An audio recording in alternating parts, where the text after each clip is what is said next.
Chapter 1787. Wu Luding gently opened the door and said in a bitter tone, "Aunt Nailan, why are you scaring people? Be careful that I don't let Chui Hua add green onions and fried eggs to your noodles."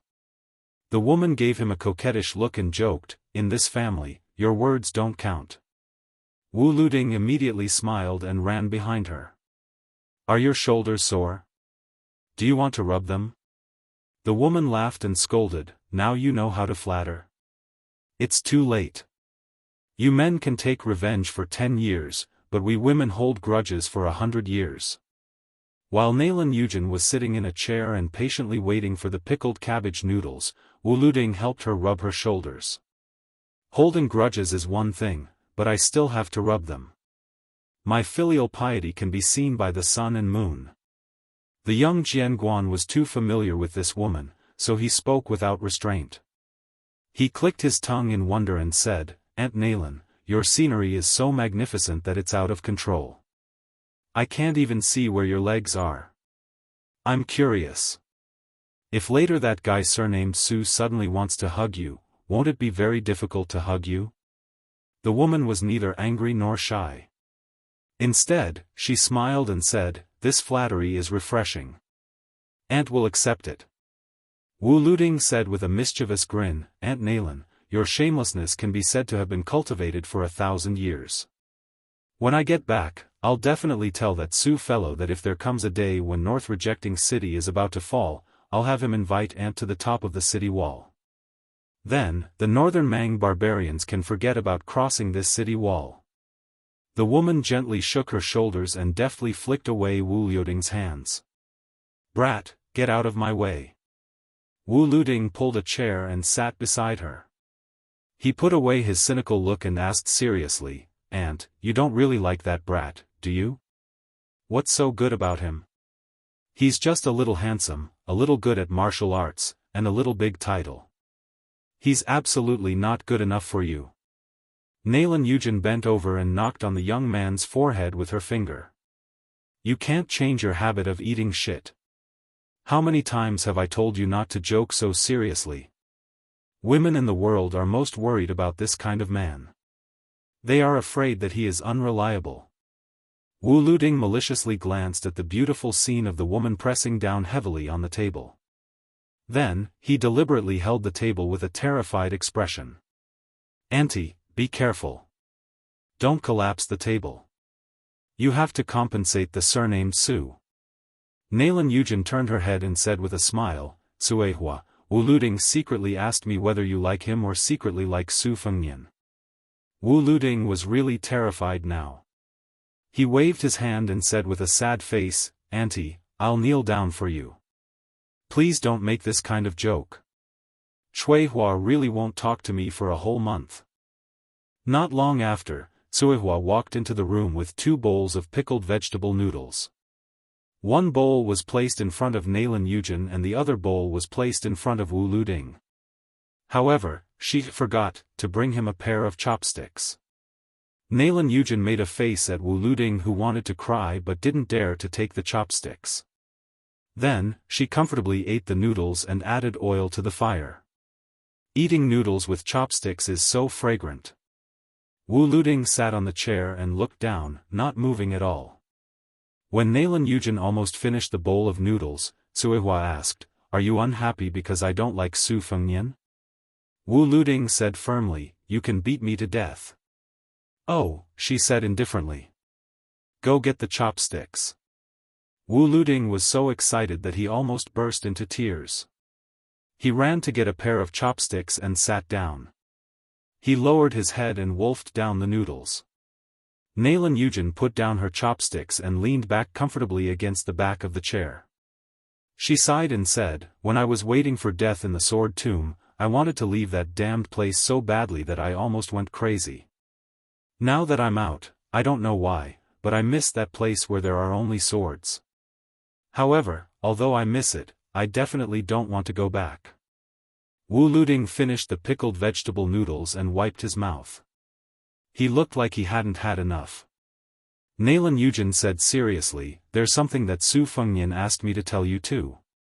He changed his mind and doesn't intend to fulfill the oath that the 100 of us made with the Wu family's sword tomb. Instead, he wants us to leave as we wish. If he's afraid that the Wu family will settle accounts later, it's fine.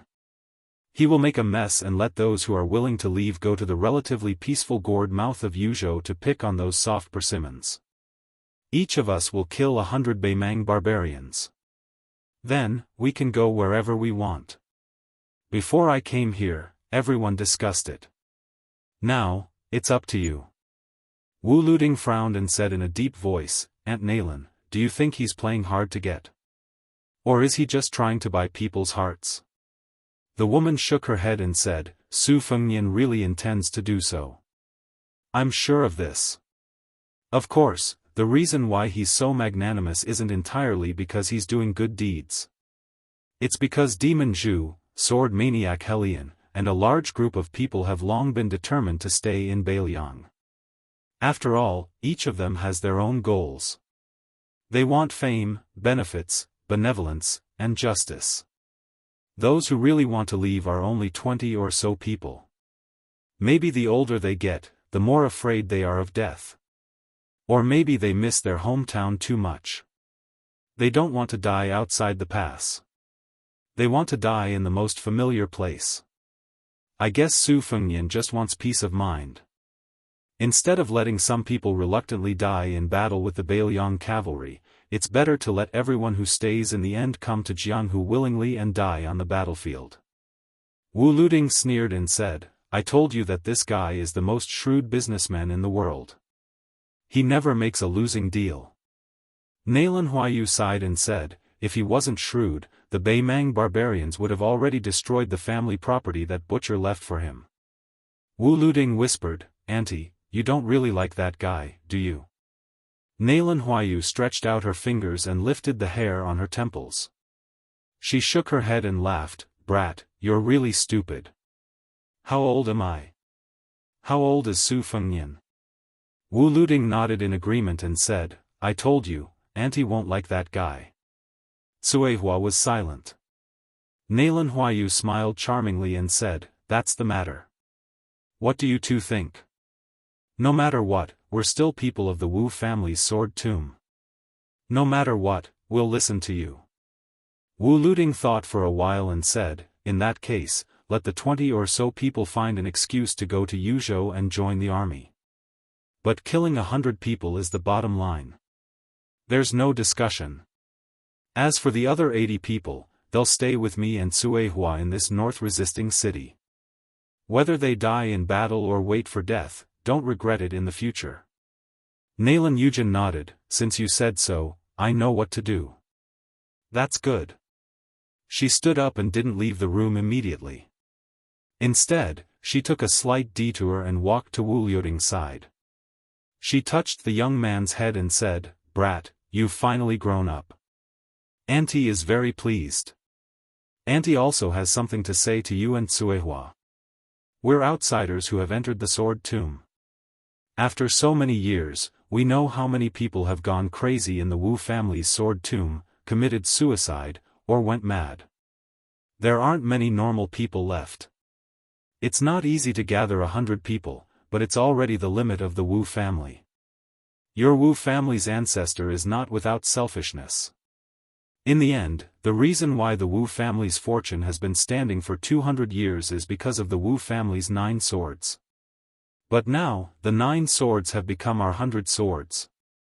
That's why the 20 or so people are nervous in their hearts. They must ask me, Nalan Yujin, to come here to ask for a valid letter. Otherwise, even if Su Fengnian asks them to leave, they will never dare to leave. Who doesn't know the Wu family's ancestors' methods? We are all afraid from the bottom of our hearts. Wu Luding took a deep breath and said with determination in his eyes, as a junior, I don't dare to say anything bad about my ancestor. But, Auntie, you can rest assured. Those 20 or so people, my Wu family's sword tomb will treat them as if they have died outside the pass.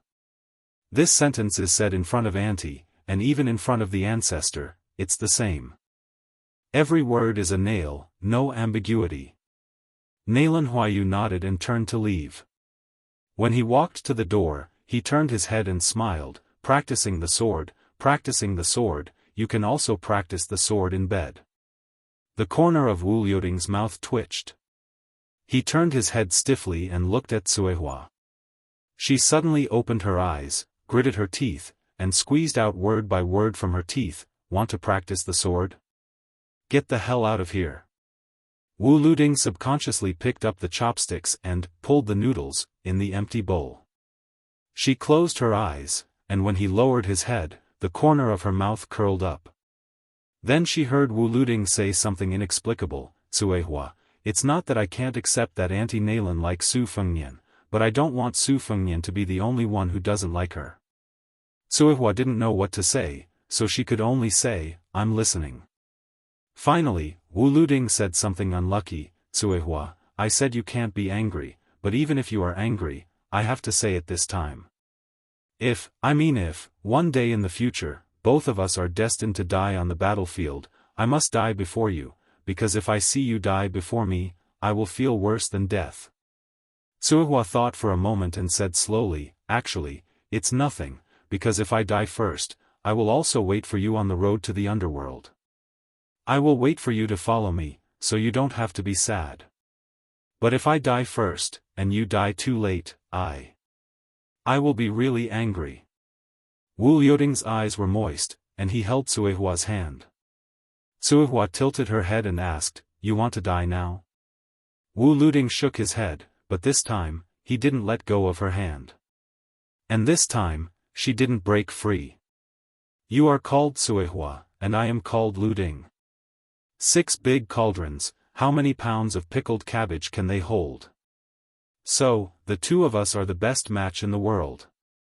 Even Nailin Yujin, who was close to them in the sword tomb, didn't know that sword crown Wu Liuting and sword attendant Suihua were actually born on the same day, month, and day. Even the time was almost the same. Chapter 1788. But presumably, the entire Wu family sword tomb believed that these two people, regardless of whether they were young now or old in the future, would die at the same time. Many years later, many years after the Great Battle of Liangmang, a white-haired old man lay on a sickbed. When the oil in his lamp ran out, he could no longer open his eyes. He could only mumble, "Suihua, I want to eat pickled vegetables again."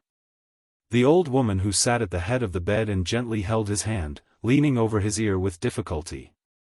In reality, she could no longer hear clearly, but she knew what he was saying. So she said gently, "We don't have any more pickled vegetables at home, but when we get underground, I'll make some for you." He was dead. She was also dead. There was no deeper love in the world than this. A travel-worn man first traveled from the border between western Shu and southern Zhao, all the way north to the prince's mansion on Mount Qingliang. Then he hurried to North Resisting City. He had no choice but to go to Qingsang City in Liuzhou. Finally, he went straight to Linyao military town, which was even closer to the western regions. Only then did he finally find his fellow disciple who was carrying a wicker basket and picking up cow dung. Looking at his 4th junior apprentice brother who was much older than him, the young man heard the general story. He held back his laughter and said, "It's really been hard on you. Even my legs feel like jelly when I hear about the trekking of mountains and rivers."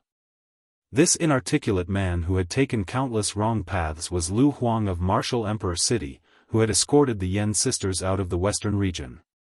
He looked at his eldest senior brother, Groom Yu, and asked, "Why have you come to northern Liang?" Yu Groom hesitated for a moment, but he still decided to be honest. "I might disappoint you if I tell you the truth, but I didn't come here for revenge. At that time, I went to Liaodong with green-robed man, and for some reason, I wanted to come to the northwest to take a look. I probably didn't believe that the northern Liang cavalry was the best in the world. Of course, I also had the intention to vent some of my anger on behalf of the Central Plains. The target of this anger is both the northern Mang and northern Liang.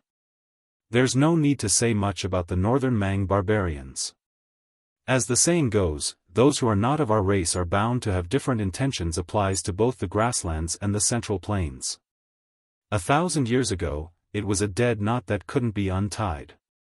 As for Baoyang, I also have some resentment. Why do you think only your Baoyang frontier army can guard the country's gate? We Jianghu people are not necessarily inferior. Unexpectedly, Lu Huang, who was originally the most stubborn of the same sect, did not get angry. He only nodded. Yu Groom smiled and asked, "You're not going to scold me?" Lu Huang said in a low muffled voice, "I used to scold people, but not now. I've met Su Fengnian." What he said made sense. Who is our master? Why does he need a bunch of good-for-nothing disciples like us to avenge him? We will be laughed at by our master in heaven. Besides, Su Fengnian also said that our master only wanted to lose. It's not that Su Fengnian really won. I still don't understand. It's similar to what master said about Li Chungang. I'm afraid this is where I'm not as good as you, senior apprentice brother. I can't let go of what I should let go of. I don't know how to pick up what I should pick up. I can't understand it in this lifetime. In the end, I even threw away my sword. I don't even have the courage to find it back. Yu Groom was silent. Lu Huang pulled the corner of his mouth and said bitterly, "I carried master's body to Mount Kunlun and buried it at the top of a mountain. You can go and pay your respects when you have the chance. I'll lead the way." Yu Groom sighed, "Fourth junior apprentice brother, you've changed a lot." Lu Huang did not deny, "It's not a good thing.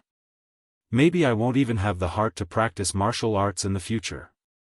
If there really is such a day, senior apprentice brother, I hope you can treat it as if Martial Emperor City never had such a person as Lu Huang." Yu Groom smiled, "I don't like to hear that." Lu Huang said self-deprecatingly, "I'm not good at saying nice things." Yu Groom carried a wicker basket and brought Lu Huang. The two martial arts masters walked and stopped on the grassland outside Lin Yao military town. Yu Groom did not speak and Lu Huang was a taciturn person. The two of them walked in silence. As the disciples of Martial Emperor City's castellan Wang Xianji, they should have the deepest understanding of Jianghu. Before Su Fengnian appeared, the Central Plains had already recognized that the Jianghu they lived in was unprecedentedly grand. Compared to Gao Shulu and Lu Songtao's era, although their teacher Wang Xianji also won for 60 years, people like Chao Chongqing, Dong Tai, Gu Jiantang, the white-robed monk Li Dongxin and the sickly tiger Yang Taisui, these people from the three sects did not have all their glory stolen by Wang Xianji. Each of them had their own style and shone brightly. Therefore, it could be said that the Jianghu of Liang met with a fruitful year. But if one counted with their fingers those outstanding martial grandmasters, especially after Chao Chongqing died outside Tian City, all the Jianghu people would probably sigh. In just 5 or 6 years, so many grandmasters had died in Liang. Jian Zhouhuang died outside Wuwu City, the world's 11th Wang Mingyin died outside Xiangfan City, the invincible Wang Xianji died in Baoyang, the Catman Han Shengxian died outside Shenwu City, the Dongyue sword Pool Song Nianqing died, Yang Taisui died outside Shiyu Pass, Li Chungang who returned to the land of immortals died after Wanlibaro sword, Lu Songtao who returned to the Jianghu after 100 years died on Guangling River, Wudang sword maniac Wang Xiaoping died on the way to the river, Xianyuan Jingcheng and Xianyuan Dandan both died in their own great snow plains, the number 1 general of Nanjiang, Wang Tongshan, died on the battlefield, the Dragon Tree monk died outside Beimang's Gate of Heaven, Qi Jiajia died in Fuxia town at the foot of Mount Wudang, the gatekeeper of Tian City, Lu Haoshi, died outside that city, Wudang's Hong Shixiang reincarnated. The father and son of Mount Longhu ascended together, while sighing softly, he also felt a little fortunate. Because when the older generation was withering, looking back, the Liyang River Lake was still filled with new experts. Among them, Su Fengnian was the leader of the group and fought against Wang Xianji. In the Great Peace City, he fought against 2 people. In the western region, he fought against Tuoba for thousands of miles. It could be said that the young vassal king had fought against all the great masters of the present age. Groom Yu stopped and his shoulders shook as if he was weighing the weight of the cow dung in the wicker basket on his back. He then turned to Lu Huang and said, "Actually, I know that among the few of us, you are the most scheming. Among the martial brothers, you and I are the most pure in sword training and do not involve ourselves in other things. Therefore, you have always been comparing yourself with me. Probably in your eyes, Master is a huge mountain that is too tall and almost insurmountable. As for me, I am a small mountain of that huge mountain. Only when you have stepped over that mountain would you have the qualifications to challenge Master." Just like Jian Zhouhuang and the other people of the Jianghu, they climbed up the martial emperor city with the identity of a challenger. Therefore, you gave up on the sword intent and focused on the sword art.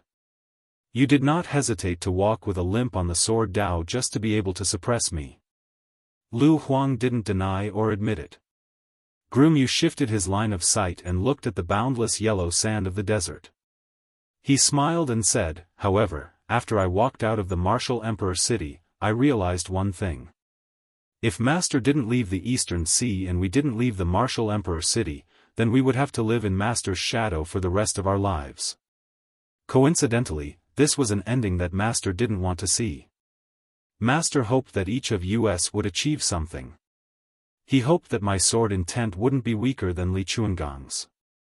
He hoped that Lu Huang's sword art would be comparable to Dong Tai's. He hoped that Gong Ke would be able to become a great master by gathering the strengths of various sections. Fourth junior brother, Master didn't ask for anything in return for the teachings that he taught us. Since we are swordsmen, then we have to respect the 3-foot sword in our hands.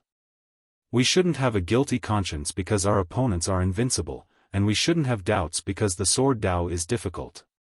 Speaking until here, Groom Yu smiled and asked, "Do you know which swordsman I admire the most in the past 100 years? Lu Huang shook his head. Chapter 1789. Groom Yu smiled happily, "Wang Xiaoping, Wudong's sword maniac Wang Xiaoping.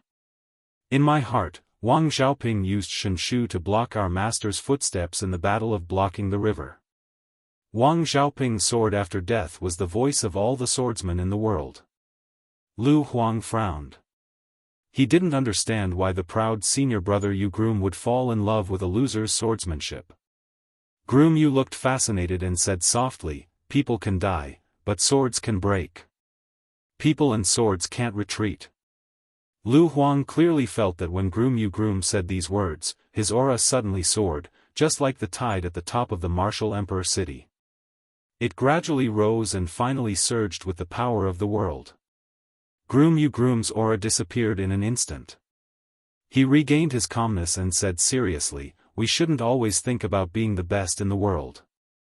If the cultivators of Taoism only look at Ancestor Lu, the martial artists only think about defeating our master, and the swordsmen all try to surpass Li Chungang, then what is the meaning of life?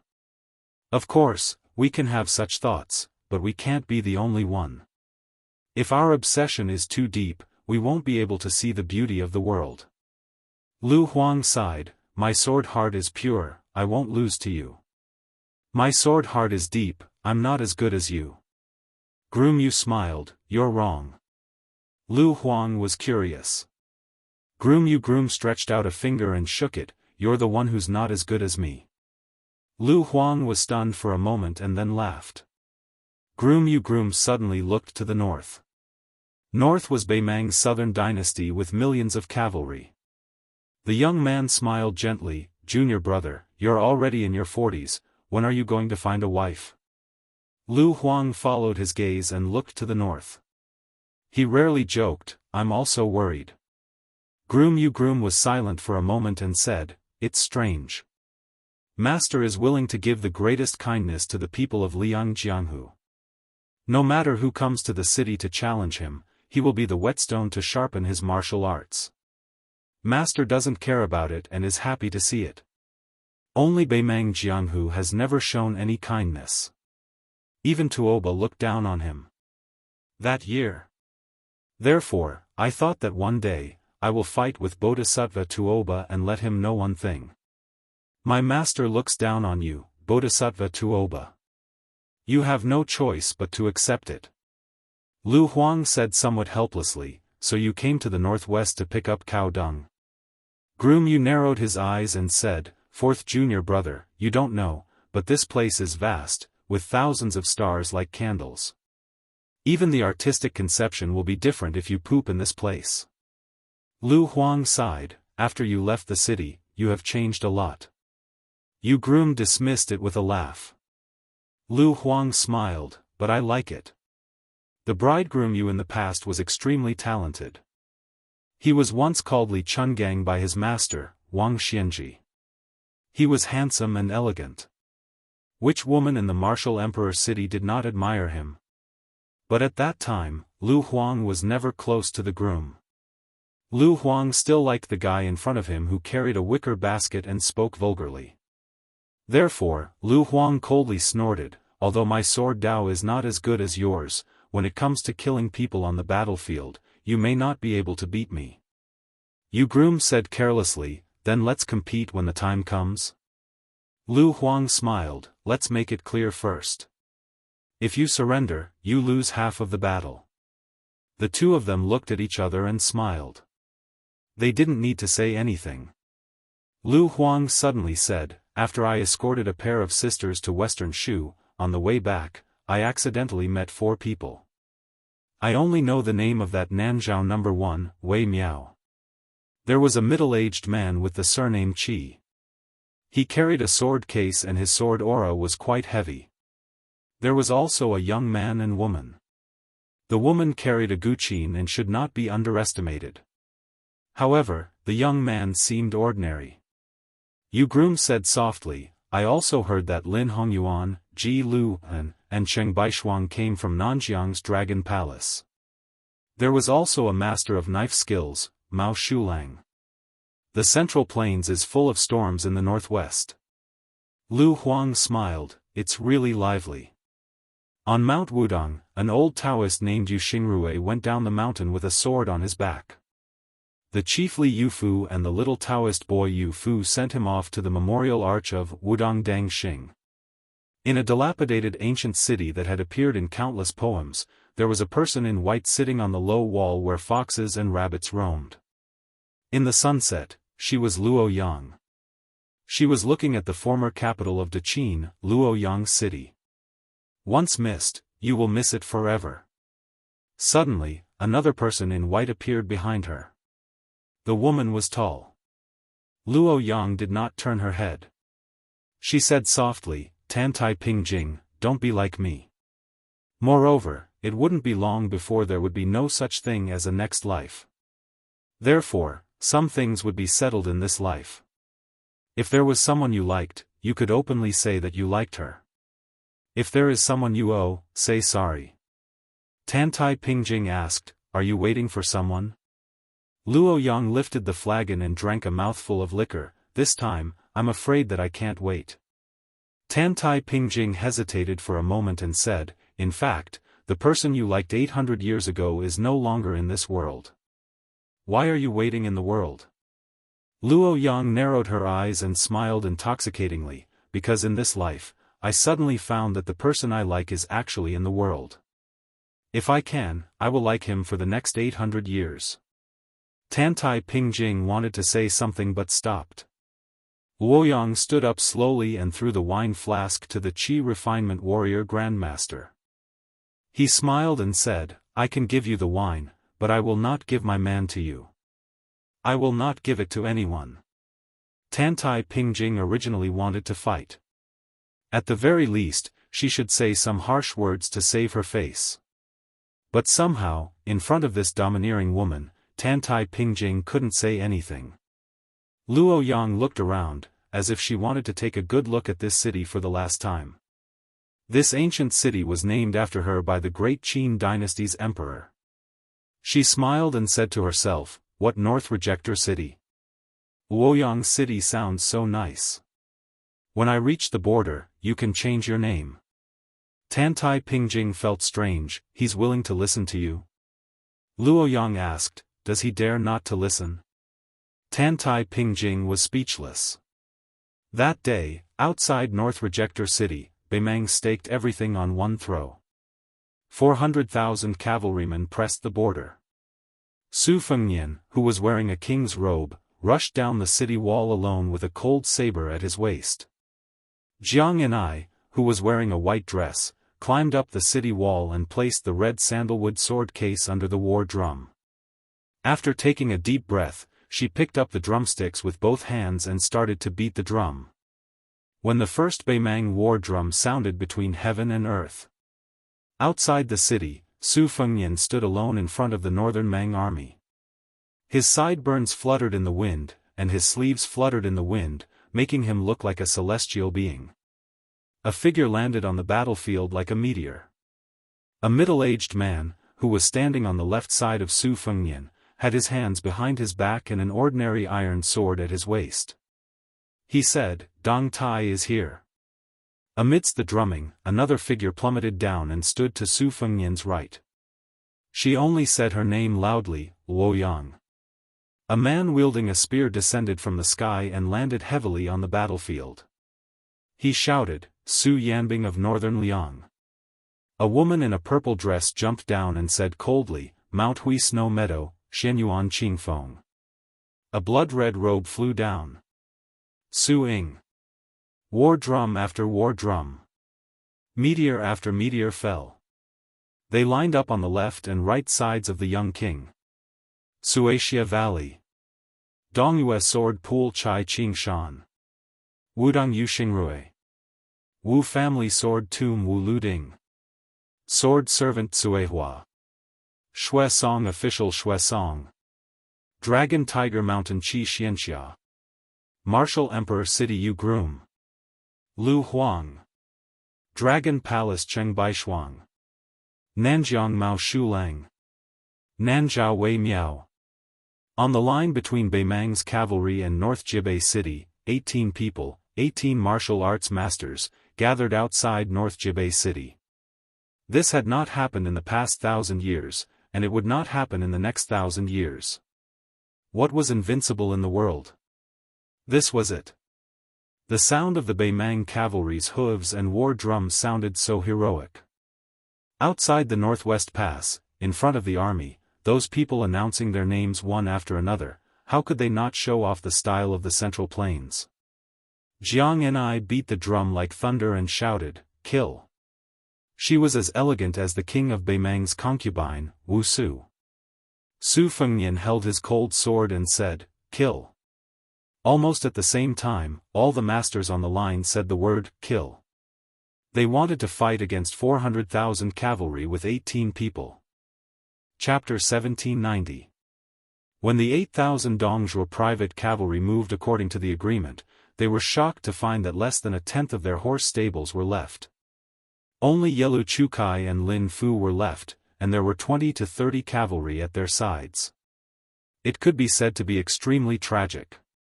From this point on, Beimang entered an awkward situation where all of their elite horse stables were dead, while the other side still had hundreds of Beiliang crossbowmen. This meant that in this Dragon Eye Scout battle, both sides had calculated everything. Unfortunately, Beiliang was still a level higher. When the commander of the 8,000 cavalry, Agudamu, saw this scene, he was angry out of humiliation, but also a bit nervous. His Majesty the Emperor had declared that he would wipe out all of the Beiliang crossbowmen, yet the outcome was so unexpected. Like this, if he dared to let go of a fish that escaped the net today, he might not be able to bear the consequences. This valiant cavalry general, whose name symbolized vastness on the grasslands, roared angrily.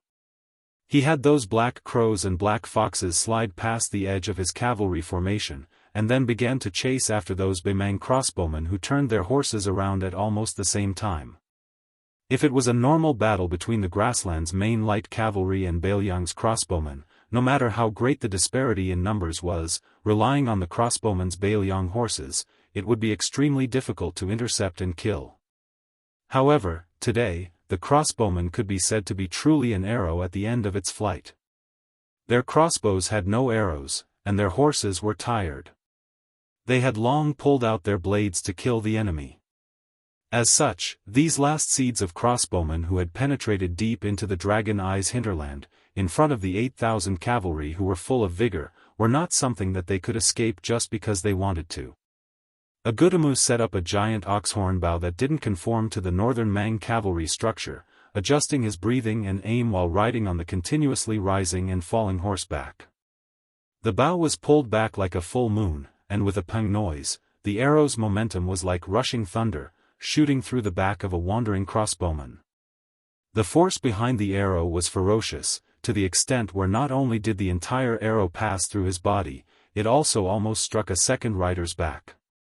Agudemu, who still hadn't had his fill, smacked his lips, trying to find a certain young face among the wandering crossbowmen. With a loud and sinister laugh, he said, "Boys, whoever can cut off the head of the wandering crossbowman Captain Li Hanlin, this old one will immediately make him a 1,000-man commander." The sound of horse hooves, dust flew into the air, and the laughter of the grassland cavalry whistled through the air. As the number 1 cavalry commander under Dongzhua's command, even though his status wasn't as high as the other 2 Dongzhua infantry commanders, after hanging out with Fatty Dong, who used to be the great king of the southern courtyard for a long time, Agudemu, who came from an ordinary background, was promoted to a commander after accumulating battle contributions.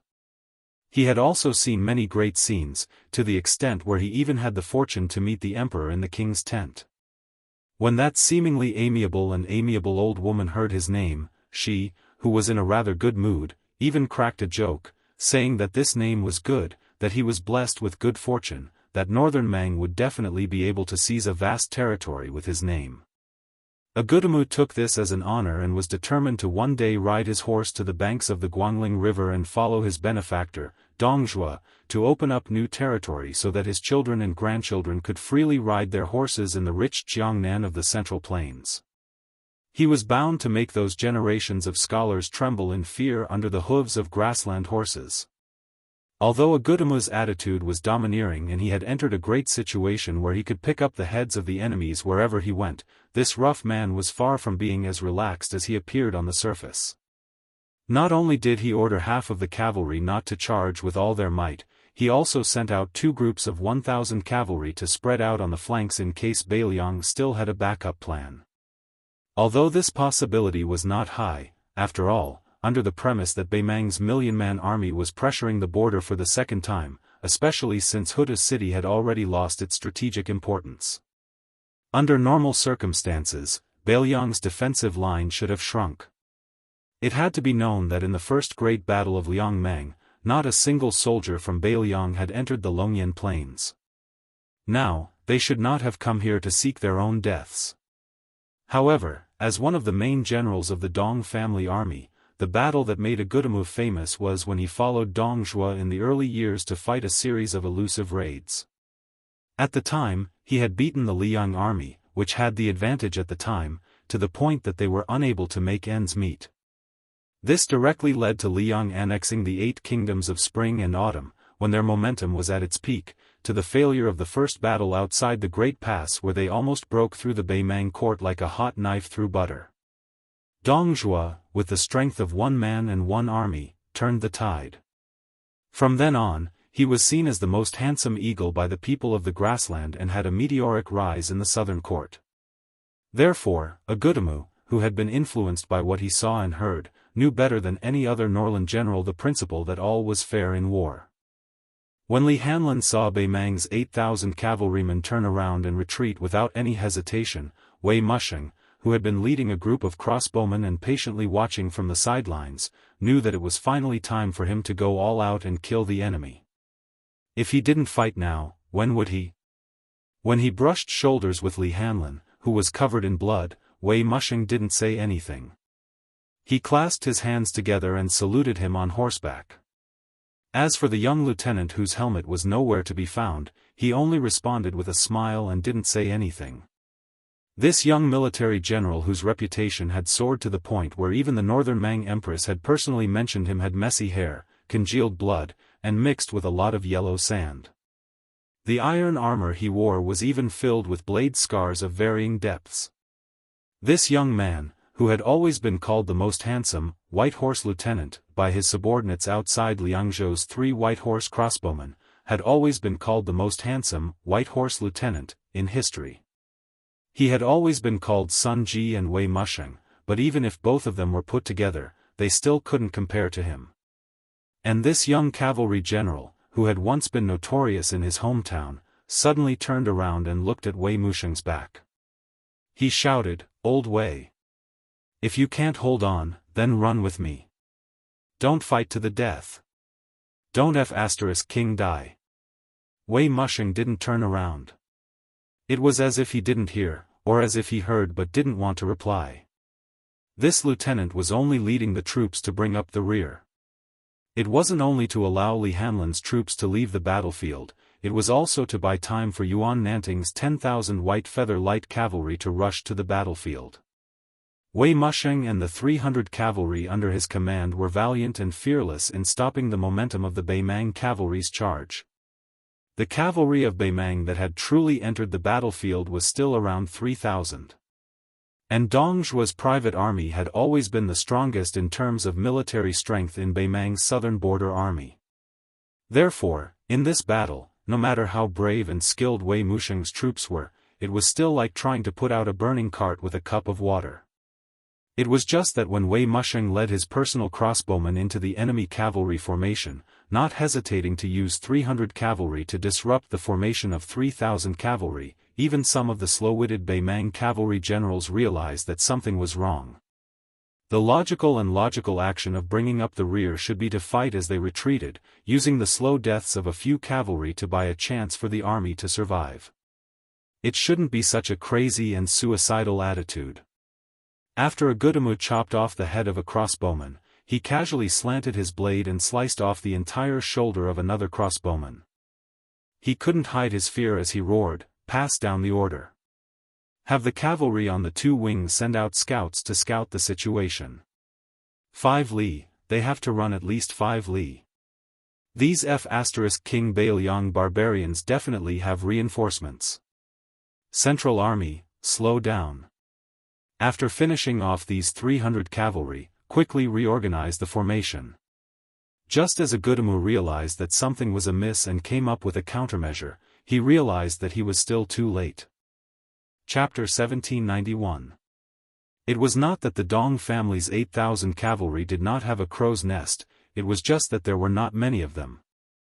Most of them had followed Yelu Chukai to participate in the hunt.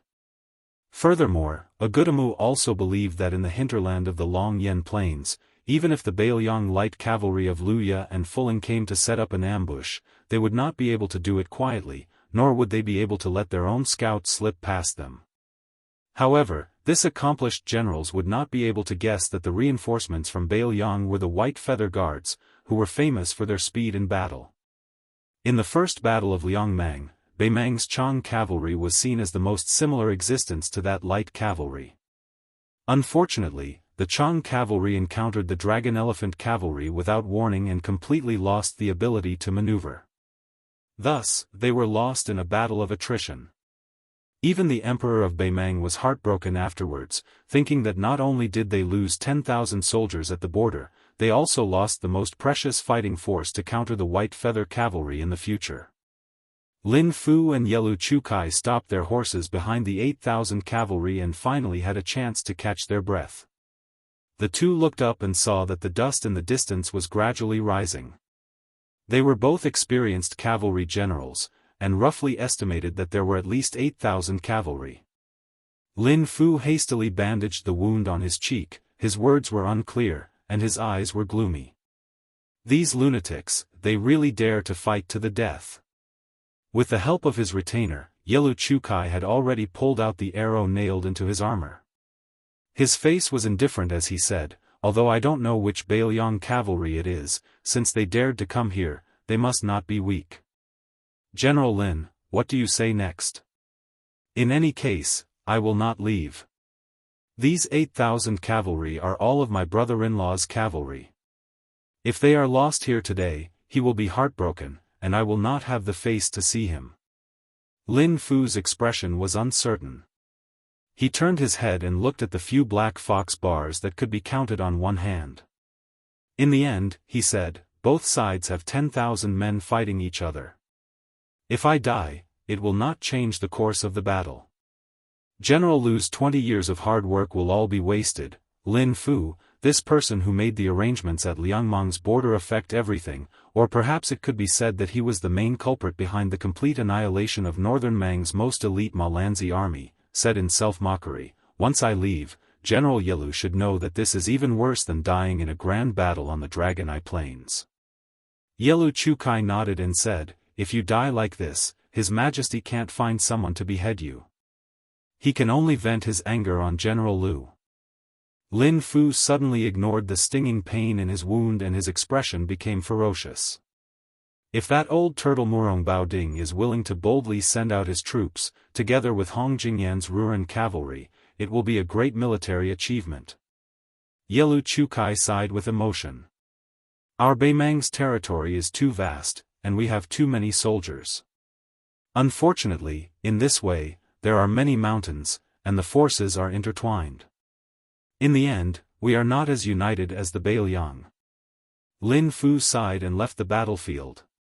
After the dozen or so cavalry had galloped for 30 li, Lin Fu suddenly saw a pleasant surprise. He urged his horse forward and soon saw an unexpected but reasonable person. The leader of the Ruran cavalry, the #1 martial arts master of the chess and sword music school, Hong Jingyan, who was born with a vision. Lin Fu rode his horse to Hong Jingyan's side and laughed heartily. "General Hong, you are willing to send out your troops this time.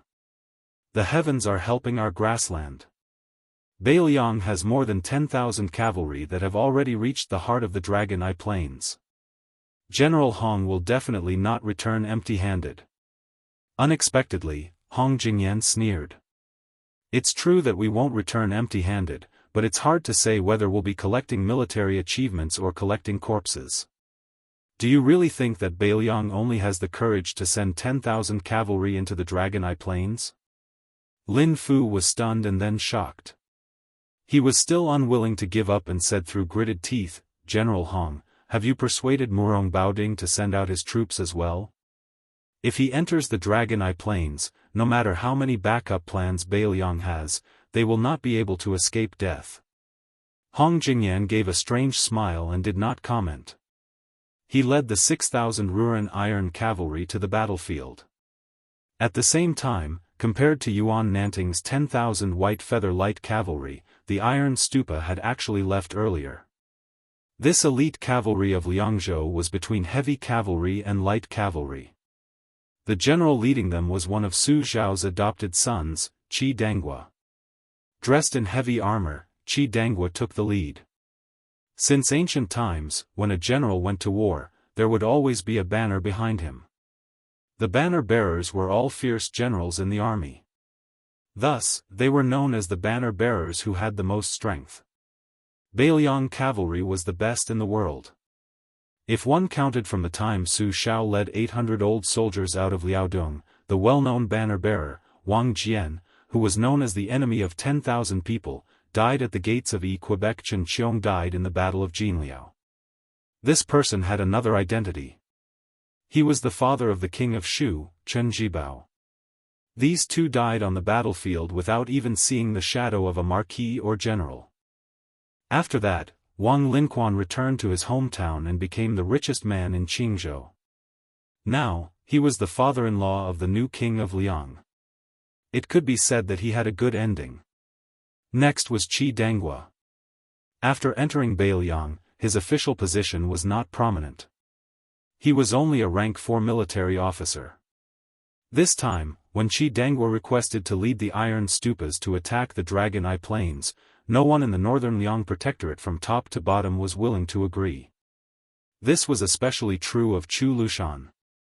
Even the commander of the cavalry, Yuan Zhuozong, upon hearing this news, urgently wrote a letter to the Protectorate, requesting that Chu Lushan absolutely not allow Qi Danghua to lead his troops into battle. The 6,000 iron Buddhas were not good at long-distance raids, and the Qingyuan military town, which was connected to the west gate of Liangzhou and Liuzhou, needed an elite cavalry to guard it, and the Qidong state needed to appear in the biggest battlefield in the future. Qi Danghua understood all of these reasons. However, he, who had missed the first battle of Liangmeng, felt that he had let down his adoptive father. He had let down the respected woman who beat the drum at the West Wall.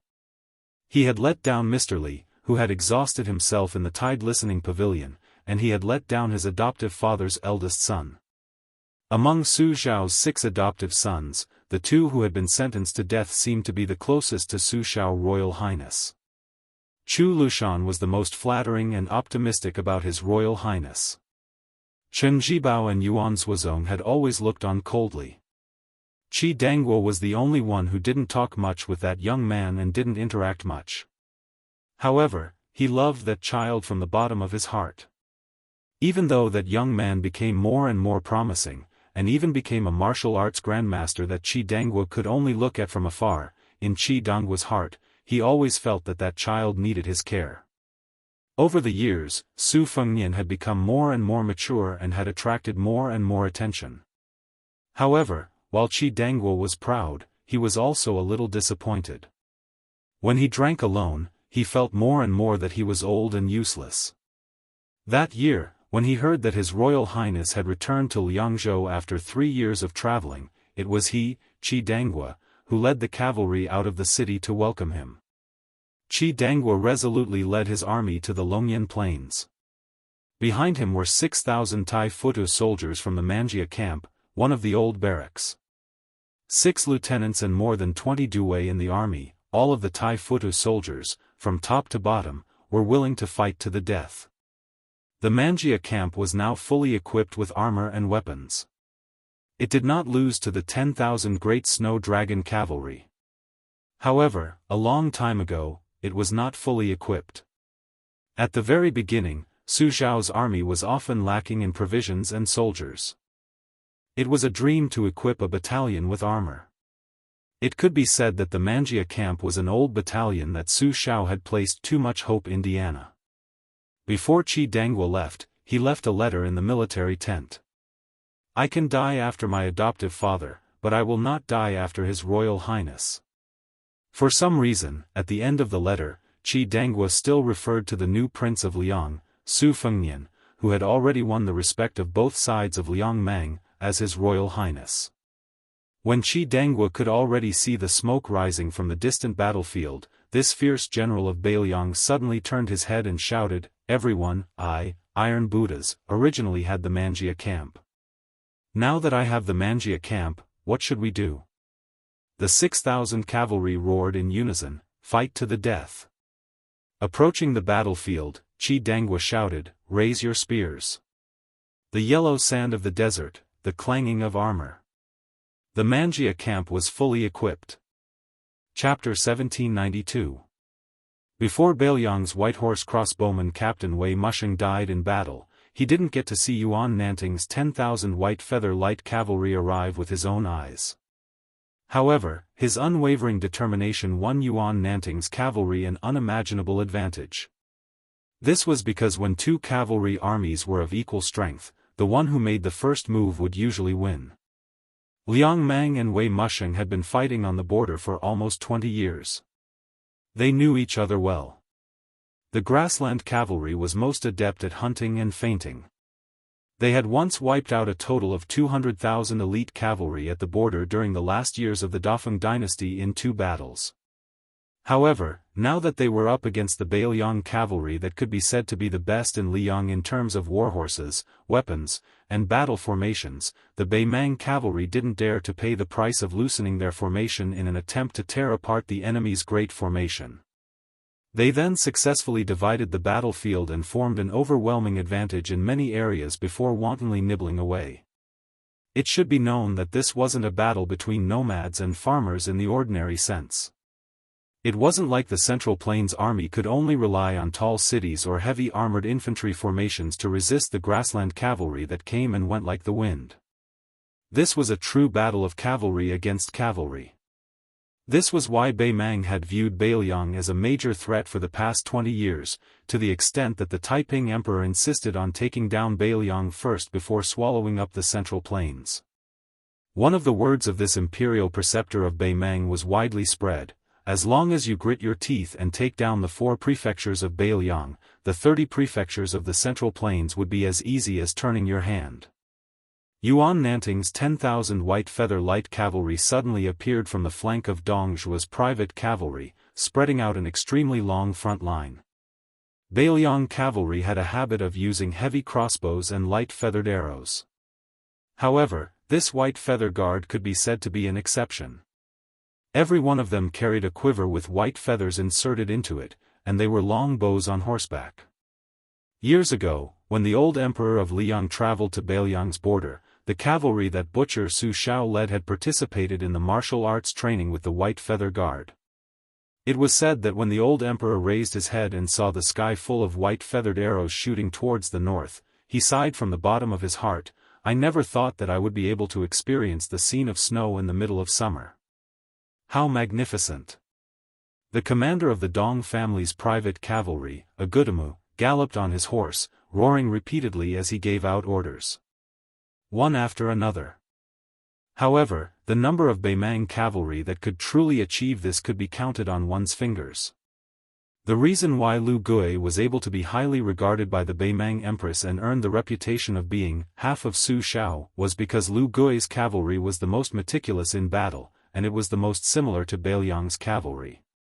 Therefore, they would definitely win a battle, and even if they lost, they would definitely not lose a great battle. Other than Lu Gui's cavalry, Dongzhuo's infantry and Helian Wuwei's Shiha army could also be considered too. As for Dongzhuo's cavalry, it was enough to make the knowledgeable people of Beimang wring their hands and sigh. Due to their outstanding military achievements, they were later restricted by the nobles of the Beimang royal court, to the extent that they had no choice but to deliberately suppress the number of cavalry to around 10,000. The reason why Huang Songpu quietly left his post seemed to be due to the series of unsuccessful battles in the tiled gentleman's pavilion, but it might not necessarily have nothing to do with the bold and decisive reform of the Southern Court's cavalry. The Beimang Prairie's Puritans and the Southern Court's elders and tycoons all viewed him as having ulterior motives and recklessly tampering with the foundation of his ancestors. On the other hand, the newly appointed Xia Zhemo, Zhong Tan, did not receive too much criticism from the royal court after the various reforms he displayed during the Huluka siege. Other than the grassland needing to establish a hero, how could Zhong Tan's identity as a Beimang military general not be a protective talisman? The 10,000 white feather guards that had rested for a short period of time before charging were the first to draw their bows and shoot out. The arrows were like a snowstorm that covered the sky and covered the sun. The hastily arranged formation of Dongzhuo's private cavalry immediately had several hundred riders hit by the arrows and fell from their horses. However, the valiance of these 8,000 private cavalry were also fully displayed at this time. A Gudamu and those Kiliarch's plans were not deviated in the slightest, their formation gradually unfolding, preventing the white feather guards from forming an arc of encirclement that was most advantageous for the horses to shoot at. However, the Beiliang's border cavalry that had taken the initiative did not stop there. Instead, they began to change their formation, displaying the outstanding mobility of the white feather light cavalry to the extreme. As a result, a magnificent scene appeared on the battlefield unknowingly. The 10,000 white feather light cavalry not only did not purposely pursue the thickness of the Central Army's formation, but instead suddenly increased their speed on the left and right flanks during the charge. The cavalry formation that had previously been one in an arc imperceptibly turned into 2 parallel flood dragons. A Gudamu's cavalry had previously been divided into 3 groups. The 2,000 cavalry that had encountered the white feather light cavalry first were immediately trapped between the 2 armies. The Dong family's main cavalry that was closely connected to this cavalry army that was attacked from both sides did not slow down in the slightest under a Gudamu's personal leadership. They did not continue to charge forward. Otherwise, even if they managed to charge out of this corridor, they would definitely leave behind more than 1,000 corpses.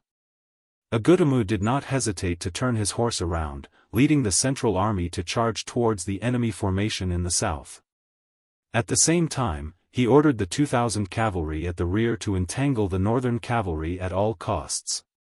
A Gudamu, whose military strength was slightly inferior, clearly wanted to use the lives of his 2,000 cavalry to stall for time. He wanted to use the 6,000 Dong family's private cavalry to take down 5,000 White Feather Guards.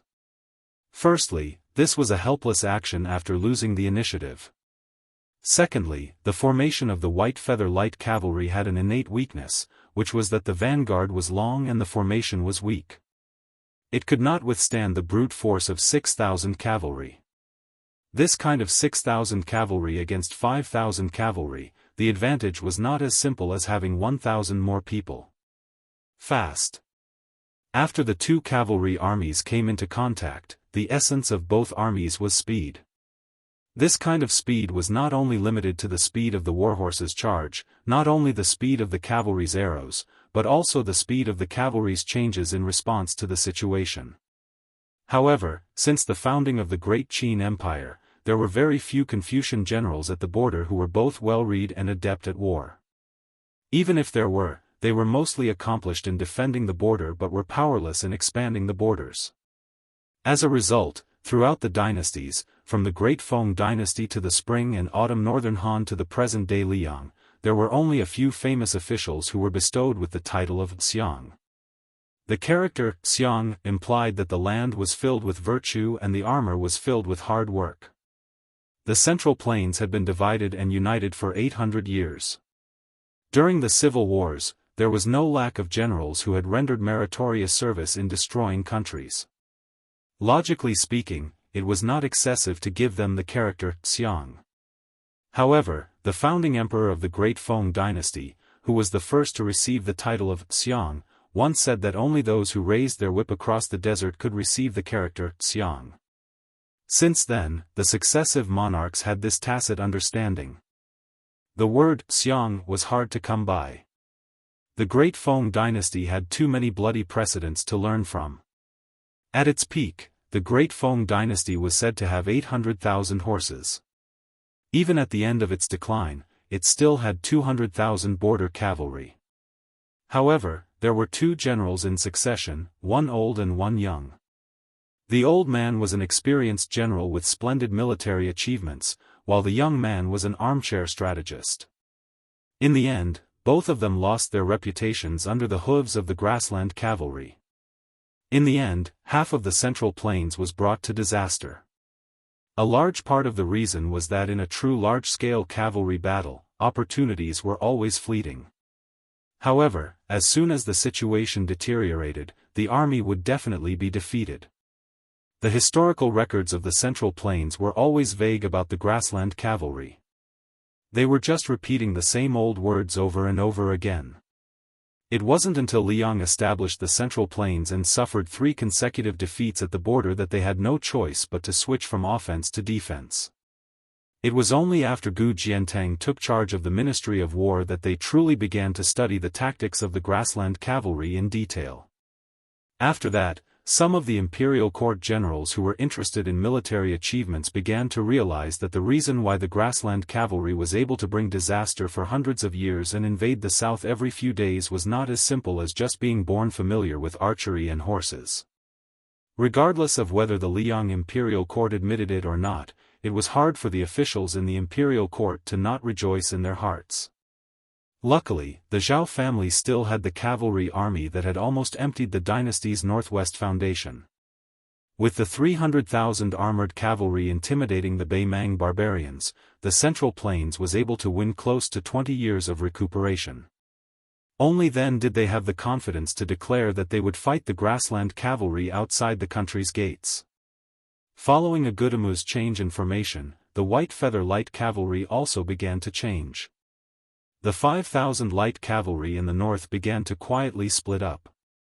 Half of them headed toward the 2,000 Dong family private cavalry behind Beimang, while the other half began to follow the main force of Beimang to the south. They did not give the enemy a chance to create an advantage in terms of military strength. Instead, they continued to maintain absolute suppression of the Dong family's main force. If Agutamu could see everything before and after, he would definitely be shocked at the terrifying tacit understanding between the captains of the northern White Feather Light Cavalry. There was no communication between them at all. However, the cavalry formation was formed so quietly. This required a sense of smell, courage, and trust. Not a single one could be missing. The White Feather Guard was once the direct line of troops under Wei Fucheng, one of the four fangs of Beiliang. Wei Fucheng was one of Chen Jibao's two great generals. After Wei Fucheng and Dian Xiongzhao left for Shu without bringing a single soldier, the Iron Stupa of Qidong continued to be the Iron Stupa. Yuan Nanting, a veteran of the Lotus Seed Camp, took over the White Feather Light Cavalry. The former was Su Zhao's adopted son, and his loyalty to the Su family was unquestionable. On the other hand, Yuan Nanting's factional colors were extremely faint. He had once respectfully sent off His Royal Highness, Su Fengnian, to the capital with Lin Dofang and several hundred other old men of Beiliang. Following the succession of Su Fengnian, the Beiliang frontier army also naturally changed dynasties. If one were to say that the Iron Stupa and White Feather Guard, who had a deep relationship with Chen Jibao, did not feel uncomfortable or stifled inside, no one would believe it. As a result, when Yuan Nanting left for the Longyan Plains, almost all of the 10,000 White Feather Light Cavalry cheered to their heart's content. Killing the enemy on the battlefield was much better than being cooped up outside Liangzhou Pass and suffering the supercilious looks of the other armies. It had to be known that the first battle of Liangmang had been so bitter that even the Great Snow Dragon Cavalry and two heavy cavalry troops that had been in hiding for many years had been mobilized. They were all from the Su family's headquarters, the Iron Stupa and White Feather Guard. In the end, they didn't even see the Beimang barbarians. How could they not be stifled? Could they not hear some strange words? Chapter 1793. This time, Yuan Nanting had gone to the Huaiyang Pass Protectorate to discuss matters. He had practically slammed the table and glared at Chu Lushan, saying that if this battle did not belong to the White Feather Light Cavalry, then he really would not have the face to go back and be a general. He might as well stay in the Protectorate and be a **T advisor. Sensing the movements of the White Feather Light Cavalry behind him, Agutamu immediately felt his scalp go numb. He angrily roared, "Break the formation with me." Yuan Nanting, as a major third-rank general, was the same as all the other generals of the Beiliang frontier army. On the battlefield, they all wore the same type of armor as the soldiers. Of course, Yuan Nanting's personal cavalry was not lacking. This senior cavalry general, who was younger than He Zhonghu and the other founding members, and older than Yu Wandao and the other new nobles, could be said to be a typical example of the corps generals of Beiliang. He had experienced the Spring and Autumn War, or it could be said that he had emerged at the end of the war, but he could not be considered to have stood out early. His official climb was only after the Su family had been conferred the title of king and vassal in Beiliang. He had relied on the little bit of military service to climb up the ranks step by step. Similar people like Wei Fucheng, Dian Xiongzhao, and Ningame were mostly like this. However, the attainments of these people in the art of war could not be underestimated. Su Zhao's words, "Any one of the Beiliang cavalry's captains can be thrown to the Central Plains to be a general of a province," were not completely joking. Under the protection of many iron armors, Yuan Nanting narrowed his eyes and looked over. The decisiveness of the Dong family's private cavalry general was somewhat unexpected. As for the response of the captains in the north under him, it was within reason. Yuan Nanting raised his arm and made a gesture. The Flood Dragon cavalry formation in the south began to bend and move towards the south collectively. However, the speed of the cavalry at the two ends was even faster. Although it seemed like they were facing the Dong family's main cavalry force and had adopted measures to avoid them, their true tactical intent was very direct and efficient. They wanted to let the 6,000 Beimang cavalry force miss their target in one spurt of energy while their own 5,000 cavalry, especially those in the middle, retreated as they fought. In the end, they formed an arc and cooperated with the 3,000 White Feather Light Cavalry in the north to chase after the enemy in the north. It was like catching a turtle in a jar, slowly cutting flesh with a knife, slowly exhausting the spirit of these 6,000 cavalry. In this battle of 2,000 cavalry against 2,000 cavalry, no matter who won or lost, it would not change the outcome of Dongzhuo's main cavalry force being annihilated. The White Feather Light Cavalry cunningly avoided battle. Agutamu, who wanted to end the battle quickly, gnashed his teeth in hatred but could do nothing. The feeling of not being able to hit the opponent despite using all his strength was simply maddening. It was not that the opponent was not strong enough and was afraid to fight, but that they were too fast. All of them were Bailiang B-class warhorses, all of them were dressed in light armor and had abandoned their spears and lances, only carrying sabers and bows. Even if a flaw appeared in their hastily changed formation, as the opponent, the Dong family cavalry, could not catch it even if they saw it. On the battlefield, only the grassland cavalry could make the Central Plains infantry feel as if they were stuck in mud. The only thing that could make the Baimang cavalry, especially the elite troops of the Dong family's private cavalry, feel as if they were in a swamp was probably this top-class light cavalry among the many Bailiang cavalry forces. However, Yuan Nanting, who was confident of victory, did not let his guard down. In fact, several crossbowmen on white horses had already arrived at the periphery of the arc formation, telling him that there were 6,000 Ruren cavalry reinforcements coming from the north. They would arrive in an hour at the slowest and would be personally led by the martial arts evaluation grandmaster, Hong Jingyan. Yuan Nanting, who had not stopped his horse from beginning to end, looked at the young faces, especially the one in the middle whose armor was covered in blood. He smiled and asked, "You must be the White Horse Commandant, Li Hanlin?" That rider nodded and said in a deep voice, "Yes, I am." Yuan Nanting smiled and felt a mixture of emotions. The eldest son of the Dao administrator of Bailiang, Li Gongda, had actually risen to the position of the most precious crossbowman commandant through actual combat at the borders. The young people these days were truly impressive. Their drive was not inferior to that of these old men when they were young, and might even surpass them. It must be known that these old men were barefooted and were not afraid of wearing shoes. Therefore, they were not afraid of anything. They would not lose out if they died, but profit if they lived. They were not like the current group of young people in the Bailiang Frontier Army. This Liangzhou's White Horse Commandant Li Hanlin, Liuzhou's General Ko Jianghui, and Youqi's General Yu Wandao, who came from a prestigious family in the Central Plains, could be said to be people who were born with a golden spoon in their mouths. If they were in the Central Plains, they would probably spend every night indulging in debauchery, so why would they be willing to roll around in a pile of corpses? Yuan Nanting inadvertently caught a glimpse of the heads near the saddles of these three riders. As an old general who was used to seeing his fellow soldiers die in battle, he took a deep breath and said, "Commandant Li, I have already received news that Qidong's 6,000 cavalry are approaching. They will not enter the battlefield any later than Hong Jingyan's Ruren cavalry. After this, you crossbowmen can withdraw from the battlefield. Don't try to be brave. You are already the last of our Bailiang scouts. I cannot bear to see you die. Therefore, you and Wei Mushing should quickly clean up the battlefield in half an hour.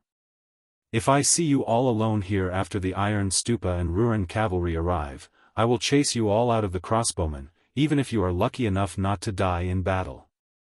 Li Hanlin, who had cupped his fist and accepted the order, finally said in a hoarse voice, "Wei Mushing has already died in battle." Yuan Nanting was stunned for a moment and remained silent. Yuan Nanting looked at the backs of the three young riders. At that moment, a thought surfaced in the old general's mind. There were 300,000 tombstones in the back of Mount Qingliang. How could he allow the names of young people to continue to increase? Yuan Nanting turned to look at the 6 or 7 riders in his retinue. Compared to the usual valiant cavalry, there was a slight difference in their demeanor. That sort of composure was not only due to their outstanding martial prowess that they stood out from the crowd, but also because they had a distant aura of the Jianghu. Yuan Nanting smiled and said, "Experts of the Whispering Chamber, you have all heard the news. It's not good. It's that great Grandmaster Hong Jingyan who has arrived." An old man in light armor who had been meditating all this time stroked the sword at his waist and said indifferently, "In short, we can't let General Yuan die in front of us. On the battlefield in the heart of the Longyan Plains, Dongzhua's main force of 6,000 cavalry was in dire straits. The 8,000 white feather light cavalry that Yuan Nanting personally commanded were increasingly at ease as they constantly reaped the heads of the enemy. The 2,000 cavalry under the command of Wuya Lanzi, Yelu Chukai, were engaged in a fierce battle with the white feather light cavalry. Neither side showed any signs of defeat. The 6,000 iron stupas of Qidang and the 6,000 Ruren cavalry that Hong Jingyan had left without permission met by chance and arrived on the battlefield at almost the same time. The two armored torrents clashed head-on. The Ruren cavalry wanted to save the remaining 3,000 or so soldiers of the Dong clan, so they charged straight at Yuan Nanting's 6,000 cavalry. The iron stupas circled around the battlefield of Liang Mang's two light cavalry forces on the left flank. Light cavalry against light cavalry, heavy cavalry against heavy cavalry. The 6,000 iron stupas of Qidang were in the center of the front line. One man, one horse, and one spear, led the charge. Of the 6 adopted sons of the old Prince Liang Su Shao, Chen Zhibao was a dazzling figure. His military exploits were numerous, and he was the center of attention of the world. The reputation of the white-clothed war saint was obtained by stepping on the corpse of the spring and autumn armory Yi Baikue. Although he had betrayed Bailiang and was a vassal of Western Shu, it did not diminish his reputation. Chu Lushan, although infamous in the Central Plains, was destined to leave his name in the annals of history. Afterwards, in the hinterland of Beimang, it was he who stopped Dongzhua from winning 12 battles in a row.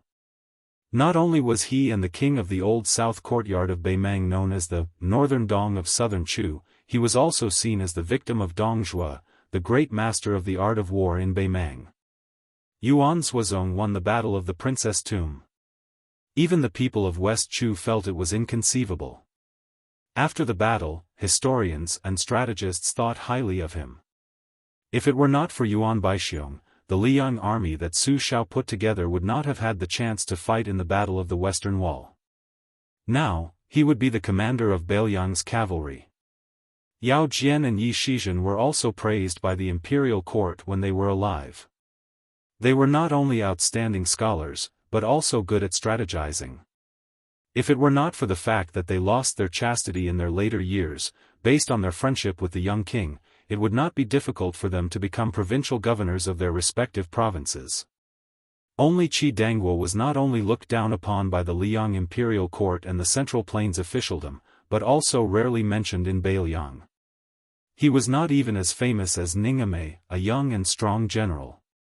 Even his promotion to the Iron Buddha was seen as a nepotism by the new King Liang.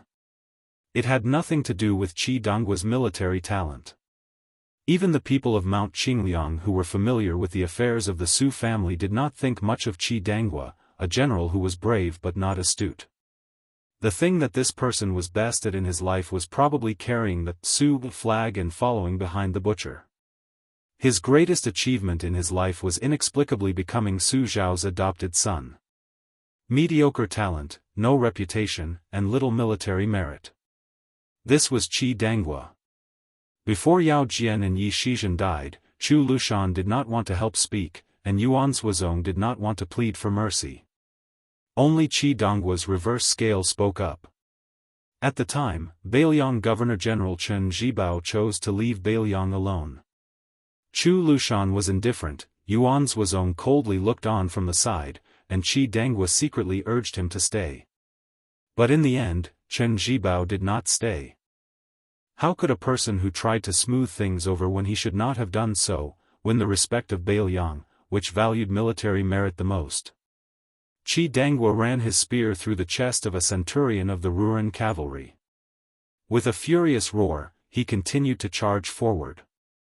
Not only did he bring the corpse of the centurion to the back of his horse, his blood-soaked spear once more stabbed into the chest of another horseman behind him. Unstoppable. With Qidangwa as the arrowhead, the cavalry formation of the Ruren cavalry was like a hot knife through butter. On the battlefield on either side of Qidangwa, 200 cavalry from each side had been killed in almost an instant. If someone was unlucky enough to fall off their horse, they would not be beheaded like in a battle of light cavalry. Instead, they would be trampled to death by a charge from the enemy's warhorse. There was no chance of survival. In a battle of cavalry, falling off a horse meant death. 4,000 Ruran cavalry entered the formation, leaving 2,000 cavalry to watch from afar. In this vast battlefield, they seemed completely out of place. Chapter 1794.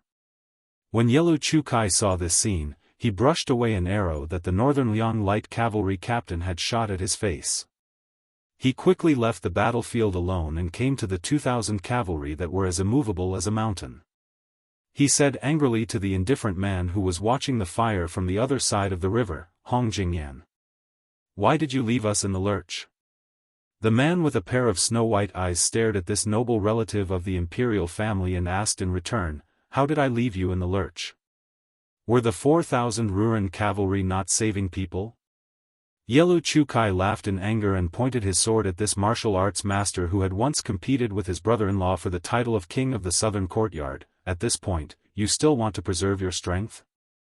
What, after losing to the Bailiang cavalry at the mouth of the gourd last time, you want to rely on these 2,000 cavalry to escape?" Hong Jingyan pursed his lips. "From the beginning, I never thought that you and Lin Fu could succeed. I took the risk to come here because I didn't want you, Yelu Chukai, to die here in vain. Of course, this time, hundreds of the White Horse crossbowmen returned alive, but you all died. When the time comes, His Majesty will definitely settle the score. Murong Baoding is surnamed Murong after all, he is not afraid of being held accountable. I, Hong Jingyan, am alone and weak. Although it is reasonable for me to bide my time, there are some things where reason is more important than reason. That is why I am here. Otherwise, do you think I have nothing better to do than come here to join in the fun?" Hong Jingyan stared at the exasperated, burly general and said sarcastically, "Military merits? Do you and Lin Fu have your so-called military merits here?" He shifted his gaze to the battlefield in the distance and sneered, "If your Black Crow fence and Black Fox fence died in vain, then wouldn't my 4,000 elite cavalry have died in vain?" Yelu Chukai flew into a rage out of humiliation, blood seeping from the corner of his mouth. He covered his mouth with his hand and stared hatefully at the leader of the Ruran cavalry. Hong Jingyan said flatly, "Yelu Chukai, remember, there are immortals on land in the Jianghu, but there are no immortals on the battlefield who can reverse heaven and earth. So your brother-in-law's 8,000 cavalry died here, which is the general trend. I, Hong Jingyan, am only responsible for bringing you back alive to the imperial court. As for the rest, don't hope, and you have no right to hope." Yelu Chukai did not turn around but pointed his sword at the battlefield behind him. "Don't you want to take the head of the third-rank Iron Buddha General Qi Dangwa? His head was enough to make you, Hong Jingyan, a marquis. Qi Dangwa is Su Zhao's adopted son." Hong Jingyan smiled mockingly, as if he did not care to speak. It was only then that Yelu Chu straightened his back and released his blood-stained palm. Looking at the exceptionally valiant Ruran cavalry behind Hong Jingyan, he laughed and said, "You barbarians who came from the Ruran mountains, to have such a cowardly master is truly a blessing in disguise. You can forget about achieving any military exploits in the future, but I am not afraid of dying on the battlefield." The Ruran cavalry's Kiliarchs had unfriendly eyes and were itching to attack.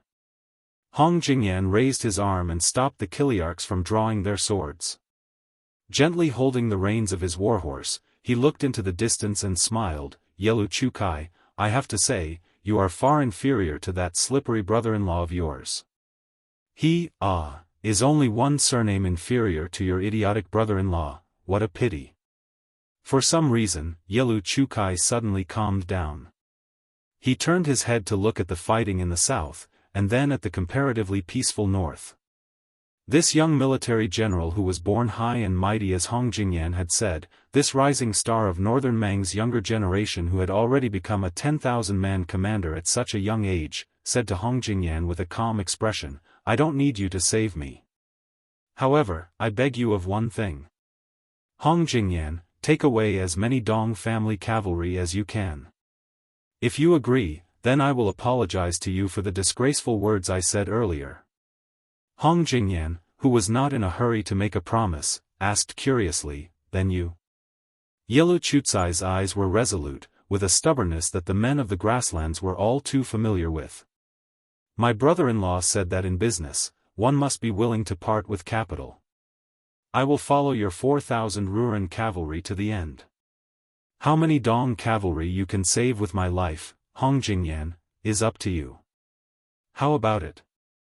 Hong Jingyan narrowed his eyes, and finally nodded slowly. Yellow Chucai turned his horse around with an indifferent expression, his back facing Hong Jingyan. He said softly, "I am a person who is about to die. There are some things that I have said, but don't take your anger out on the other men of the Dong clan. In the end, you were not willing to personally act today, and did not dare to kill that Qi Dangua. Is it not because you are afraid that in the future, you will be pursued and killed by that young vassal king on the battlefield? But I feel that if it was Tuoba standing here, he would definitely act." A cold killing intent flashed through Hong Jingyan's eyes. But in the end, Hong Jingyan smiled and said, "Don't worry and die. Perhaps I will personally avenge you." Yellow Chucai went to his death. As he urged his horse forward, he smiled. This young man thought of the little girl called Tao Manwu by his brother-in-law's side. He thought of the song that she often hummed. He had once tried to hum along with the little girl and her sister, but his brother-in-law had laughed and scolded him that it was worse than the snorting of a warhorse. After that, he resentfully stopped making things difficult for himself. The grass grows next year, the wild geese go and come back. The spring breeze blows this year, will young master return? The green grass grows on the green flagstones, the azure-clothed man hums a tune from Jinling on the green flagstone bridge. Whose daughter lowers her head and smiles? The yellow leaves fall this year, year after year. The autumn wind blows next year, will my wife be here? The yellow flowers of the yellow river flow, the yellow flowers of the yellow river city bloom with yellow butterflies. Whose son's saber is in its scabbard? Yellow Chucai glanced at the battle saber in his hand that had 2 cracks. He raised his head and laughed out loud, the wild geese go and come back. I, young master, will not be returning this year. Behind him, Hong Jingyan's horse and the 2,000 Ruren cavalry remained motionless. Hong Jingyan did not care about a dead person's last words, but he cared greatly about the dead person's unintentional words. If it were Tuoba, he would definitely kill Qi Dangua today. Back then, when Su Fengnian traveled to Beimang in an out-of-body state, he passed by the Ruren Mountains. In that golden wheat field, Hong Jingyan avoided the battle. Back then, Hong Jingyan believed that his choice was not wrong. He wanted the martial way and the world to be his. He wanted both. He wanted to walk further and higher than Tuoba, be it in the pugilistic world or the imperial court. Hence, there was no need for him to let his emotions affect his decisions. He wanted to fight a person who was bound to die and suffer great losses. However, Hong Jingyan did not expect that the knot in his heart that should have been undone after Su Fengnian died at Wang Xianji's hands, would become more and more obstructive to his martial way realm after Wang Xianji, that old man from Martial Emperor City, failed to kill that Su guy. Hong Jingyan exhaled softly. His naturally snow-white eyes stared blankly at the blue sky. There were no clouds in the sky. This great grandmaster, who was once viewed by Beimang as having the greatest hope of surpassing Tuoba, told himself in his heart that to sharpen his state of mind, he would start by killing Qi Dangua. Hong Jingyan retracted his gaze and turned to give orders to the few Kiliarchs. He wanted the 2,000 Kiliarchs to rescue the Dong clan's cavalry that only had about 1,000 men left on the smallest battlefield.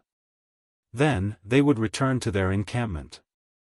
Although they did not understand, the Ruren cavalry who were born to obey orders obeyed the orders and began to charge.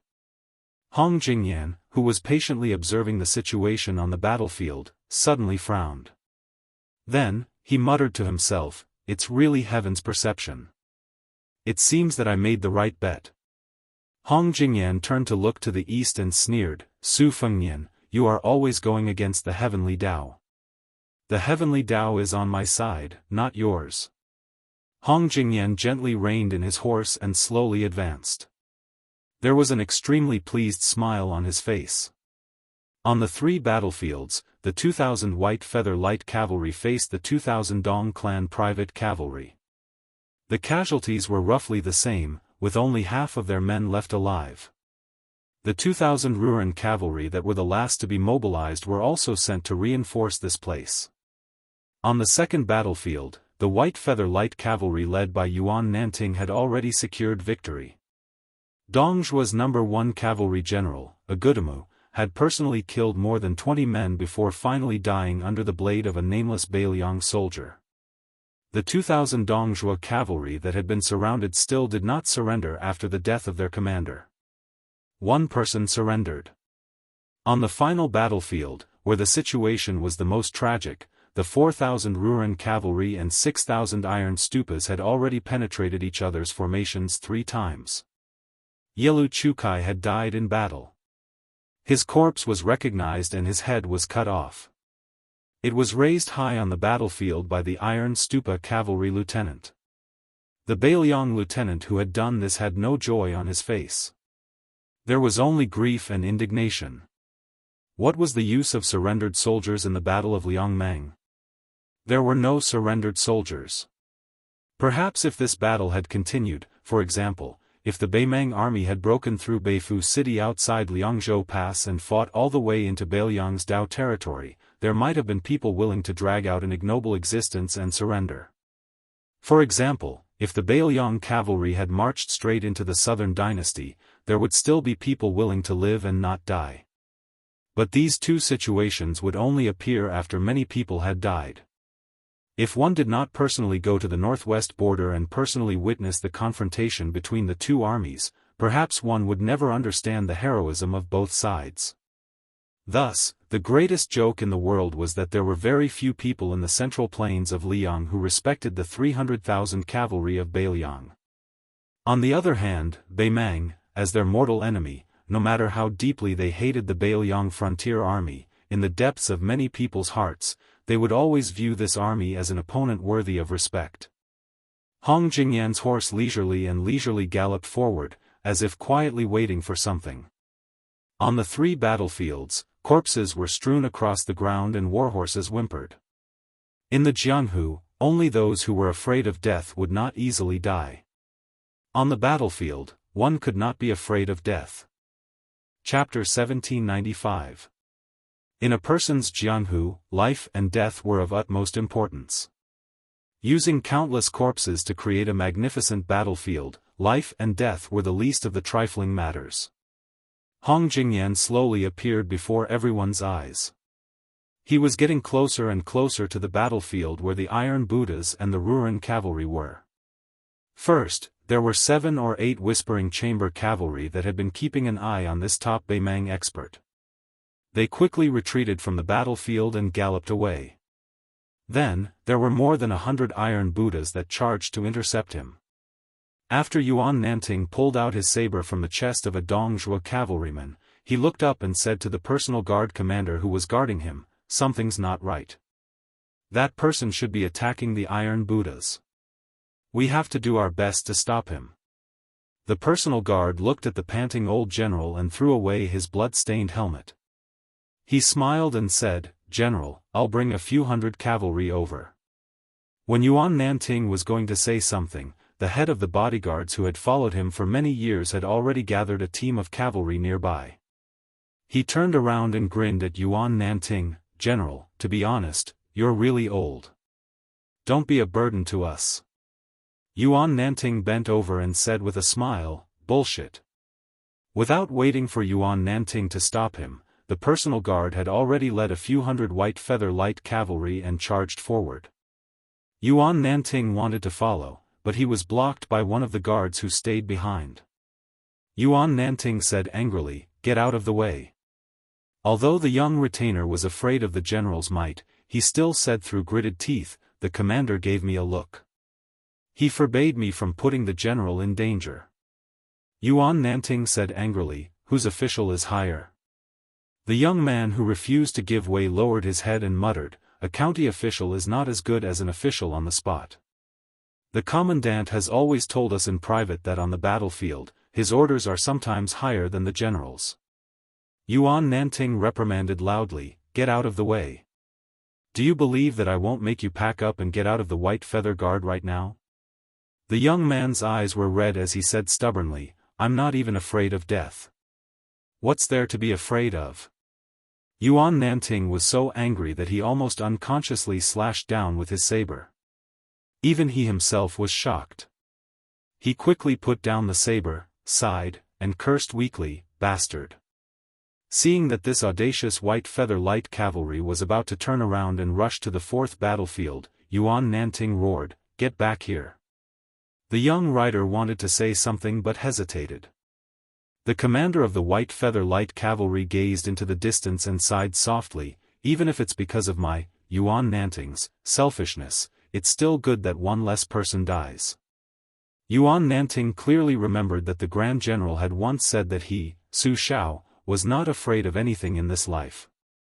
The only thing he was most afraid of was when someone saw him and said his name.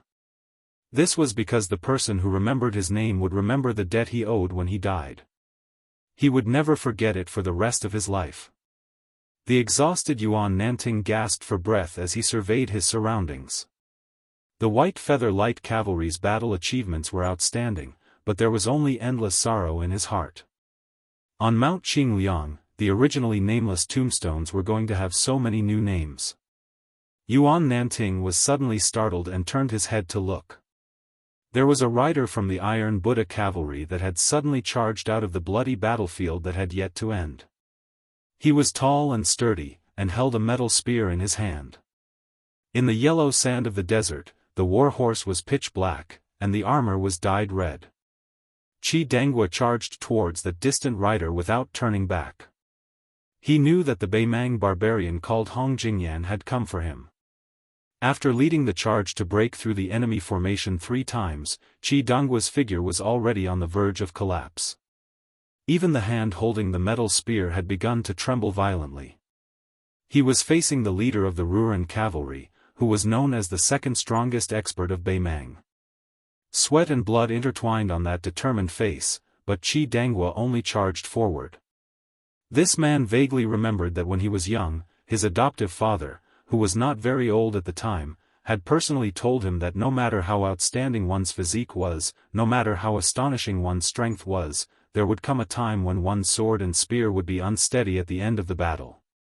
But as long as one's breath was still present, one's heart could not be shaken. When one feared death, the king of hell would come. He would immediately come knocking. Outside the battlefield, there was a young man in the Wudong courtyard of Mount Qingliang who had received an urgent report. After giving the Huaiyang Pass Protectorate Manor a military order that was almost strictly worded, he abandoned his horse and rushed alone to the Qingyuan military town outside the pass, where he saw the unfamiliar handwriting. And then, he continued to rush north. That was the first time the young man had seen Qi Danghua's handwriting. His handwriting was not pretty. As a young man who had served in the army and the battlefield, he rarely wrote.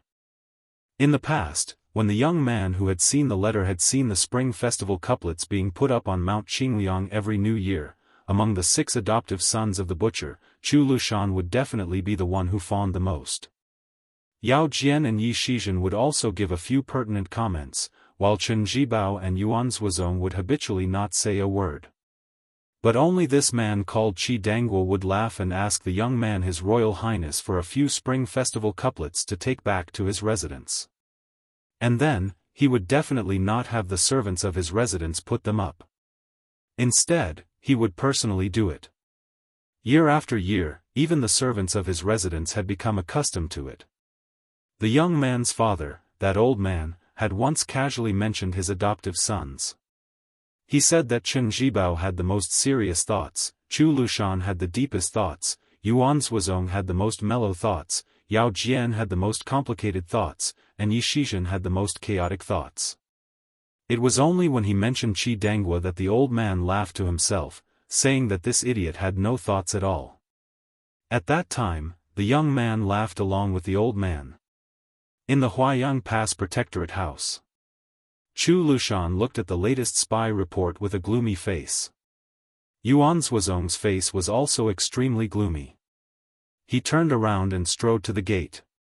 Chu Lushan shook his head. You don't have to go, Prince. Xiaoyan has already left. As if talking to himself, Chu Lushan added, Old Qi may not die. Yuan Zhuozong sneered, not necessarily. Chu Lushan suddenly became furious. Yuan Zhuozong. What's the use of you going to the Longyan Plain now? Can you catch up? Yuan Zhuozong stepped over the threshold and said calmly, I won't go to Huda City. Ko Jianghu and Xia Shibian have joined hands in Liuzhou. Whether they succeed or not depends on their ability. I'll go to Calabash Mouth in Yuzhou. Since I've decided to gain the initiative by striking first, I might as well make a big move. Chu Lushan said dejectedly, Go, go. Yuan Zhuozong stopped and stood outside the gate. He said calmly, if Huayang Pass can't be defended one day, remember that there's Beijua City in the south. Chu Lushan waved his hand, you don't need to talk too much. I didn't think you were a long-winded person before. North of Huda City, Longyan Plain, on the battlefield. The Iron Buddha's leader, Qi Dangua, fell to the ground. His armor was broken and blood was gushing out. The 7 Whisk Water Room's Death Knights couldn't stop that Northern Mang Grandmaster who got off his horse and walked on foot. It was to the extent where even the 100 Iron Stupas and 300 White Feather Light Cavalry couldn't stop him, their formation torn apart by a single person just like that. Qi Dangua, who had sent out a spear, was punched in the chest by that man. He fell from the horse and slid back for more than 10 feet. That man landed beside him and said with a smile, Before you die, I might as well tell you that Su Fengnian is on his way here. In fact, he's very close. Unfortunately, he's still a bit late. Qi Dangua, are you unwilling to die? Qi Dangua's chest rose and fell rapidly. Blood kept oozing out from the corner of his mouth. He could no longer speak. However, his elbows were straightened and his fingers were grasping the ground. He seemed to be struggling to get up.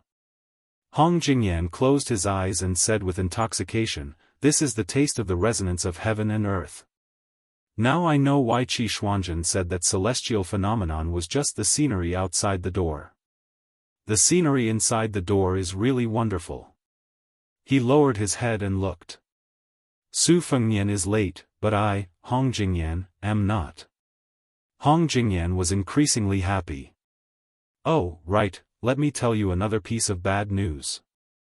After knowing that Su Fengnian is coming in person, Tuoba, who was originally moving slowly south, has started to speed up. I only need to go 200 miles north and Su Fengnian and Tuoba will meet.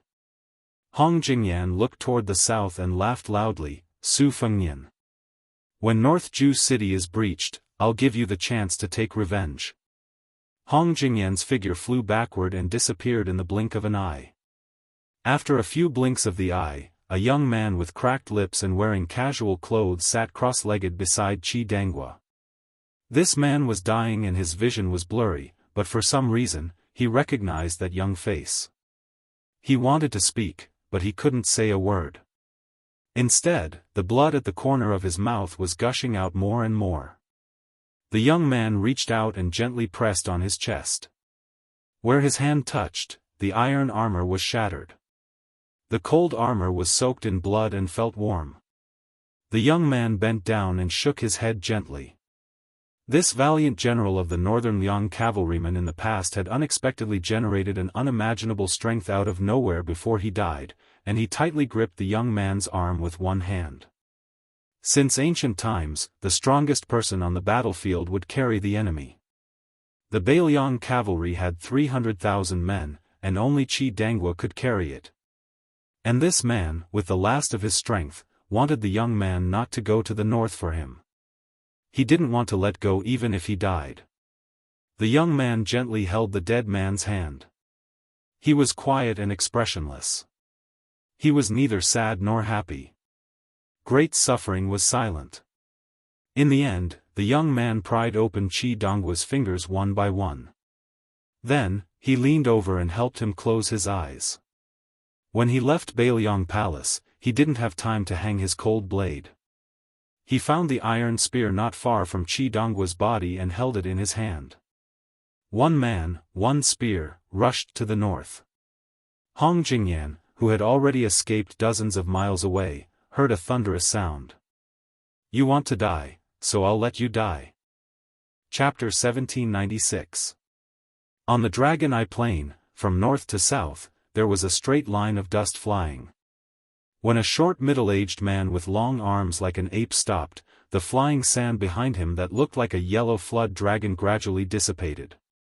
The man raised his eyes and looked into the distance. His extraordinary aura was not like that of an ordinary person. It was because his two arms were shining with a golden light from under his plain clothes. Strands of light lingered around his arms, showing the appearance of thousands of tiny flood dragons coiling around his arms. At the critical moment when the second battle of Liangmang was about to start in the autumn wind, as the king of the northern courtyard, he quietly left and went to the northernmost part of Beimang's territory. He used an iceberg as a boat and continued to cross the sea to the north. Finally, he got what he wanted. He was supposed to go to the western capital temple of the southern dynasty to participate in the military affairs. Even if he had been stripped of the title of the king of the northern courtyard, he was still the anchor of the entire Beimang dynasty. The grassland cavalry had almost blind trust in him, just like the Liang imperial court's trust in Gu Jiantang. No matter how bad the Guangling Road War was, and even if the West Chu's restoration reached the peak of momentum on the battlefield, as long as Gu Jiantang did not make a move, and as long as he and the two border armies did not move, then Liang still had full confidence to deal with the West Chu rebels. After Tuoba slowly returned to the south, he quickly sensed the majestic aura of Beiliang heading north. Tuoba originally thought that it was the young man's provocation. As a martial artist who had reached the pinnacle of the human world, he naturally would not retreat. But when he later sensed the second unique aura on the Dragon Eye Plain, Tuoba was still full of fighting spirit, but also somewhat helpless. It turned out that it was a baffling misunderstanding. Hong Jingyan had for some reason angered the young king, so much so that the latter did not hesitate to travel thousands of li to the battlefield alone. Tuoba did not mind letting Hong Jingyan do the killing for him, but he was very curious as to why Hong Jingyan, a recognized martial genius, would suddenly show signs of breaking through the threshold of celestial being. Therefore, Tuoba was not in a hurry to act. In Tuoba's eyes, the battle with Su Fengnian could happen sooner or later. It could even be said that the later the better. When the 300,000 cavalry of Beiliang were wiped out and the young man was in a desperate situation, he would be able to fight with all his might without any worries. Therefore, he would save Hong Jingyan, the leader of the Ruran cavalry, who had always been known as the second Tuoba in the grasslands, for both public and private reasons. However, this did not prevent Tuoba from making this shrewd junior suffer a little. Too many of Beimang's top experts had died in the past 2 years. The fifth raccoon of Bingbing Mountain, the sword chi of the chess and sword music school, Huang Qing, and the bronze man grandmaster, Shao Xiang of the princess's grave, etc. The emperor, who had always regarded the Jianghu as the maidservants of the imperial court, was deeply worried about this. After all, no matter how worthless the maidservants of a noble courtyard were, if too many of them died and there was no one to serve tea or clean up the courtyard, outsiders would eventually feel that it did not fit the image of a noble clan. However, this was the limit. To the emperor, the grandmasters of the Jianghu were ultimately just carps in a pond and sparrows in a cage. Tuoba slowed down his steps and slowly headed south. However, with each step, his physique grew taller and more majestic. The golden light that appeared on his arms became even more dazzling. Looking at the Jianghu of Beimang, the number of people he viewed as his opponent could be counted on one hand. However, the chess and sword music school just happened to have 2 of them. In this generation of the chess and sword music school, 2 heroes had appeared. The famous poet Huang Baozhuang had become the white-clothed demon Luo Yang for some reason.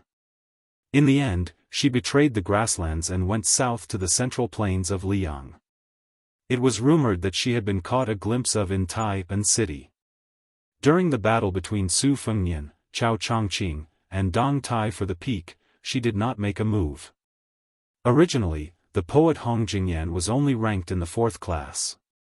However, even with the Taiping magistrate as the imperial tutor of Beimang and the help of the crown prince's wife, Hanggu, in the court, Hong Jingyan, who commanded the Ruran cavalry, was still unable to defeat Dong Zhuo and missed the opportunity to become the great king of the southern courtyard. During the Battle of Huluku, this person led his army to avoid the vanguard of Bailiang's heavy cavalry. He abandoned General Yang Yuanzhan's main army and fled north alone.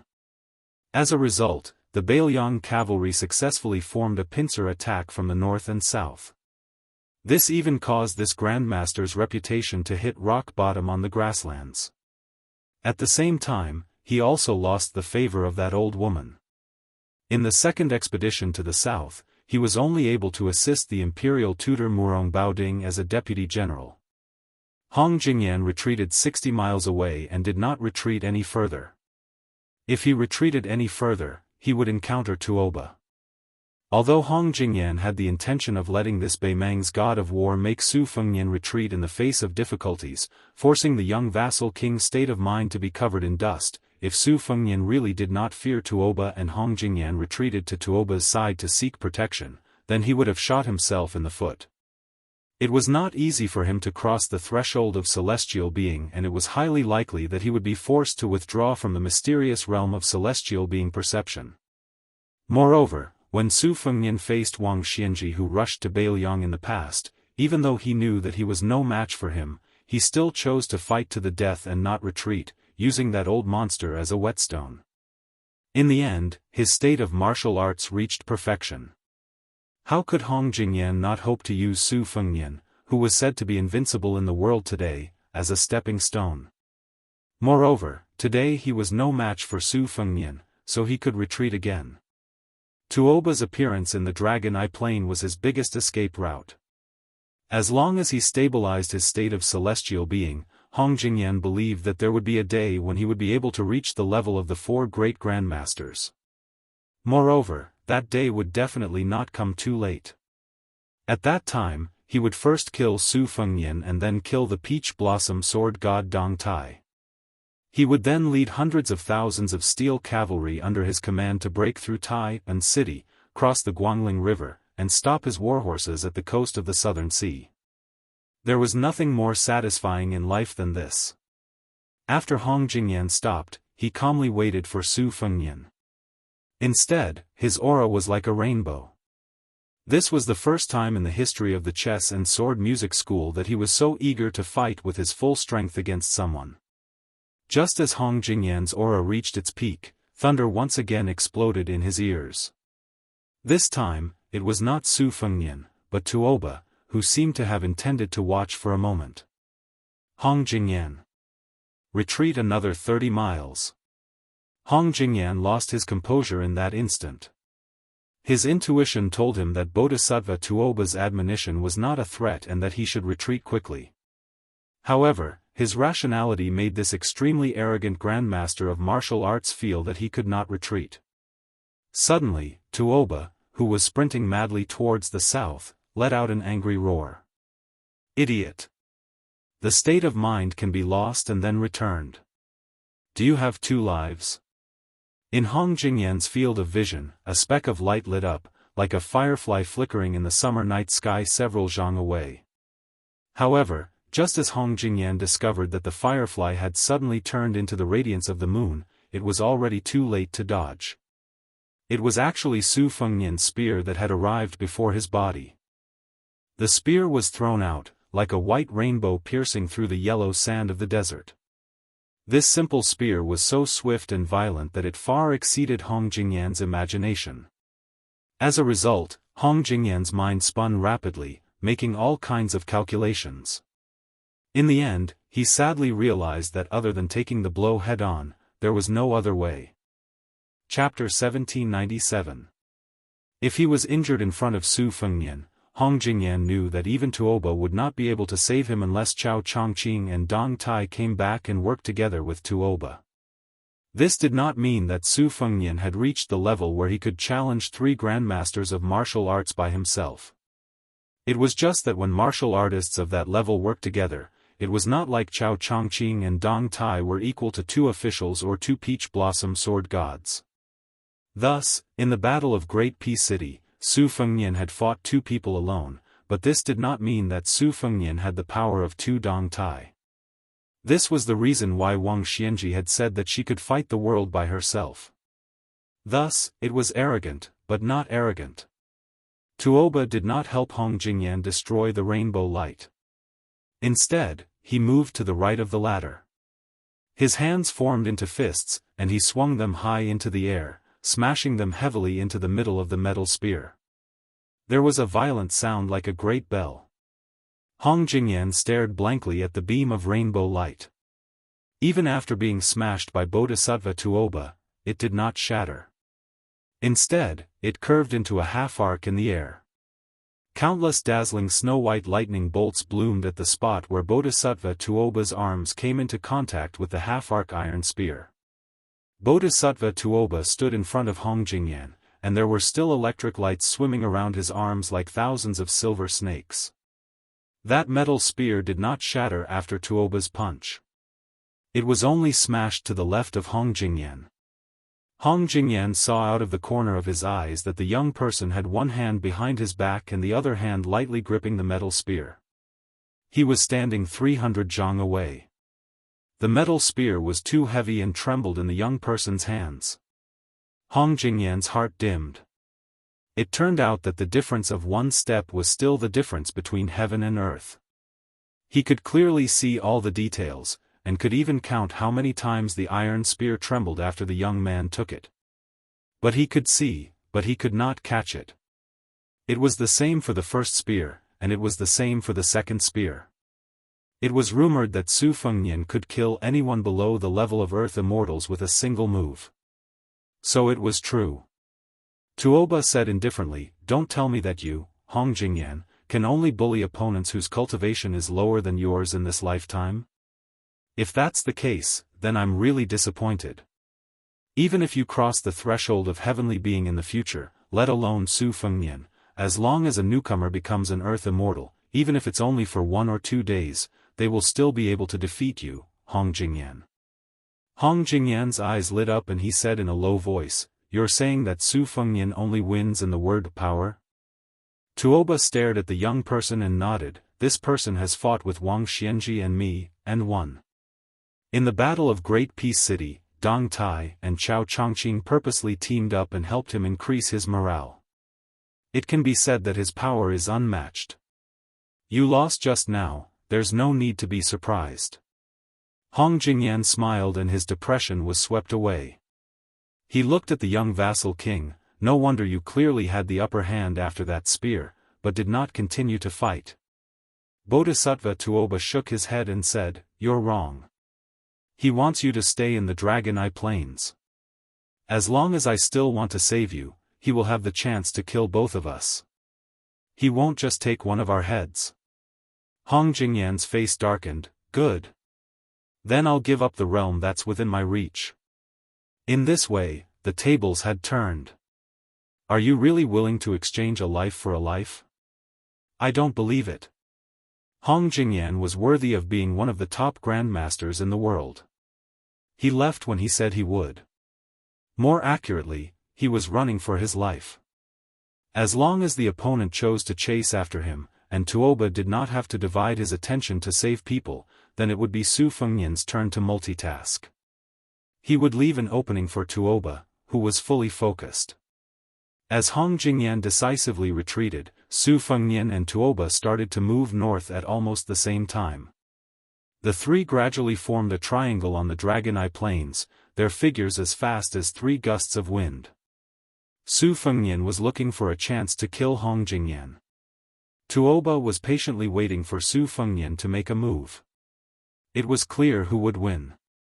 So Hong Jingyan did not believe that Su Fengnian was willing to die. But in fact, Su Fengnian's determination to kill him was so great that Hong Jingyan was scared out of his wits after the second spear thrust. Before Su Fengnian's iron spear pierced through Hong Jingyan's back, Tuoba's fists had already hammered Su Fengnian's back. His fists hammered unreservedly at Su Fengnian's back with a force that could split mountains and split rivers. Not only did this strike injure Su Fengnian's internal organs, it also added an indomitable sense of heroism to Su Fengnian's forward thrust of the iron spear. Su Fengnian shook his wrist and pulled out the iron spear that had pierced through Hong Jingyan's heart.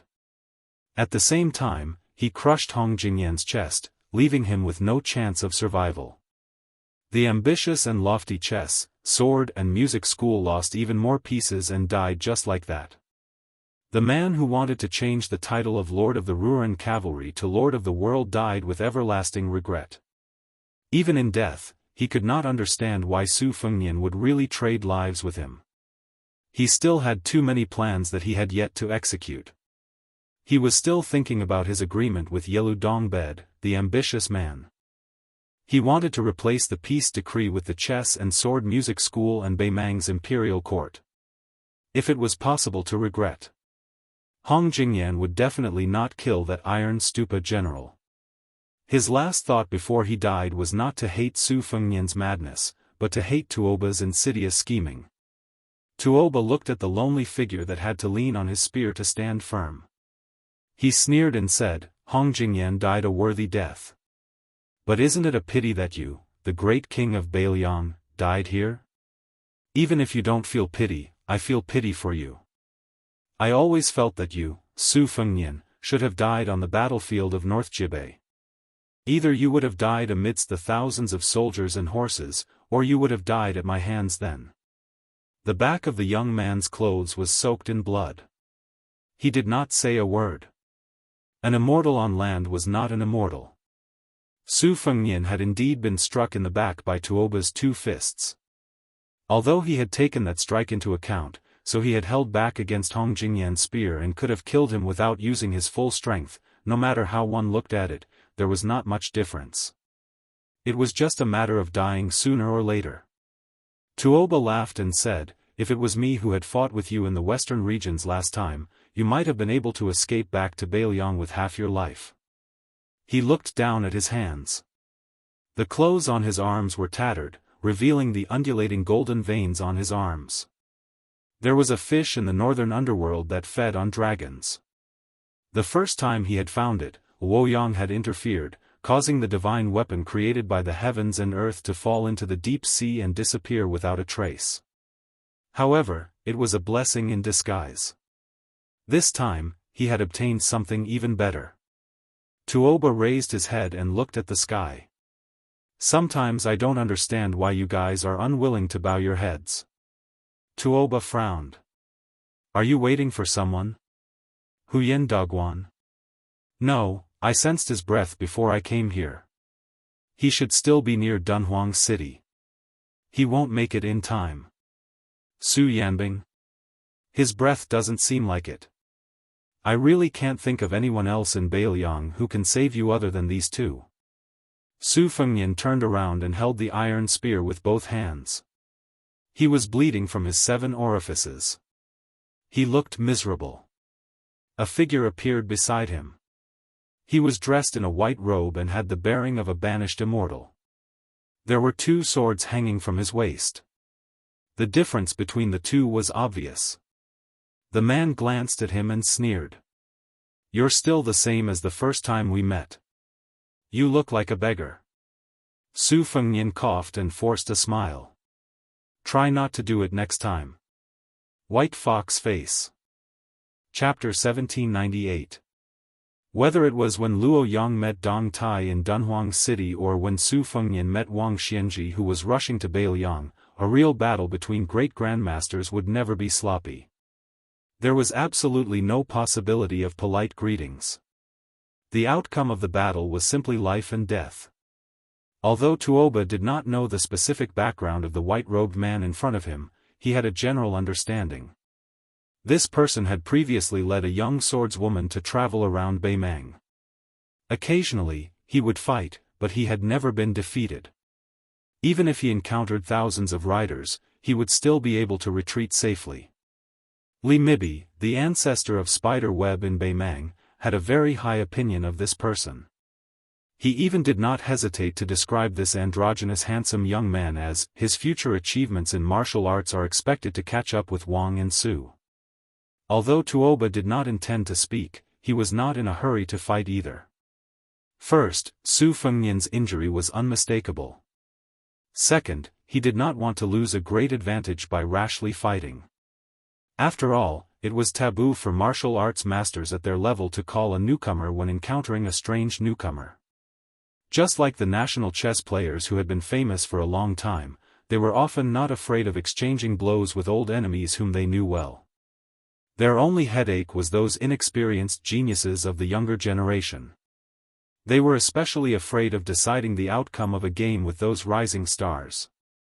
This was the principle of life and death battles between Jianghu masters. When Song Nianqing of Dongyue sword pool carried 14 new swords, he had caused great trouble for Luo Yang, who was at the peak at that time. Moreover, Tuoba had a unique opinion. There were endless grandmasters of sword Dao in Jianghu. After Li Chungang, there was Dong Tai. After Dong Tai, there was also Huang Qing of Beimang, Qi Jiajie of Tai and City, Jiang Ni of West Chu, and many other great figures. In Tuoba's opinion, since the end of spring and autumn, the fate of sword Dao must have been mostly used up. It would be difficult for a figure like Lu Zhu to appear again. Only grandmasters of saber Dao were too few. Moreover, no one had stepped forward to reach the height of being recognized as the most promising person in the world. Tuoba's intuition told him that it was about time for someone to emerge. Perhaps it would be the person in front of him, the young man whom the king of Beiliang Su Fengnian was willing to entrust his life to. After some observation, Tuoba noticed some clues. The person in front of him, who was called White Fox Face by Su Fengnian, did not have a strong qi. Compared to people like Chao Chongqing, he might not have a majestic aura. However, the flow of his qi was rather strange. One word could describe it, and that was fast. It was so fast that it was unimaginable. It was like the Guangling River during the flood season. This was simply a path to death. Tuoba became more and more curious. What was this person thinking that he would sacrifice his life in exchange for the realm of martial arts? This was no longer something that could be explained simply by the word martial arts fanatic. Su Fengnian sighed softly. Of course, he knew why White Fox Face was so determined. He wanted to become the most powerful person in the world before the age of 30 and kill all his enemies with his own hands. After the age of 30, life and death did not matter. White Fox Face took a few steps forward and stood in front of him. Although I made it in time, don't think that both of us can survive. You also know that saving you is much more difficult than killing him. Su Fengnian said in a self-deprecating manner, you can just do whatever you want. I've killed Hong Jingyan this time. If you kill Bodhisattva Tuoba, even if I die, then even if this deal is a loss, it won't be so bad that it's acceptable. White Fox Face placed his palms on the hilts of the two sabers at his waist. They were the embroidered winter saber and the spring thunder saber. Su Fengnian was no stranger to this pair of sabers. On the contrary, he was very familiar with them. He remembered that White Fox Face had lent him the embroidered winter saber during his second trip to Jianghu. Before that, Su Fengnian had returned to Beiliang for the first time. During that trip, he regretted that he did not meet a real peerless master pro. At the last moment, he bumped into White Fox Face, which made His Royal Highness feel that the end of that trip was not bad. After 3 years of hard wandering, he finally met a peerless master pro. Su Fengnian still remembered that year when it snowed heavily at Tide Listening Lake in Mount Qingliang. White Fox Face flew out of the pavilion and unsheathed the embroidered winter and spring thunder saber. It was really beautiful in the heavy snow. The bladesmanship was beautiful, and the person was even more beautiful. It was probably at that time that His Royal Highness began to seriously practice the bladesmanship. He began to look forward to the day when he could have half of White Fox Face's elegance.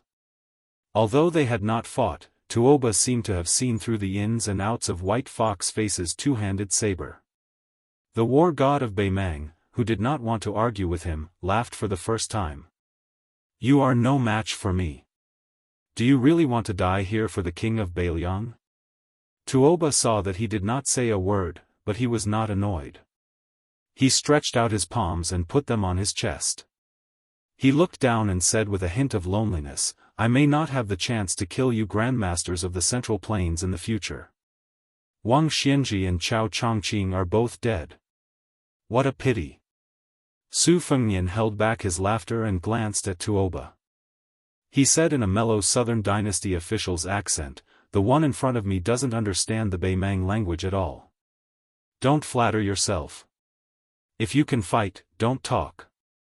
Do you really want to wait until Huyen Dagwan gets here?" Bodhisattva Tuoba dismissed it with a smile and raised his head. "He won't come." Su Fengnian's eyes were gloomy. Tuoba said playfully, "Although I don't know what you're up to in Dunhuang, I learned on my way back south that His Majesty and Li Mibi went there personally. They even temporarily borrowed Heli and Wuwei's Heshi army and 20,000 cavalrymen from the king's camp of Norland.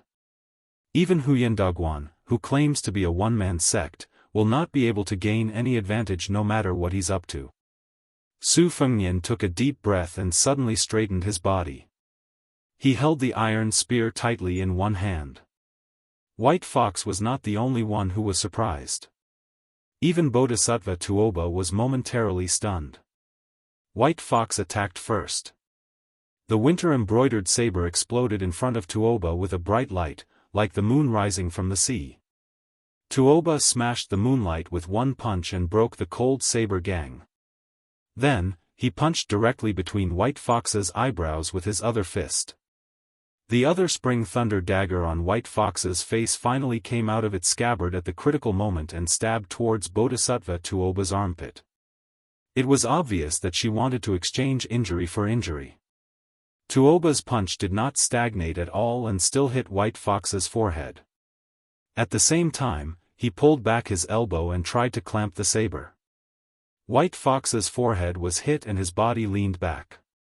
He kicked Tuoba's chest and took advantage of the momentum to pull out the Spring Thunder Saber from under Tuoba's armpit. The Spring Thunder Saber, which was full of chi, only slid through Tuoba's clothes. In the process of pulling it out, there was a loud sound of metal and stone, like a saber cutting through iron and stone. White Fox's face, who was holding two sabers in her hands, left the ground and flew backward. Coincidentally, she circled around Su Fengnian and his spear like a butterfly circling around a branch. Then, she pounced on Bodhisattva Tuoba at an even faster speed. Bodhisattva Tuoba raised both of his arms and crossed them above his head. The White Fox's face was embroidered with the winter-spring thunder and the cold blade. It collided with Bodhisattva Tuoba's arms.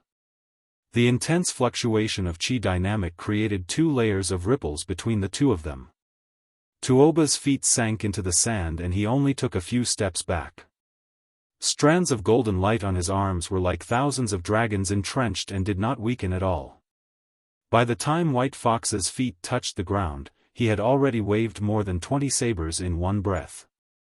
The layers of strength were stacked and there was no sign of him being exhausted. On the contrary, his momentum was rising steadily. Bodhisattva Tuoba continued to slide backwards.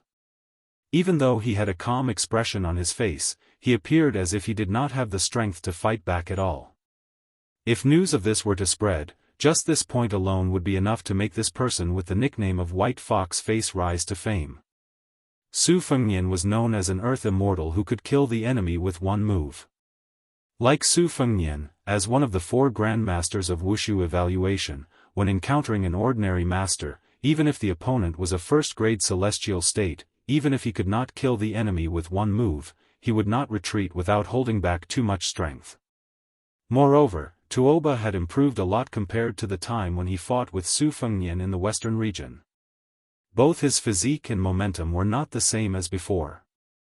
This meant that the white fox's face was so fast that even Tuoba could not find a gap. Tuoba thought that even if he gave this person dozens of sabers, so what?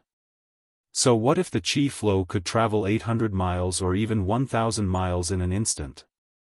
No matter how long a breath was, there would always be a time when the old and the new would be replaced. However, when he unconsciously retreated nearly 1,000 feet away, he suddenly realized that this person's saber momentum was not only endless but also faster and faster. The latest 2 sabers were faster than the one Su Fengnian used to force him out of the city in the western region. Fast was not scary. What was scary was that this kind of speed seemed to have no end. Step by step, it was as if the heavenly gate did not stop. Tuoba was quite helpless. If he was confident to break the saber momentum at first, then he could only defend to the end now. It was like a large-scale heavy infantry army with slow movement meeting an elite light cavalry. It would not lose, but it could only be passively beaten. Bodhisattva Tuoba counted silently in his heart. He started counting from 3 to 9. Chapter 1799. Every increment was a strange pause in this person's attack. After the pause, he would attack more rapidly. Su Fengnian squinted his eyes and looked at the battlefield that was getting farther and farther away from him. Even he could no longer see the figure of White Fox's face clearly. He only saw a ball of white snow rolling in front of Tuoba. After 12 halts, the golden light on Tuoba's arms began to shake slightly. After 14 halts, White Fox's attack was wrapped in the power of wind and thunder formed by heaven and earth. This was no longer as simple as a celestial phenomenon master borrowing the general power of heaven and earth.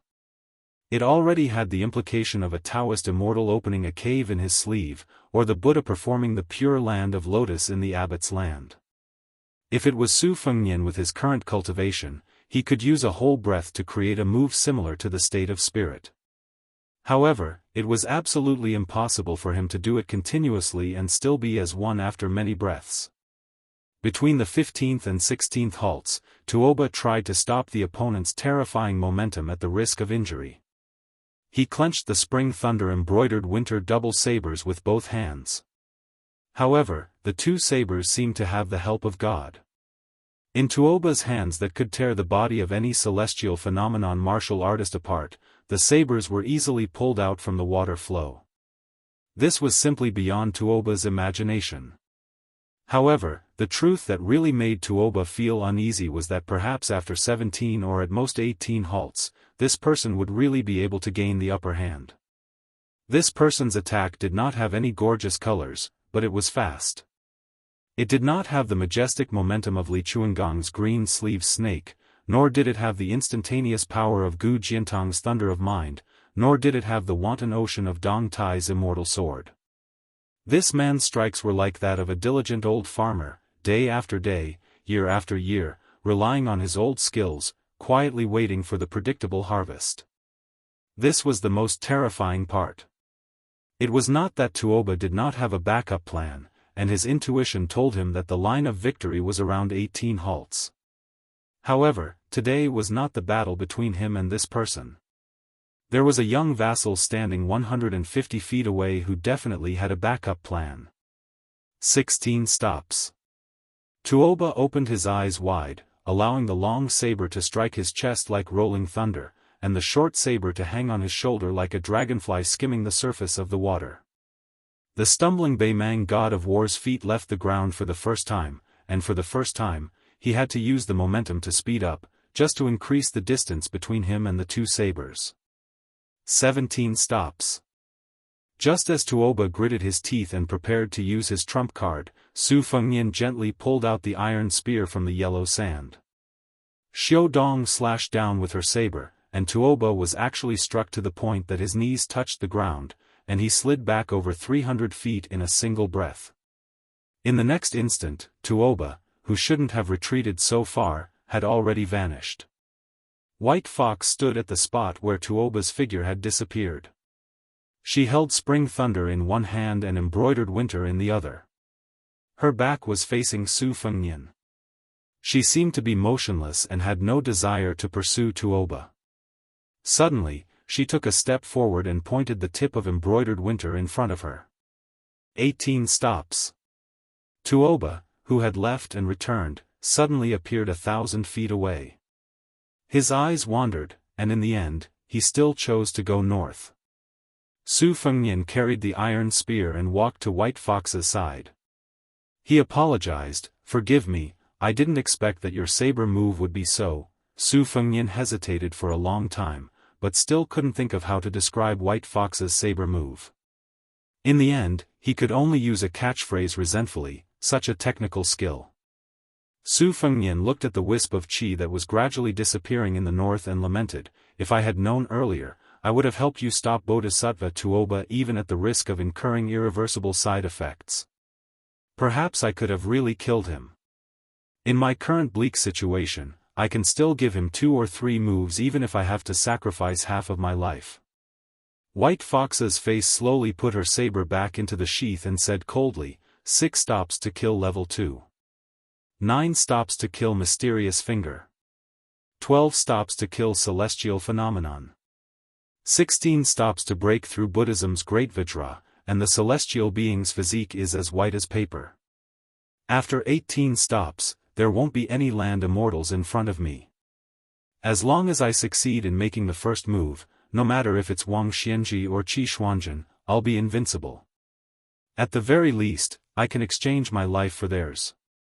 Su Fengnian walked to White Fox's side and stopped. He said helplessly, "Don't talk about such a domineering thing in such a casual tone, okay?" White Fox's face was silent. Su Fengnian didn't turn to look at White Fox's face. He said softly, "Quickly wipe the blood off your face. Don't just put on the airs of a master. There are no outsiders here." White Fox's face lifted her trembling arm and wiped her face. Only then did Su Fengnian turn his head and stare at the beautiful face that seemed to be neither familiar nor unfamiliar to him. He smiled and said, "When I fought with Han Shengxian and Wang Xianji, I was beaten to a pulp every time. Last time, I was able to block Qi Jiajia's sword. It wasn't easy for me to pretend to be a master from the beginning to the end." White Fox's face said coldly, "Li Shan asked me to save you once before he died. Now we're even."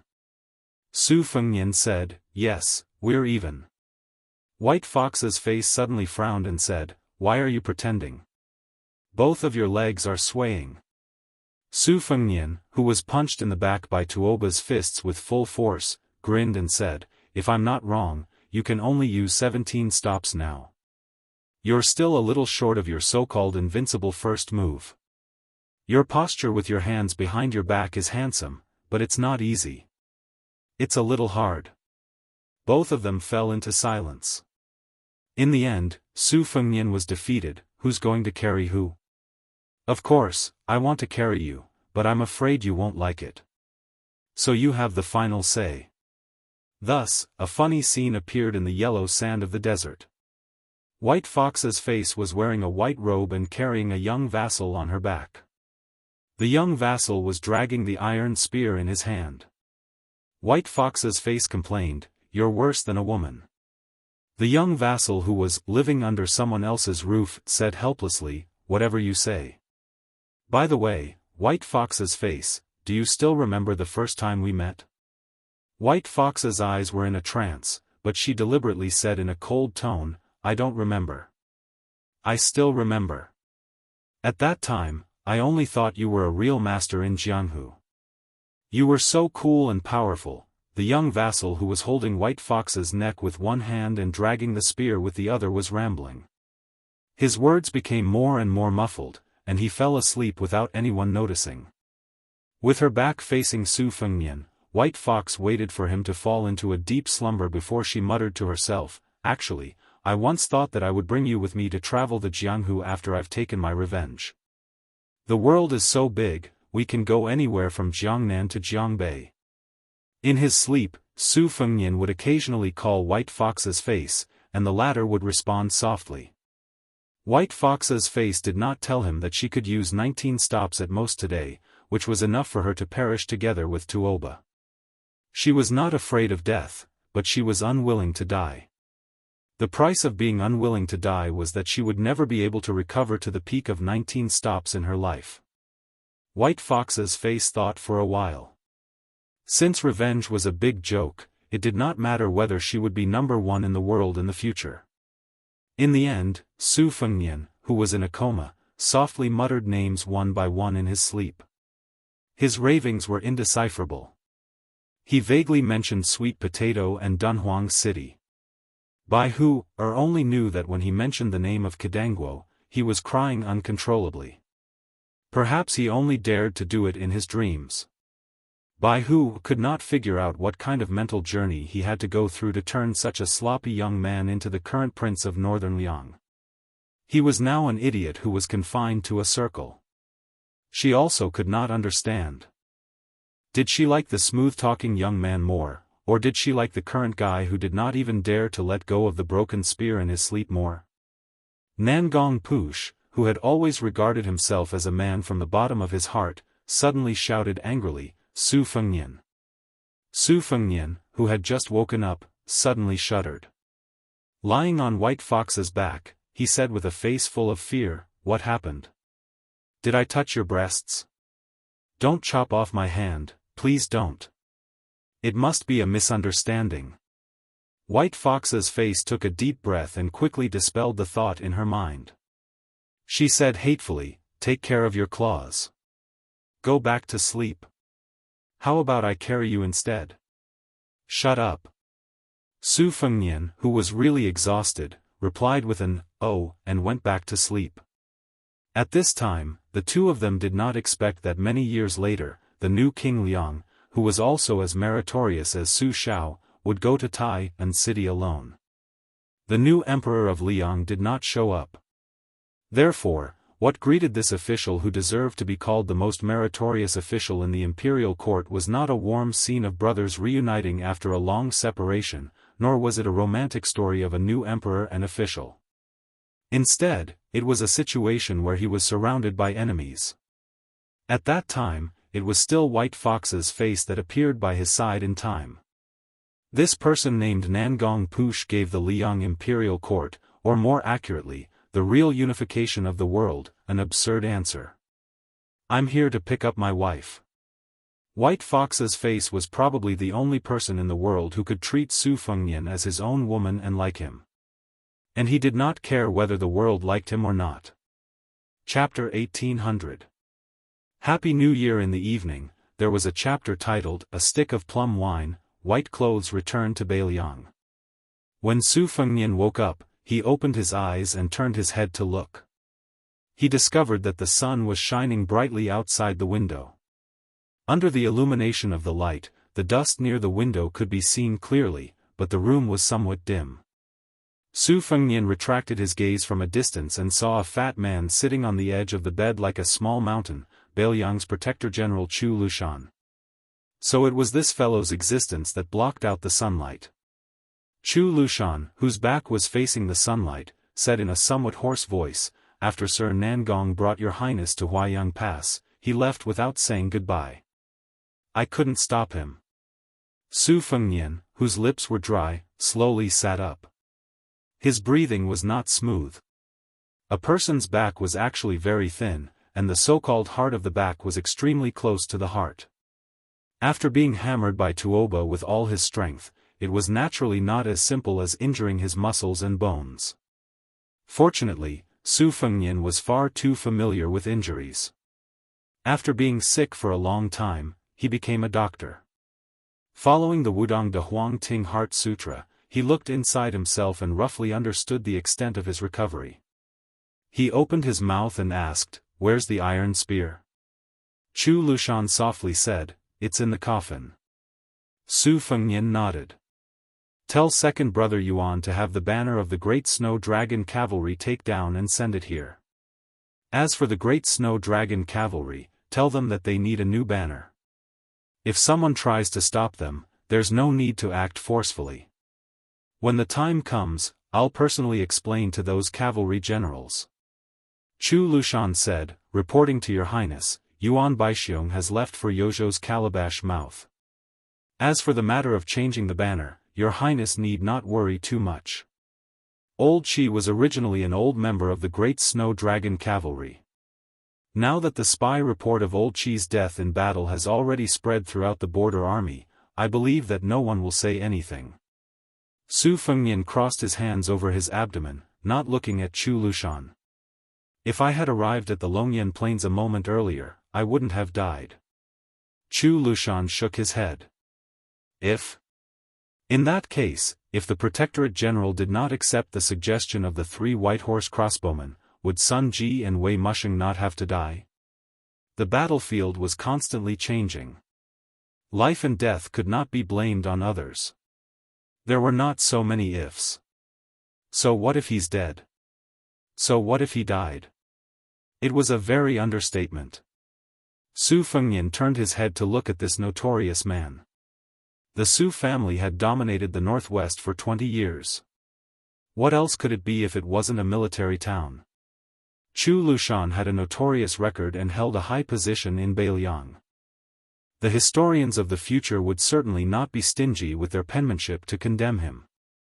Perhaps his name would be even more infamous than Su Fengnian, the leader of the Beiliang cavalry. Su Fengnian was not infuriated by Chu Lushan's heartless words. It was not only because Lu Qiu, the adopted son of Butcher, was fated to be a part of Beiliang's honor and disgrace. It was also because Su Xiao and Li Shan believed that this man's talent in military strategy was closest to Chen Jibao's and that he was a true candidate for the marshal of Beiliang. One could even say that if not for Chu Lushan's public flattery, the young men of the Beiliang frontier army would have leaned toward Chen Jibao. The succession of Su Fengnian would not have been easy, and even more blood would have been spilled. One Huaihua great general Zhong Hongwu would have been far from enough. But the true reason Su Fengnian had chosen to remain silent was because this man before him was as imposing as a mountain. He had once led his cavalry to conquer Shu, had once turned the tide in the first battle of Beimang, and had even personally led his 8,000 Yeluo cavalry to stifle Dong Zhuo's plans. Thus, this man surnamed Chu, who had spent nearly 30 years on the battlefield, had far more right to speak on the battlefield than Su Fengnian, even if Su Fengnian was a grandmaster of martial arts evaluation, even if Su Fengnian was the king of Beiliang. Chu Lushan clenched his fists and rested them on his knees.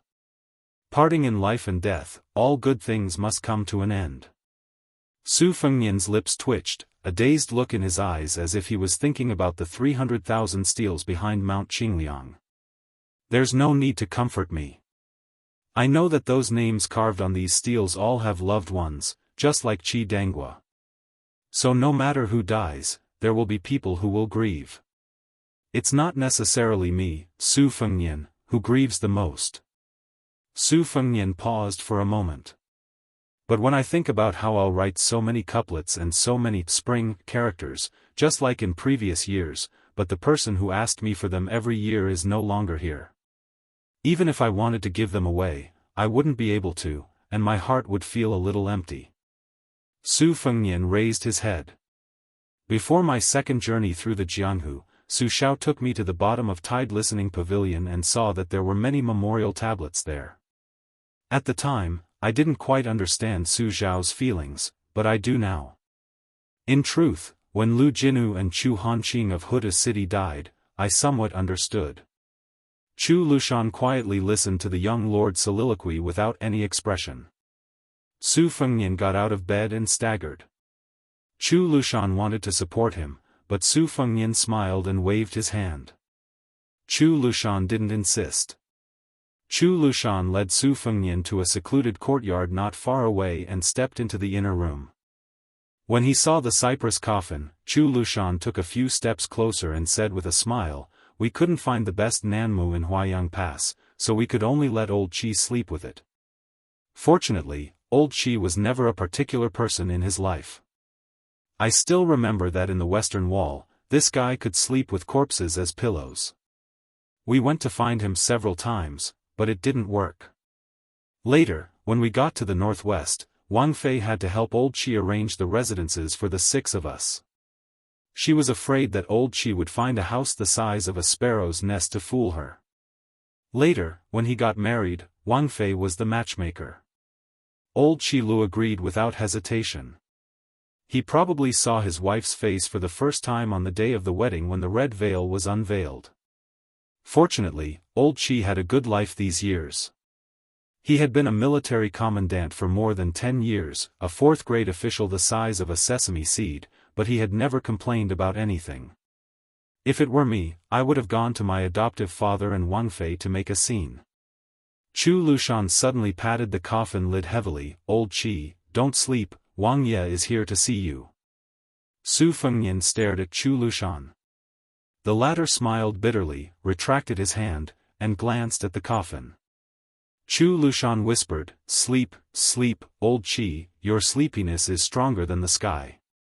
Even thunder can't wake you up. Only the words when there is a war, carry the big banner, are the most useful. Su Fengnian stood by the coffin and looked outside the room. The sunlight spilled over the ground of the courtyard, covering it in a layer of gold. He softly asked, what's the situation north of Huda City and Liuzhou? When it came to important military matters, Beiliang Protector General Chu Lushan was much more solemn. He sternly said, in this battle on the Dragon Eye Plains, Beimang suffered heavy casualties, losing all of its elite scouts, including Wuxia Xianxia and Heihu Lanzi. As a result, the central army led by Dong Zhuo and Murong Baoding was blinded. Of the 8,000 Dong clan cavalry, only 1,000 or so returned. Of the 6,000 Ruren cavalry, only around 2,000 remained.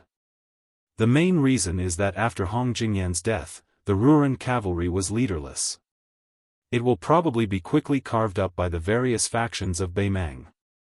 An unorganized cavalry army cannot be considered a fighting force. Most importantly, after the Dong clan cavalry and the Ruren cavalry were destroyed, the flexibility of Beimang's central army was greatly reduced. On the other hand, in Beiliang, Yuan Nanting's white feather light cavalry has been preserved well. It's just a pity that old Qi's iron stupa. Chu Lushan hesitated. The deputy general of the iron stupa, Ningame, has been ordered by old Qi to remain in the encampment around Qingyuan army town. She only has a few hundred soldiers. Even if we add in the remaining cavalry on the Longyan plains, they only have 2,000 cavalry. With the war at hand, it is not suitable to transfer soldiers from Jianghu and Zhou Kang's left and right cavalry. Otherwise, the two generals who have been suppressing their anger would really rebel. In this way, it will be very difficult for the Iron Stupa to fight alone in the Second War. This is not good news. After all, the Iron Stupa is a precious cavalry force. On the battlefield, 2,000 and 4,000 are not the same concepts. Chapter 1801. Seeing Su Fengnian's contemplative expression, Chu Lushan continued, according to current intelligence reports, Dong Zhuo and Murong Baoding have both chosen to bide their time. This is within reason. The anger of the old woman of Beimang is enough to make them suffer. As for Liuzhou, everything is going according to plan. The only variable is that the deputy general of the Western Front, Zhong Tan, has gone missing. Huang Songpu's 170,000 or 180,000 elites of the southern court have chosen the same route as when Lu Gui attacked Qingcang City. Now, it all depends on whether or not Ko Jianghuai's attack has the ability to make Huang Songpu lose his sense of propriety. Otherwise, if Huang Songpu smoothly advances all the way to Qingcang City, our chances of victory are not high. The Battle of Liuzhou can only be fought outside of Qingcang City. Su Fengnian suddenly said, I will have 800 white horse soldiers enter the Iron Stupa. Starting from me, I will have all fourth-rank generals and above send out a portion of their personal guards. I want the Iron Stupa to recover to 4,000 men within a month. Then, they will follow Yu Wandao's Yuzhou cavalry into the battlefield of Liuzhou. Chu Lushan paused. He crossed his fingers and placed them on his abdomen. Narrowing his eyes, he carefully considered the pros and cons. Su Fengnian walked to the door. Before Xie Shibian left Liangzhou, he made a suggestion to me. However, the risk is too great. Moreover, for all of Liangzhou's border army cavalry, it means a great number of casualties. Most importantly, this kind of loss may not be something that Bei Mang can bear. Chu Lushan asked curiously, "Oh?" Su Fengnian laughed self-deprecatingly. Fortunately, Xie Shibian also said that he would personally go to the border of Liuzhou and asked me to wait for a month. He also said that perhaps by then, he would overturn that suggestion himself. Chu Lushan laughed. Actually, when your highness made the decision to secretly send 10,000 Yuzhou cavalry into Liuzhou, you already approved of Xie Shibian's strategy of Liuzhou, right? Su Fengnian nodded. I think it's better to take a big gamble than to wait helplessly for Bei Mang to push forward. Chu Lushan leaned against the door and sighed inexplicably. De Chu's double walls, Ko Jianghui, Xie Shibian, and Yul Wandao, 3 young foreigners. Su Fengnian's face darkened. Isn't that too rash? Chu Lushan gave a vague answer, it's hard to say. Su Fengnian did not leave the courtyard. Instead, he sat on the doorstep. Chu Lushan looked a little embarrassed. He didn't know whether to sit or stand. After all, the threshold was only a small space. With his body size, he estimated that if he sat down, the young king would be squeezed out. So, he had to think of a compromise. After crossing the threshold, he sat on the doorstep. Su Fengnian asked, Lu Qiu'er, if Xie Shibian really did what he said, would your group of Beiliang elders be angry?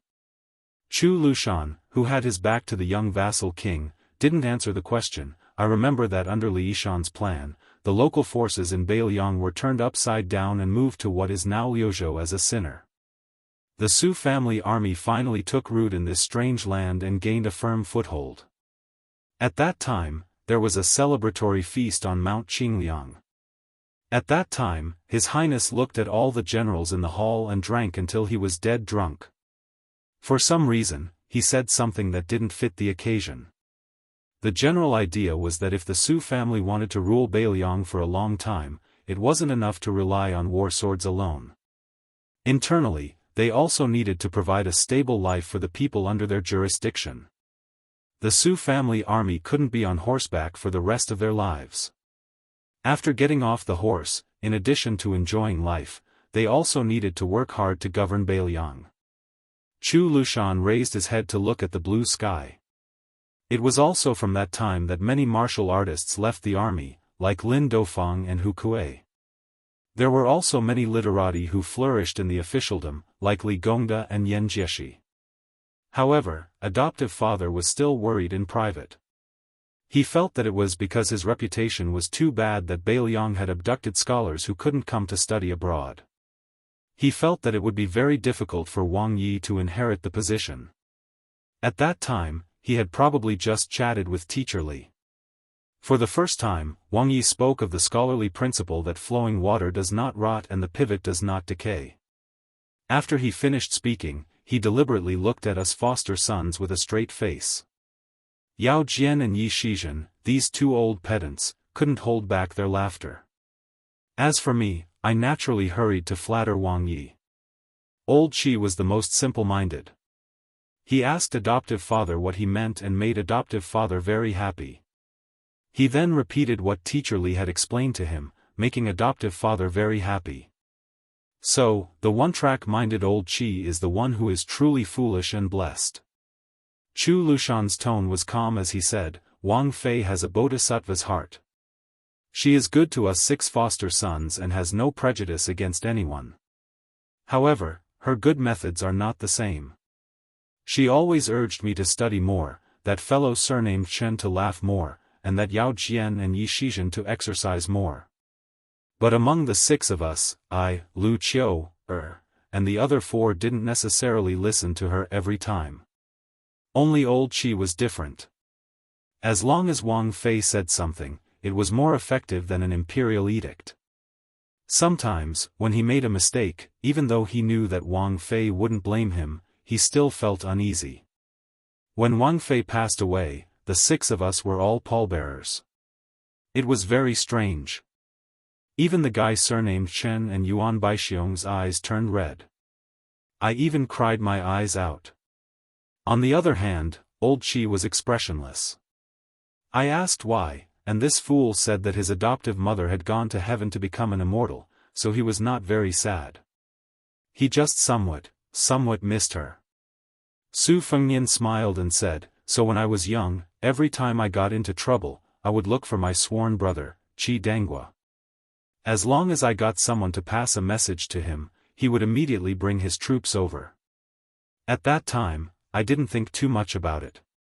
I just felt that this sworn brother was the most straightforward. Not only did he help me solve my troubles, he never nagged, never deliberately tried to reason with me. He was carefree and always looked fearless. I felt that even if the sky fell, he would help me hold it up. I remember that in my early years, in a remote county in Lingzhou, which was still called Fengzhou, Li Hanlin, Yan Qizhi, and Kong Wuqi, the four of us had a conflict with a group of descendants who didn't know our identities. We were chased into a mess by the other party's private army. At that time, Qi Danghua happened to be patrolling with a few old generals near Fengzhou. When he heard the news, he immediately led 200 cavalry and charged over, tearing down the Yi sect of those families as firewood. That disturbance was very big. Because Zhong Hongwu, who was the commander of the Northern Liang cavalry, and a large group of generals from Lingzhou supported him, it caused Qi Danghua, who should have been promoted to Lingzhou's deputy general, to lose his future. After that, Su Xiao was very angry. Because he didn't dare to get angry at me, the crown prince who was used to being lawless, he gave me a fierce beating. I felt sorry, so I secretly brought 2 jars of green ant wine to apologize with Yan Qizhi. At that time, I knew that Qi Danghua would definitely lose his official position. Firstly, I didn't have the confidence to make Su Xiao change his mind. Secondly, at that time, who in the Northern Liang army was willing to listen to me? I couldn't rely on myself to give Qi Danghua a similar official position. I was already mentally prepared to see Qi Danghua drowning his sorrows in alcohol. I didn't expect that when I went to his house for the first time, his face was full of surprise. Chu Lushan shook his head. This time, he did not address him as prince. Little Nian, you are wrong. Su Fengnian was a little confused. Chu Lushan slowly said, I have a rough idea of the scene you are talking about. When old Qi saw you, it was not as if he had seen his adoptive father, but as if he was a farmer who thought he had no future. He suddenly saw his younger brother, who had been away from home for many years, return home. Moreover, he did not look down on his older brother, so he was very happy and proud. Su Fengnian was silent for a moment. He smiled bitterly and said, at that time, I only knew how to indulge in wine and women. What future could I have? Chu Lushan smiled and said, perhaps in old Qi's heart, you have always been promising. In this matter, not to mention Yuan Baixiong, even I, Lu Qiu, am not as good as him. Among the 6 people, only old Qi felt that you, His Royal Highness, was promising. He never doubted that you could become a man like your adoptive father in the future. Using the catchphrase of old Qi, whose ancestral home is Dongyue, it's this kind of thing, what's the point of reasoning? Su Fengnian sat on the threshold in a daze. The Protector General of Beiliang had his back to the young lord, and the young lord had his back to the coffin. 2 living people and 1 dead person, both of them were speechless. Chapter 1802. Su Fengnian suddenly stood up. Chu Lushan only noticed that something was wrong a little later. Su Fengnian said softly, it's all right. Don't worry. Even if it's the worst-case scenario, I can still handle it. A graceful figure suddenly swept into the courtyard. It was a female bodhisattva with long black hair. She was the 6th jewel master of Mount Lantua, the female immortal master who lured 100,000 souls out of Xiangfan city. However, the current scene was a little shocking. This Western region grandmaster's robe was stained with blood and her face was pale. When she saw Su Fengnian and Chu Lushan, she said sadly, there's a guy called Zhong Tan who brought the Beimang Emperor's imperial edict up Mount Lantua. With the help of both the inside and outside, I was able to escape because both of you risked your lives. I believe that there will soon be an imperial edict issued to the thousands of monk soldiers in Liuzhou, asking them to return to Mount Lantua. Su Fengnian, you better be prepared. Even if you manage to keep the monk soldiers in Liuzhou, I'm afraid you'll only leave behind a hidden danger. Su Fengnian and Chu Lushan looked at each other. Their hearts were heavy. The victory brought by the Dragon Eye Plains had been returned so quickly at Mount Lantua. Mount Lantua had a total of 20,000 monk soldiers. Although it was not the kind of force that could make the final decision in the Battle of Liangmeng, it was still a difference of 40,000 men. Beimang, which had a strong military force, could withstand the fall of Mount Lantua to Beiliang, not to mention the 20,000 extra men that appeared out of nowhere to restrain the two towns of Linyao and Fengxiang. More importantly, with Huang Songpu's army on the left and right, it was enough to suppress Liuzhou. For Beiliang, who was already at a disadvantage in terms of military strength, it was like adding fuel to the fire. Su Fengnian stood up and asked, "What's the general process?" Zhong Tan was able to convince the dozens of eminent monks in Mount Lantua with just a single imperial edict from Beimang. Even if there is a spy, Mount Lantua should continue to waver and observe for a while. The Bodhisattva of 6 pearls clutched his chest. Not only did the imperial edict name several gurus as Beimang's national teachers, but it also promised that Beimang would treat the inheritance of Mount Lantua as the foundation of a country and help Mount Lantua promote Buddhism so that it would be on an equal footing with Daoism's sect. In the future, they would share the power of Buddhism in the Central Plains. At the same time, Zhong Tan ascended Mount Lantua by himself. One had to know that there were 10,000 Beimang cavalry at the foot of the mountain. If he agreed, the host and guest would be happy. If he didn't, then after Zhong Tan's death, both sides would perish together. Su Fengnian, do you think Mount Lantua will agree? Originally, I wanted to kill Zhong Tan so that I could have no way out. Unexpectedly, the two monks who were spies of Beimang risked their lives to stop me. Now, they are still on the side of the eminent monks of Mount Lantua from Beiliang. She pointed at herself with a bitter smile. Then I'm the only one left. Su Fengnian thought for a moment and let the Bodhisattva of 6 pearls, who had fled thousands of miles away, rest in peace. Then, he turned to Chu Lushan and said, "We can't trust Kai Anshan, the governor of Linyao City, and Malioka, the deputy general of Liuzhou who is stationed in the military town of Fengxiang. Both of them aren't people who can rest easily. Send a secret letter to the governor's mansion of Liuzhou with 600 miles of urgent cavalry and let Xia Shibian replace Kai Anshan as the head of Linyao military town. Although Malioka has been taken over, his prestige among his former subordinates is still there. Let Qingcang City send troops to escort him to Qingyuan military town of Liangzhou. At the same time, let Xia Shibian and Ko Jianghu have the authority to do whatever they want in the western region and Liuzhou." Chu Lushan nodded and said, "Apart from that, Yul Wandao's 10,000 secluded cavalry is not enough to rush to Liuzhou. Even with Ning Amei's 4,000 iron stupas, it's still the same. I'm afraid we'll have to let Shifu, the new general of Liangzhou, take action." Su Fengnian was a little helpless. If that's the case, Xia Shibian's suggestion will temporarily become a major strategy for Beiliang. Chu Lushan smiled and said, "Fighting on the battlefield is not an imperial examination. Cramming at the last minute is often very useful." The Bodhisattva of 6 pearls was not in a hurry to leave the small courtyard. She listened to the two's undisguised conversation as if she was listening to a heavenly book. Su Fengnian had Chu Lushan bring the Bodhisattva of 6 pearls to a secluded place to recuperate while he stayed in the small courtyard alone. Then, a familiar white robe appeared at the door. It was the face of White Fox who had returned.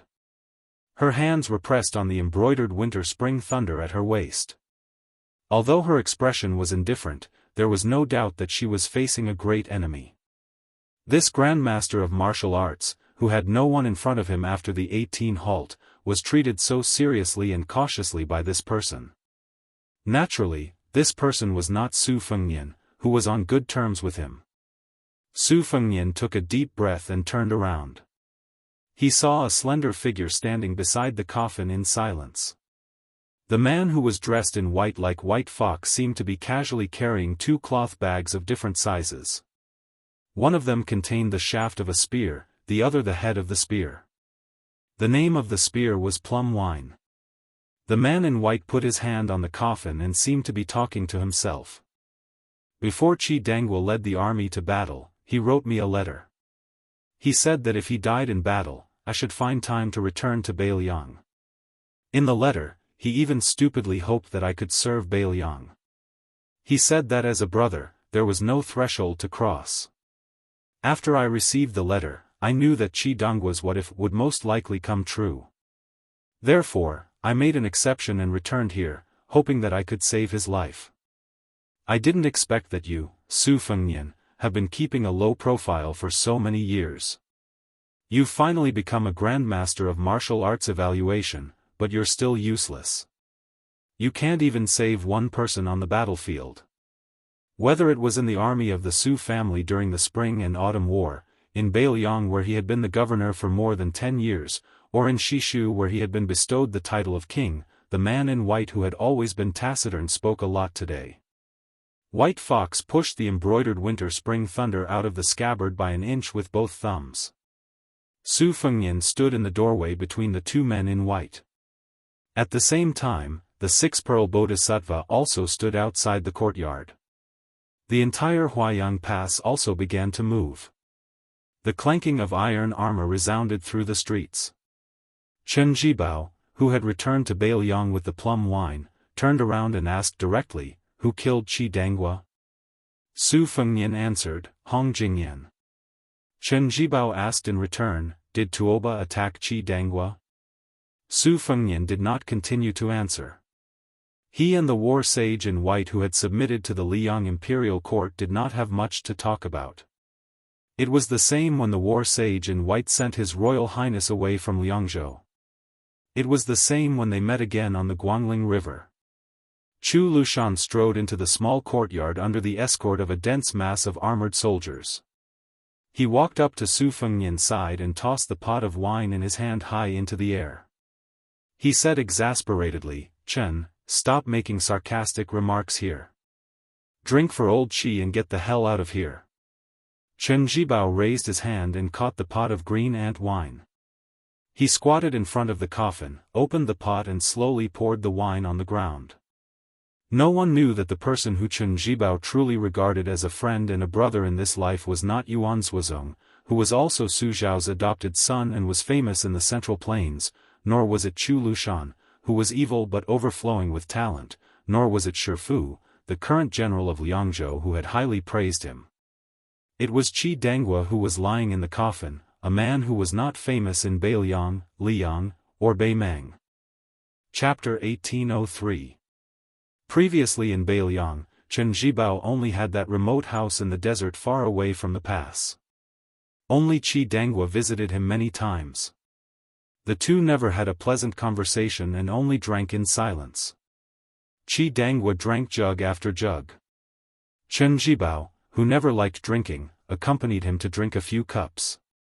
Every time Chen Jibao returned to the capital of Liangzhou, he would almost never stay at the prince's mansion on Mount Qingliang. Instead, he would stay at the residence in Qidong State. Even if Yao Jian and Yi Shizhen invited him to stay, he could not do so. The former leader of the White Feather Light Cavalry, Wei Fucheng, and the former commander of the Iron Futu, Dian Xiongzhao, could not understand why General Chen, whom they wholeheartedly worshipped like a god, would be willing to deal with an insignificant commandant who only knew how to charge and break through enemy lines. Even when they were drinking in private in the Qi residence, General Chen was not angry at all and only revealed a somewhat helpless smile. The two generals who followed the white-clothed military sage to Shu clearly remembered one New Year's morning when General Chen, who was staying in the Qi residence, was woken up early in the morning by Qi Dangwa. General Chen was dragged along to put up Spring Festival couplets and the character Fu. General Chen had no choice but to follow along. Wei Fucheng and Dian Xiongzhao were so angry that they almost fell out with Qi Danghua on the spot. In their opinion, General Chen was willing to stay in the Qi residence and actually dared to ask for a yard after getting an inch. If this was not asking for a beating, then what was? But for some reason, General Chen did not feel the slightest bit strange in the face of Qi Danghua, who would patiently say, "Good," every time he put up a couplet and a character, "Fu." He only reminded General Chen when the couplets were crooked. Later, Dian Xiongzhao, who could not figure it out even after racking his brains, mustered up the courage to ask General Chen if it was because General Chen had been saved by Qi Danghua in the early years on the spring and autumn battlefield. At that time, Chen Zhibao smiled and shook his head, saying that he had followed the great general to the north and south to destroy the 6 states. He was the only one who could save others, just like how he saved Yuan Suozong in the Battle of Princess Tomb. In particular, he had saved Qi Danghua as many as 6 times. In the Battle of the Western Wall alone, he had saved him 3 times. Dian Xiong was even more puzzled, but no matter how he tried to get to the bottom of it, General Chen did not give a reason. Chen Zhibao poured the wine very slowly. After pouring a pot of wine, he gently placed it by his feet. He raised his head and looked at the brand new coffin that contained his old friend. His lips pursed. Before the Su family's army rose to fame in the Liang imperial court, they had fought too many bitter battles. Every time they lost a battle and needed someone to bring up the rear, there would always be a simple and honest young man who was not good with words standing up first. "I'll do it." He would fight with anyone who tried to snatch it from him. His reason was that my life wasn't worth anything. I was lucky enough to survive the chaos of war, so it didn't matter if I died. During the Great War of the Spring and Autumn period, the flames of war flew everywhere. Emperors and officials would die, and soldiers would die. Naturally, warriors on the battlefield would die more easily. Therefore, life and death at that time was a small matter, a normal matter. However, there were not many people like that young man, who were afraid that they would not die in battle. At that time, the young man surnamed Qi chose to join the army because he could not survive in the chaotic times. Relying on his outstanding physical strength and fearlessness, he slowly became the small leader of Su Zhao's personal guards. Then, after escaping the gates of hell again and again, he became the person he dreamed of as the great general. After Liang became the ruler of the world, the general of the Su family army entered Tai and city grandly. At that time, the city was abuzz with rumors that he, Chen Zhibao, was going to be a king with a different surname and take over Nanjiang or the 2 Liao provinces. Then, the young man surnamed Qi, who had just become the general's adopted son, came to him with wine and slammed it on the table. He said fiercely, "Chen Zhibao, if you dare to leave the Su family army, I will not treat you as a brother in the future."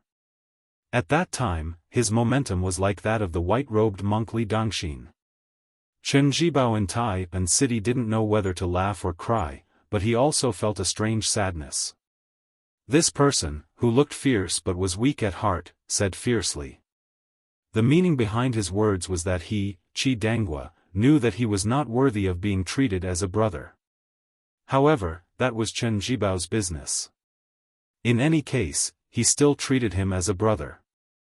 At that time, Chen Zhibao had said unhappily, "Leave the wine and scram." Qi Danghua unconsciously said, "Oh." When he reached the door, he ran in front of him again. He opened the wine and said seriously, "Yes." When Chen Zhibao decided to leave Beiliang, he also brought a pot of wine to Qi Danghua. The latter seemed to sense something and smiled bitterly. He probably remembered the scene in the past. Qi Danghua asked, "Leave the wine. Can you also not leave?" Chen Zhibao shook his head. Qi Danghua sullenly finished drinking the wine. In the end, he said, "As long as you don't become enemies with Beiliang in the future, we are still brothers.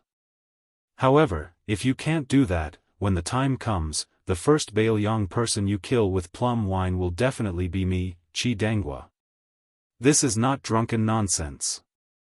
Chen Zhibao took out the letter from his bosom and clenched it in his palm. After he loosened his hand, it turned into powder and scattered everywhere. I have received the letter. However, there are some things you said in the letter that I can't do. No matter how many people that tall and simple young man had killed on the battlefield and how many military achievements he had made, he did not have Chu Lushan's fierce and ambitious spirit, Yuan Zhuozong's heroic spirit, Yao Jian's talent, or Yi Shizhen's pedantic spirit. He always had a rustic air about him. Even the cypress coffin after his death looked as rustic as the person lying down. Chen Jibao stood up. He did not turn his head. He sneered and said, "The 300,000 iron cavalry of Bailiang died. In the end, it was only to protect the safety of the Zhao family in Liang? Su Fengnian, you are really amazing." Su Fengnian wanted to say something but stopped. In the end, he did not refute anything. When Chen Jibao turned around, he took off the long bag on his back and revealed the true appearance of the plum wine spear. The room was full of cold air. If I were in northern Liang's shoes, there would be a day. Chen Jibao's mouth curved into a mocking smile. He turned his eyes slightly and looked at Chu Lushan. He said calmly, "Chu Lushan, don't you want to be the leader of the civil officials? Do you want to be recognized as Wenjin? I will give it to you." Chen Jibao's eyes looked past Chu Lushan and Su Fengnian. He could vaguely see the Bailiang armor through the courtyard door. Yan Wenluan, Yuan Zhuozong, He Jianghu, Chen Yinshui, these old members of the Bailiang Su family will all be conferred the title of king. Shi Fu, Hu Kuei, Han Laozhan, Ningame, Dian Xiongzong, Wei Fucheng, these Bailiang generals will all be dukes. Even if they died on the battlefield before the world was at peace, they will all be recognized after death. Chen Jibao withdrew his eyes and finally looked at Su Fengnian. What about you? How many things did you bring to the Bailiang cavalry? Only 300,000 stone steels. Chen Jibao wiped away the cloth bag and held the plum wine spear in his hand. Chen Jibao took out the small cloth bag and put the spear head in it. Although you killed Hong Jingyan, you and I both know that Qi Dangua died because of you. I don't care how many of Bailiang's 300,000 cavalry died, but Qi Dangua died. I have to settle accounts with you, the rightful king of Bailiang. Su Fengnian looked at the white-clothed war sage who came to denounce him. Chu Lushan, take everyone and leave Huayang Pass. Take the 6-pearl bodhisattva with you. The 6-pearl bodhisattva hesitated for a moment and did not insist on staying. White Fox, who was standing at the gate of the courtyard, frowned. I'll stay, but I won't get involved. Su Fengnian shook his head. You go too. There's no room for discussion. The king of Shu, who held the plum wine in his hand, was indifferent. He allowed Chu Lushan to leave the courtyard with an ashen face.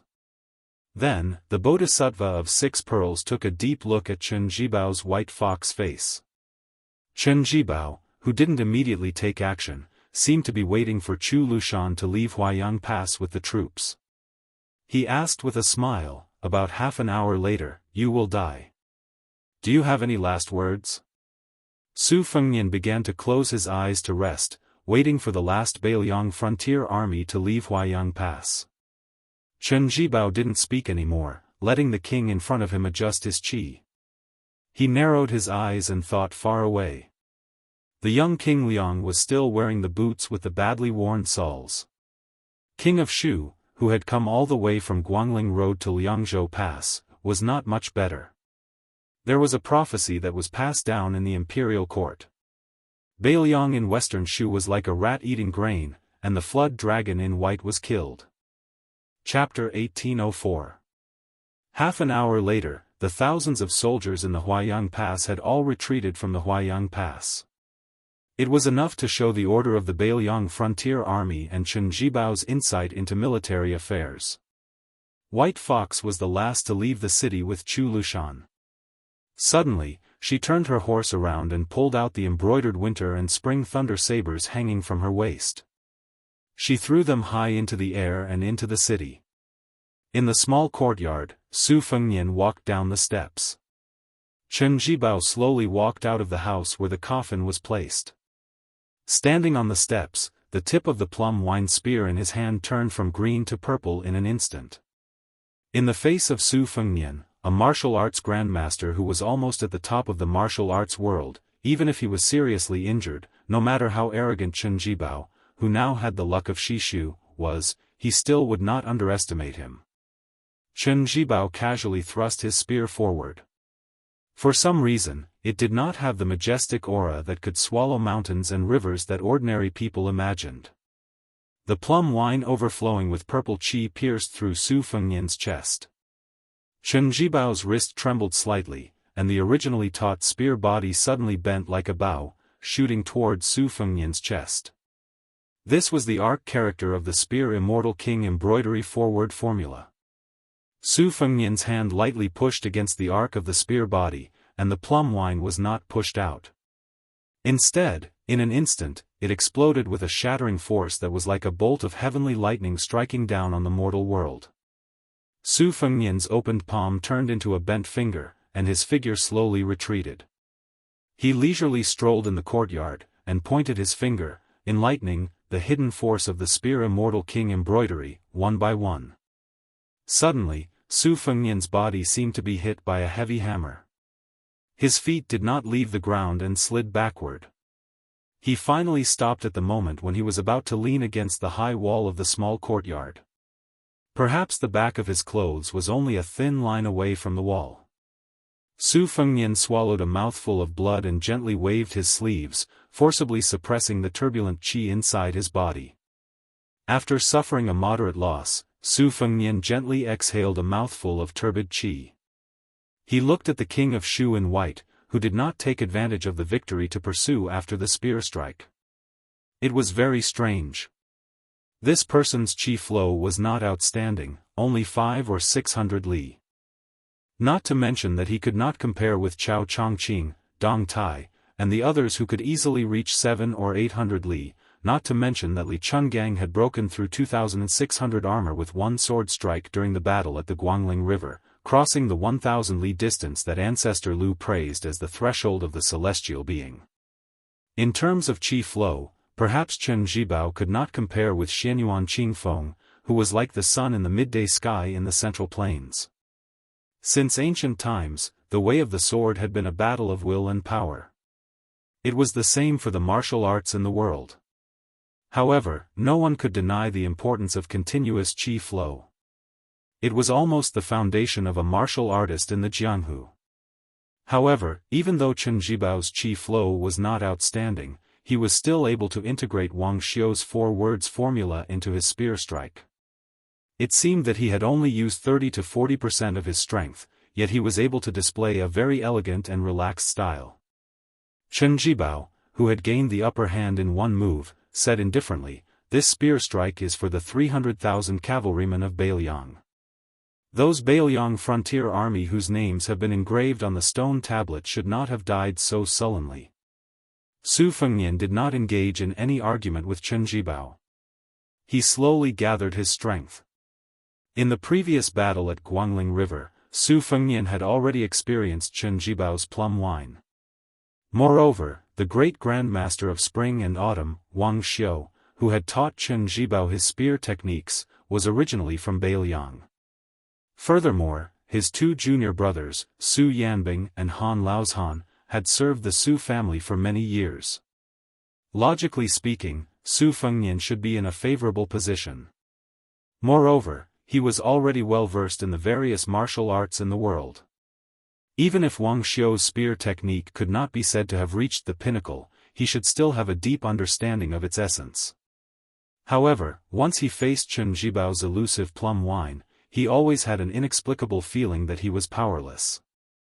Even if Su Fengnian was stronger in terms of realm, when he truly attacked, it was very difficult for him to exert 10% of his strength.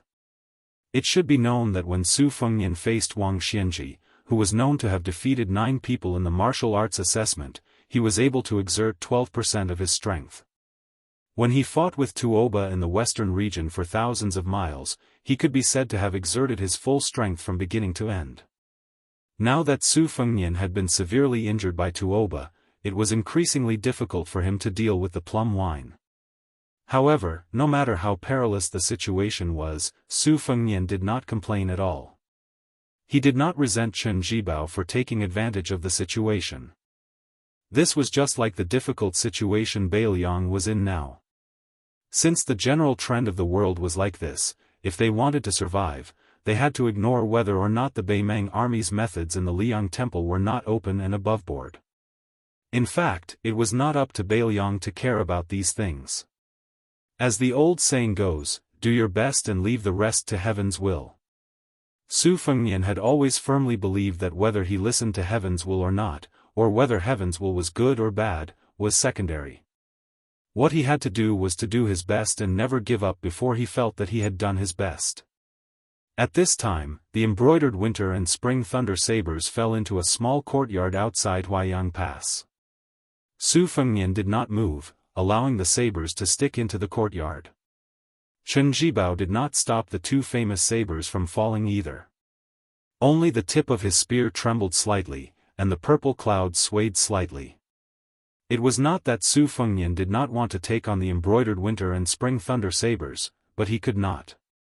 Chen Zhibao made his move again, sweeping to a place about a spear's distance away from Su Fengnian, who was standing in the corner. However, in the next moment, although Su Fengnian did not move at all, Chen Zhibao's swift and violent spear pierced into Su Fengnian's left side a few steps away. The plum wine was lightly pressed against the wall, and did not touch it until it reached a certain point.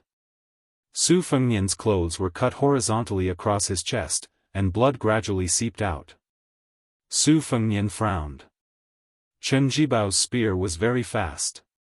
It was originally a straight thrust, but it was not so fast that Su Fengnian could not dodge it. Therefore, Su Fengnian only took 3 steps forward, but the tip of the plum wine spear appeared in front of his chest in an instant. Therefore, when Su Fengnian returned to his original position, his clothes were still cut by the not-so-sharp tip of the spear. Chen Zhibao slowly withdrew the plum wine. The secluded courtyard's door was not closed, and a gentle breeze brushed past his face. There was a jujube tree in the corner of the courtyard, and it was laden with fruits. Jujubes alternating between green and red hung from its branches. Whenever the autumn wind arrived in the northwest, almost every family in Beiliang would buy and eat jujubes. Even the physically weak children could easily shake them. Some married women who had not yet given birth, according to custom, would even stand under the jujube tree and have the younger generation of their family pick the slender branches of the jujube tree. They would shake them vigorously, and let the red jujubes fall on their heads, symbolizing the early birth of a child. On that unremarkable jujube tree, a jujube suddenly silently left the branch, bumping into the branches and other jujubes below, and then falling to the ground. Su Fengnian made an unimaginable movement. His hands were inserted into his sleeves, and he adopted a posture as if he was waiting for death. His face was somewhat pale as he looked at Chen Zhibao. After the jujube tree, which was even more unremarkable than the jujube tree, gently fell to the ground, it actually exploded with a bang. The plum wine in Chen Zhibao's hand seemed as if it had been struck by an invisible flying sword. Thunder fell in the mortal world and reverberated in the heavens. This was the divine intent of Gu Jintang's ultimate skill, the Thunder Core. However, the wrist that controlled all things to become a flying sword, and the realm where the heart and the sword moved was the root of the Wu family's sword path. After the first jujube left the branch and fell to the ground, the jujubes suddenly fell like rain, one after another rapidly falling to the ground. Some exploded with a dull sound, while others fell to the ground quietly. Circle after circle of ripples of varying heights surged out from Chen Zhibao's surroundings, and it was like countless pebbles were smashed onto a calm lake. The profound scene was like lotus flowers blooming out of thin air on a piece of snow-white paper under the hand of an immortal. Chen Zhibao closed his eyes and held the plum wine tightly.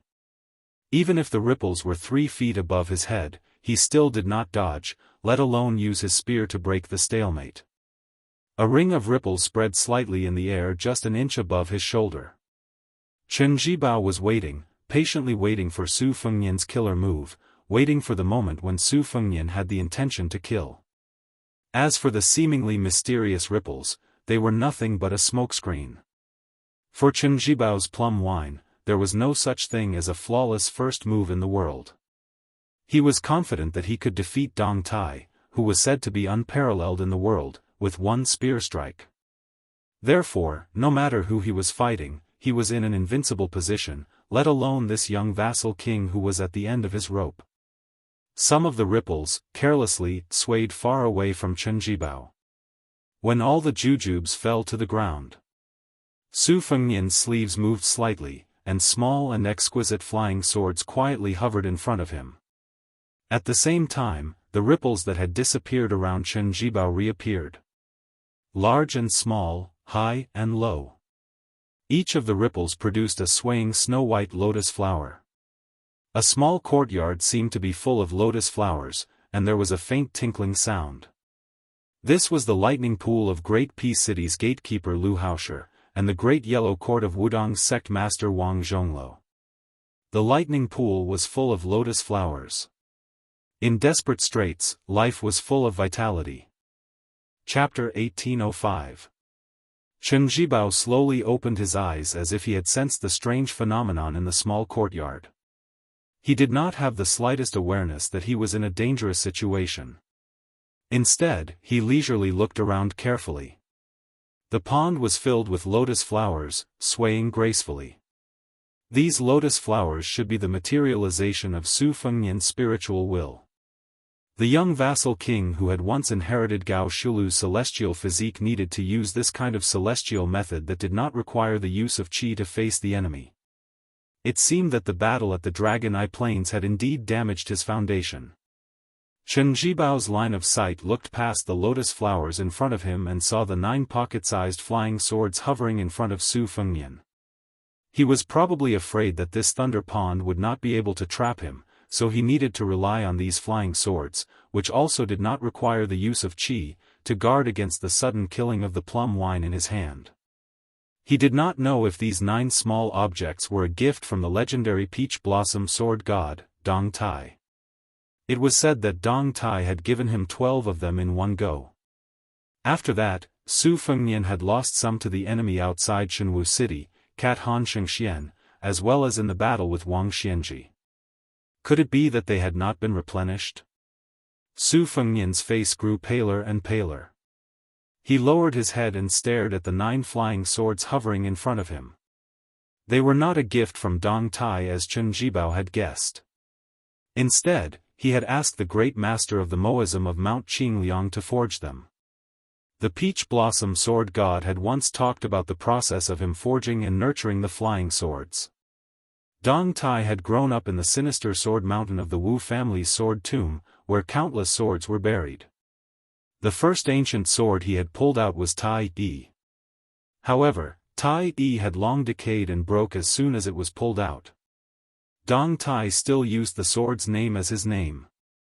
After that, he successively found 11 swords that had a mysterious resonance with him. Because he hated the Wu family that had abandoned him and left him to fend for himself on the Sword Mountain, Dong Tai did not bring any of the ancient swords out of the tomb. After he left the sword tomb empty-handed, he only took 12 sword wills and finally forged 12 flying swords that were stored in a small box. They were respectively Xianxia, Childhood Sweetheart, Morning Dew, Spring Water, Peach Blossom, Moth May, Vermilion Bird, Huang Tong, and Golden Thread Tai Yi. Su Fengnian had returned to Beiliang after the battle with the imperial astronomer and forged 9 swords according to this method. Fengdu, Old Flood Dragon. These 2 swords were a pair.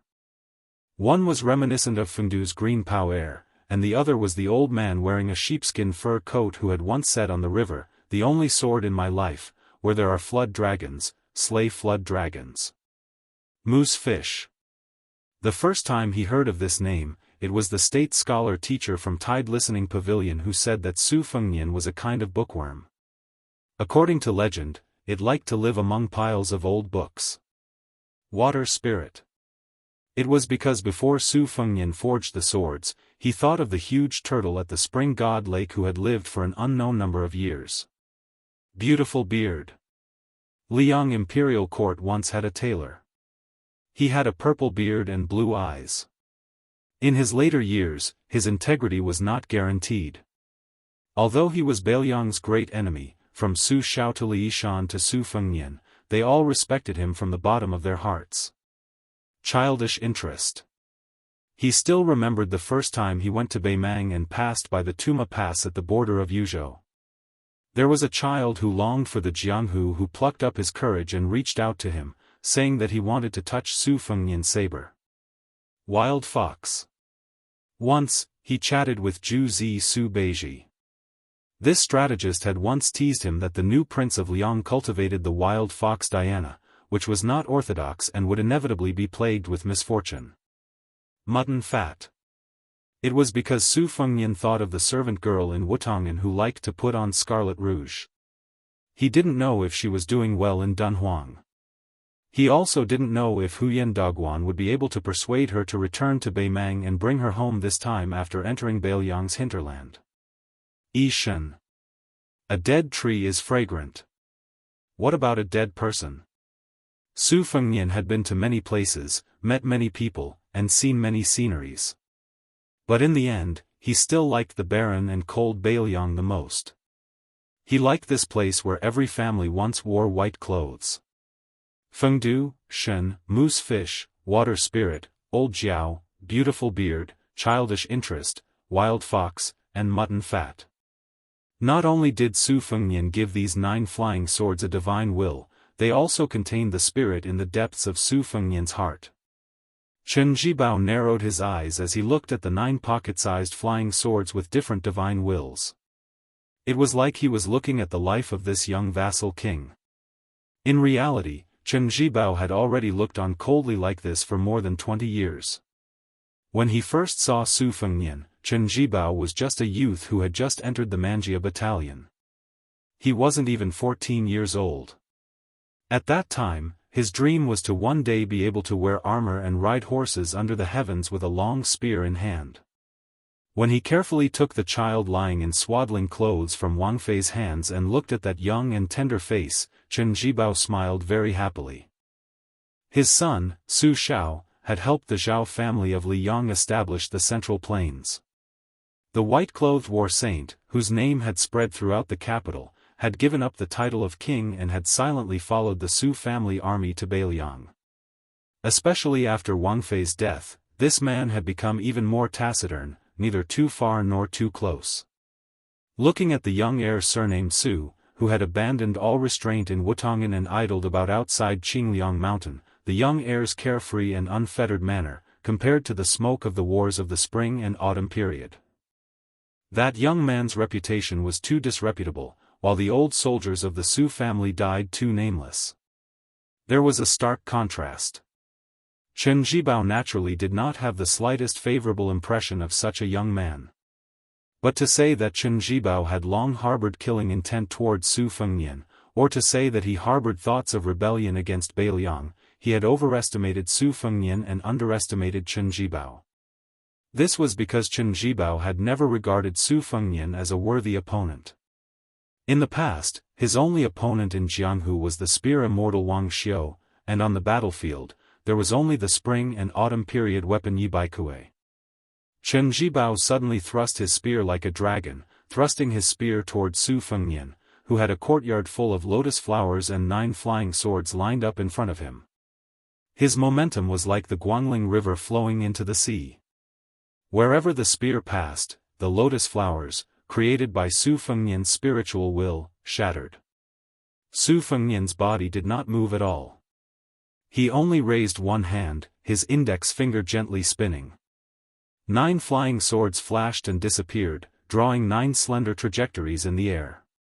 The 9 collisions between the flying swords and the spear were crisp and pleasing to the ear, like the sound of wind chimes under the eaves of a pond of lotus flowers in a house. Although the flying swords were small, their strength was enormous, their momentum heavy, so much so that Chen Jibao's plum wine deviated from its straight trajectory several times before it approached Su Fengnian's throat. At the critical moment when the spear was about to pierce Su Fengnian's throat, he tilted his head and bent his knees slightly. The tip of the plum wine spear scraped a bloody groove on the left side of his neck. Leaning forward slightly, Su Fengnian seemed to have picked up the plum wine on his shoulder, and then suddenly charged forward. Chen Jibao's wrist trembled, and the plum wine pressed down. Su Fengnian's shoulder made a loud bang, but his forward momentum did not stagnate in the slightest. Chen Jibao's wrist swayed slightly to the right, and the plum wine that smashed into Su Fengnian's shoulder seemed to have the power to sweep away an army of 1,000 soldiers. Su Fengnian, who continued to charge forward, fell to the right, but did not fall, just in time to avoid the plum wine that was trying to cut off his head. All of this happened in the blink of an eye. The difference of a hair's breadth was the difference between life and death. Su Fengnian raised his elbow to block the plum wine, preventing the spear from changing its move. Then, he sent a palm strike toward Chen Jibao, who had left a large gap in front of him. Chen Jibao looked as if Su Fengnian was about to close in on him, but he didn't withdraw his spear or retreat, nor did he intend to use the plum wine to change his moves. He directly exchanged a punch and a palm with Su Fengnian. Chapter 1806. Su Fengnian's palm struck Chen Jibao's forehead, while Chen Jibao's fist smashed into Su Fengnian's forehead between his eyebrows. Both of their bodies swayed, trying their best to stabilize their bodies. Neither of them was willing to take even half a step back. Then, each of them viciously kicked out with their feet, still seeking only offense and abandoning defense. This time, both of them finally took a few steps back. Then, almost at the same time, they took a few steps forward. Just like before, they raised their arms and struck out with their elbows. The two of them, who had been hit in the head, staggered to the left and right. When Su Fengnian and Bodhisattva Tuoba fought in a narrow alley in a small city in the western region, both of them only moved within a small area. They gave up on the pursuit of a powerful aura and instead used their Dao field in a snail's shell, showing the graceful bearing of a grandmaster who had returned to his original simplicity. Today's battle in Chen Jibao's courtyard could be said to be a different approach to achieve the same result. After the two of them separated by a small distance, Chen Jibao, who originally held the plum wine in his hand, did not necessarily have the advantage of making the first move. After all, the plum wine was too long. It was just that Chen Jibao, whose spear technique had reached perfection, suddenly grasped the air in his palm, causing the spear to slide backwards. After grasping the plum wine tightly in his hand, it became like a 3-foot-long sword that was at the perfect distance to meet the enemy. As a result, the plum wine spear tip struck Su Fengnian's palm earlier. Even though the plum wine spear tip was unusually blunt, when it struck Su Fengnian's chest, it immediately sent the pale-faced Su Fengnian flying backwards. Chen Jibao, who had succeeded in one strike, frowned for some reason. As his body slid backwards, Su Fengnian spread out his arms. His 9 fingers were spread out, leaving only one finger bent. Su Fengnian's 9 fingers separately guided the 9 flying swords that had once again appeared in the air. Under the guidance of the 9 swords, not only did the momentum of his retreat abruptly stop, but it also immediately followed up with a forward momentum as fast as lightning. Su Fengnian leaped high into the air and pressed down with his finger. All of the slightly swaying chi lotuses in the small courtyard dissipated, and the divine will from all directions gathered on his finger. Li Chungang had once wielded his sword on a muddy path in the rain. Immortal one sword knelt down. Chen Jibao raised his plum wine spear in front of him. The plum wine was flicked by a finger, and the spear bent in an exaggerated arc. The tip of the arc heavily smashed onto Chen Jibao's forehead. The king of Shu was knocked back until his back was pressed against the wall. Only then was he able to stop himself. After Su Fengnian's feet landed on the ground, he said calmly, "I'll return the slap you gave me on behalf of Bailiang's 300,000 cavalrymen." Chen Jibao forcibly swallowed the blood that was about to gush out of his throat. He tightened his grip on the spear, and only then did the plum wine in his hand stop shaking violently. Chen Jibao twitched the corner of his mouth and looked around. The coffin in the house, the jujube tree in the corner, the scattered dates on the ground, and the 2 embroidered winter-spring thunders that had never been used. Finally, he looked at the young king who had just suffered one disaster after another. Chen Zhibao slowly took off the spearhead and walked into the house. He put the plum wine back into the cloth bag and carried it on his back. He walked straight to the door of the courtyard. Just as he was about to step out of the threshold, he stopped, turned his back to Su Fengnian, and sneered, "You don't even dare to rebel. How can you be the king of Beiliang?" Su Fengnian asked back, "Do you know why Su Shao doesn't want you to be the king of Beiliang?" Chen Zhibao took a step out of the courtyard and left behind a strange sentence. "We both know that this matter has nothing to do with you." Su Fengnian stood where he was and did not stop Chen Zhibao from leaving. Some things, it was not about whether one dared to do it or not, but whether one could or did not want to do it. Previously, when the two fought on the Guangling River, they did not reach the point of exchanging lives. Today, it was still the same because neither of them wanted to. At that time, Su Fengnian wanted to lead 10,000 great snow dragon cavalry to save Jianghu, and Chen Zhibao, who had left the territory of the king of Beiliang, wanted to obtain chestnuts from the fire of Guangling Road. Now, it was Su Fengnian who wanted to lead the Beiliang cavalry to block the 1 million troops of Beimang, and Chen Zhibao was most likely a tiger that had left the deep mountains, and had truly begun to aspire to rule the world. Chen Zhibao slowly walked on the empty streets of Huaiyang Pass. After walking out of the city gate, he did not look at the thousands of elite cavalry outside the city with complicated expressions. He only said to the white face that had entered the city with him, "Do you want to come with me to Guangling Road, or do you want to stay in Beiliang?" Although Xie Guinying is dead, no matter what his original intentions were, after all, he had helped me capture a bowl of shu jiao. Because of his kindness, I will return what I owe him to you. The white face nodded. It just so happens that I want to go back to my hometown. It's on the way with you. Both of them were dressed in white, and were the most romantic people in the world. Chu Lushan hesitated for a moment, but still asked the cavalry under his command to leave 2 Beiliang war horses for them. Chen Zhibao did not refuse. Chu Lushan looked at the former Beiliang governor who had mounted the horse, and said angrily, "Surnamed Chen, the next time you come to Beiliang to stir up trouble, you won't get such treatment." Chen Zhibao, who was carrying 2 cloth bags on his back, did not pay attention to the fat man's threat, and urged his horse to leave. The 2 horses went further and further away. The white face suddenly asked, "Chen Zhibao, what are you thinking? Why is there only murderous intent, but no murderous intent? If not for this, I would have stopped you from entering Huaiyang Pass." Chen Zhibao remained silent. The white face suddenly turned the horse's head, and said self-mockingly, "I almost forgot. Wait for a moment, I'll go get my sabers." Chen Zhibao rode slowly for a while, and then gently pulled the reins. He looked back at Huaiyang Pass, or rather, at the desolate Beiliang Pass in the distance, and said to himself, "There are some things that Su Fengnian can't do." Chen Zhibao did not say anything, but kept it in his heart.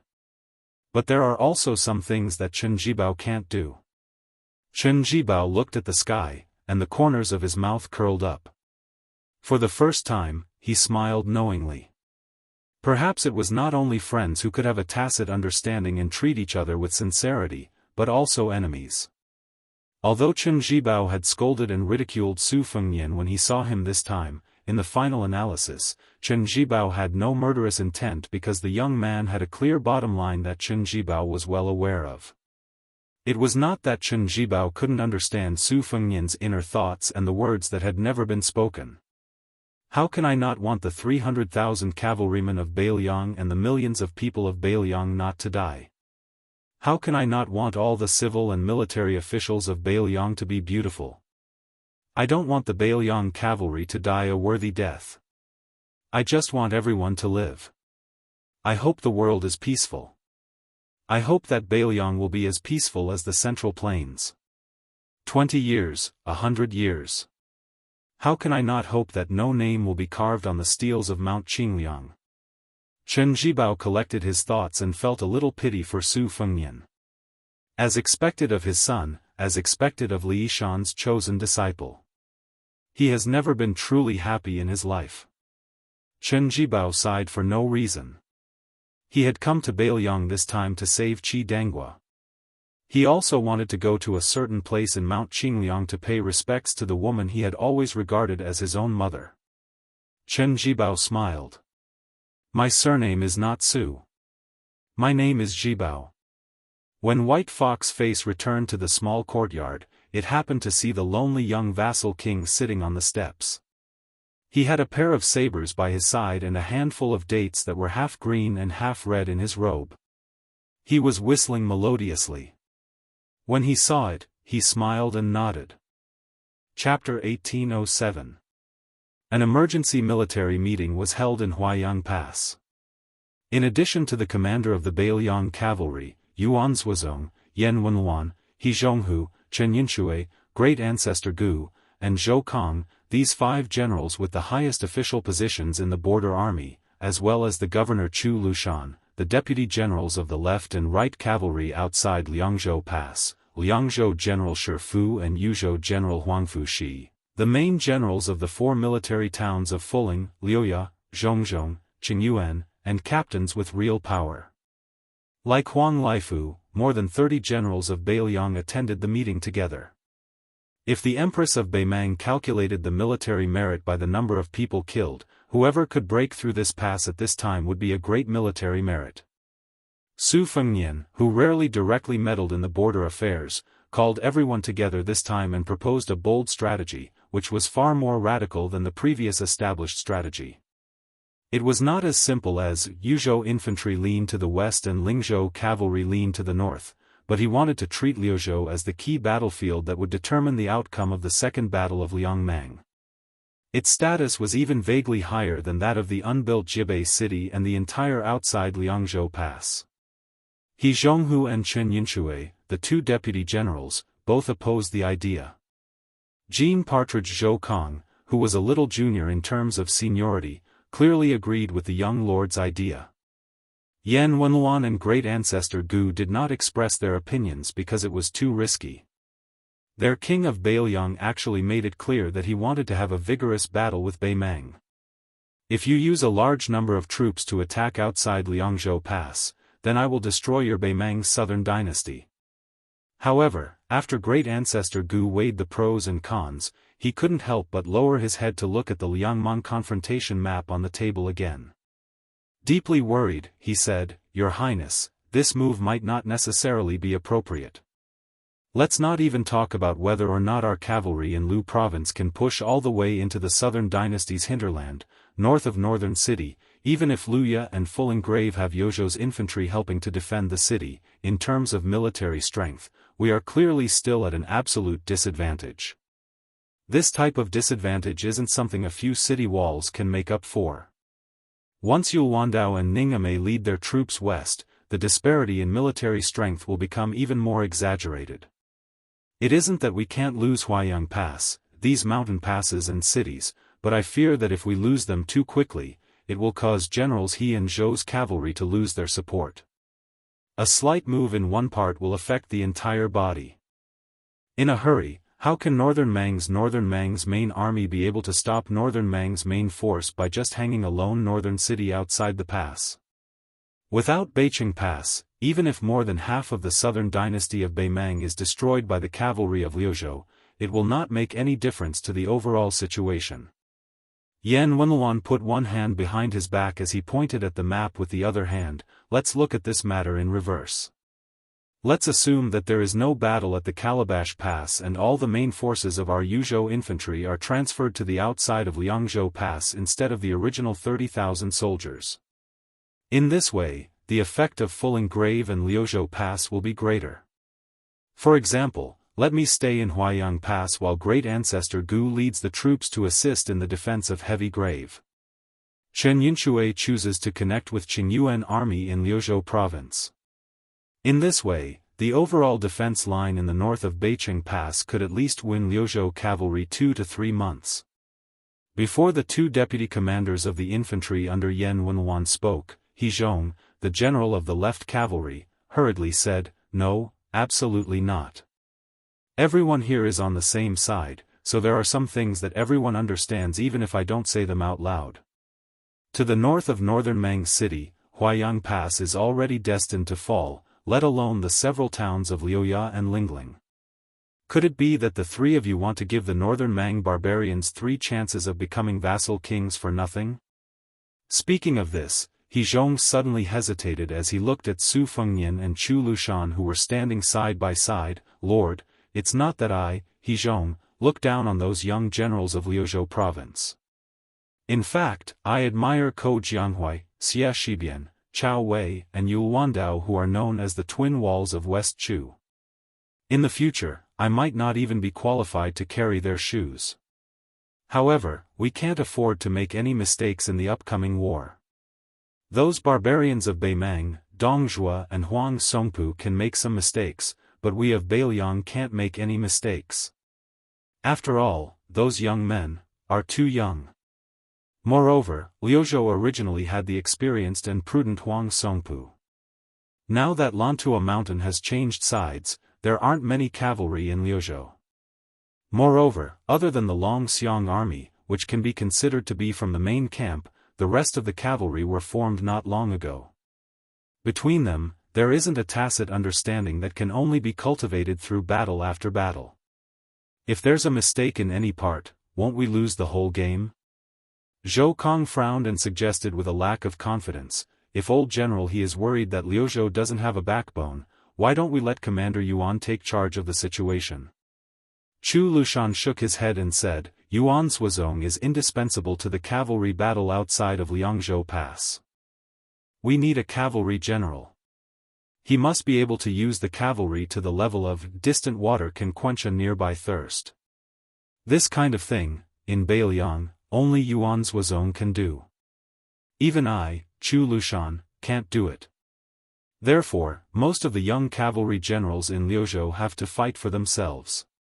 It's been like this from the beginning to the end. In the Battle of the Princess's Tomb, which determined the decisive battle of the Western Fortress, Yuan Suozong was undoubtedly the biggest hero. Therefore, it could be said that if Yuan Suozong did not lead the long-distance raid, the Central Plains would still be a different story. Chu Lushan once made a magnificent feat of leading thousands of cavalry into Shu. Together with Lu Xingxiang's Luzhou in the Snowy Night, they were known as the 2 classic cavalry battles in the Spring and Autumn War. However, compared to Yuan Suozong's sudden raid on the Princess Tomb, it was undoubtedly inferior. Even Chen Zhibao admitted afterwards that he realized the significance of the Princess Tomb battlefield later than Yuan Suozong. So the first thing Su Fengnian did after his succession was to make Yuan Suozong the commander of the cavalry, and Chu Lushan the first general of northern Liang in name.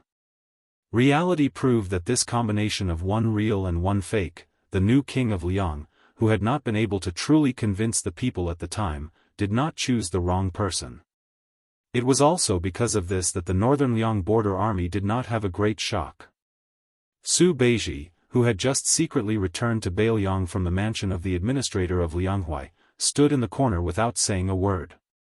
He was a little tired after the long journey, so he just stood there and closed his eyes to rest. Chapter 1808. Yan Wenluan, who was short and thin but had an imposing manner that suppressed the generals in the hall, bent 2 fingers and knocked on the table. She turned her head and asked, Commander Chu, Chao Wei transferred 10,000 cavalry from the border army, Yul Wandao's 10,000 Yoqi cavalry, Ko Jianghui mixed with a considerable number of young and strong cavalry from Liuzhou, plus Xia Shibian who temporarily took over the 2 towns of Linyao and Fengxiang, with a total of no more than 6,000 cavalry, and Ning Amei's iron stupa that was urgently replenished after its vitality was greatly damaged. The 5 of them added together were no more than 2 times Yan Wenluan's age. Do you really want to bet on them to turn the tide? Aren't we asking too much of the old people in Liangzhou and Yuzhou? The root of this debate was actually whether these young people could shoulder the great responsibility and whether they deserved the sacrifice of the border army of Liangzhou. If they couldn't hurt Beimang's southern dynasty and force the middle army of Beimang into the situation of entering the enemy alone, no matter how many enemies the Liuzhou cavalry killed, even if they killed all the civil and military officials in the imperial court of Xijing, as great ancestor Gu said, it wouldn't do any good to the overall situation. Once Beicheng was lost, Liangzhou, which had no military strength, would definitely fall and there would be no need to fight this war. Chu Lushan rubbed his hands and grinned. He looked at the young lord out of the corner of his eyes. Just as Su Fengnian was about to speak, Su Beiji finally spoke. When the great general led the Su family army to the south and north, they trampled the 6 countries. I remember that King of Shu Chenjibao, Commander Chu, and Commander Yuan were all very young. Su Pu, Wu Qi, and the others weren't that old either. Even General Yen was considered a young general. That's why the Ministry of War of Liang had the sarcasm of Kid Lieutenant, General Crown. Whether it was Ko Jianghui, Xia Shibian, Chao Wei, Yu Wandao, or Ningame, they weren't the kind of great generals who only knew how to talk on paper. Except for Chao Wei, who hadn't made any great military achievements, the others all had outstanding military achievements. For example, Chao Chongqing dared to appoint Ko Jianghui and Xia Shibian as the main generals of West Chu's eastern and western fronts respectively. Why can't Beiliang rest assured? Su Beiji asked with a smile, is it because the combat strength of our Liuzhou cavalry isn't worth mentioning? Can't we compare to the West Chu cavalry that was pieced together? Without waiting for anyone to give an answer, Su Beiji took a few steps forward and walked to the table. He continued, Beimang's Taiping commander-in-chief made this unwise decision because he wanted to encroach on the Beiliang cavalry bit by bit on the battlefield outside Liangzhou Pass. In fact, he was also forcing us Beiliang to follow this unwise decision, together with Beimang. To put it bluntly, as long as the Beiliang cavalry chose to fight the Beimang barbarians north of Zbicheng to the end, then even if we didn't take any risks and didn't rely on the battle in Liuzhou to break the stalemate, everyone in this room would still be unable to escape death. It's just a matter of time. In my opinion, we shouldn't always think about how to not lose too badly. We shouldn't only think about sacrificing all of our border troops just to kill hundreds of thousands of Beimang cavalry. We should think about how to win and win in a way that will convince Beimang and Liang wholeheartedly. Su Beiji pointed at the table. Suddenly, his smile disappeared. He said in a low voice, now the opportunity has come. It's right in front of our eyes. Su Fengnian turned his head to look at this fellow and smiled slightly. Yan Wenluan and He Zhonghu, these experienced generals, were not hot-blooded hotheads. After hearing Su Beiji's words, they didn't show too much excitement. Instead, they became more cautious. Partridge Zhou Kong was publicly recognized as the most violent general in the Beiliang frontier army. He had always believed that the best defense was offense. He probably knew that the outcome of today's meeting would determine the survival of Beiliang. He didn't add oil to the fire. Instead, he said carefully, there is no need to doubt the talent of those young men. Now, I want to confirm one thing. That is, can the leaderless cavalry in Liuzhou really lead Huang Songpu by the nose? As the only civil official in Beiliang, Su Beiji suddenly made a move that made all the generals in the room not know whether to laugh or cry. He pointed at the king of Beiliang not far away. You have to ask him about this. Today's dispute was caused by him. Su Fengnian, whose face was somewhat pale and sickly, couldn't help but laugh. He slowly said, Ko Jianghui and Ko Jianghui are used to using troops on the western border. I believe everyone has seen the report from Fu Shuifang and the report from the imperial court, and have a general understanding of it. Each of them has their own peculiarities. The turning point of the Guangling War, the turning point of West Chu's national power, was actually when Ko Jianghui left the battlefield in a fit of anger. As for the reason behind this, it is not within the scope of today's discussion, as it also involves Ko Jianghui's privacy. However, when we look back at that battle that left the imperial court battered and battered, it is not difficult to realize that these two sides of West Chu, one on the left and the other on the right, surrounded and protected West Chu. Their opponents were Yan Zhenxuan, Yang Shenxing, Lu Shengxiang, Wu Zhongshuan, Chen Jibao, and others, all of whom were masters of the art of war. Although the later stages of the war began to tilt in Li Yang's favor, there were also some factors outside of the battlefield that caused Lu Xingxiang and Chen Jibao to not send out their full strength.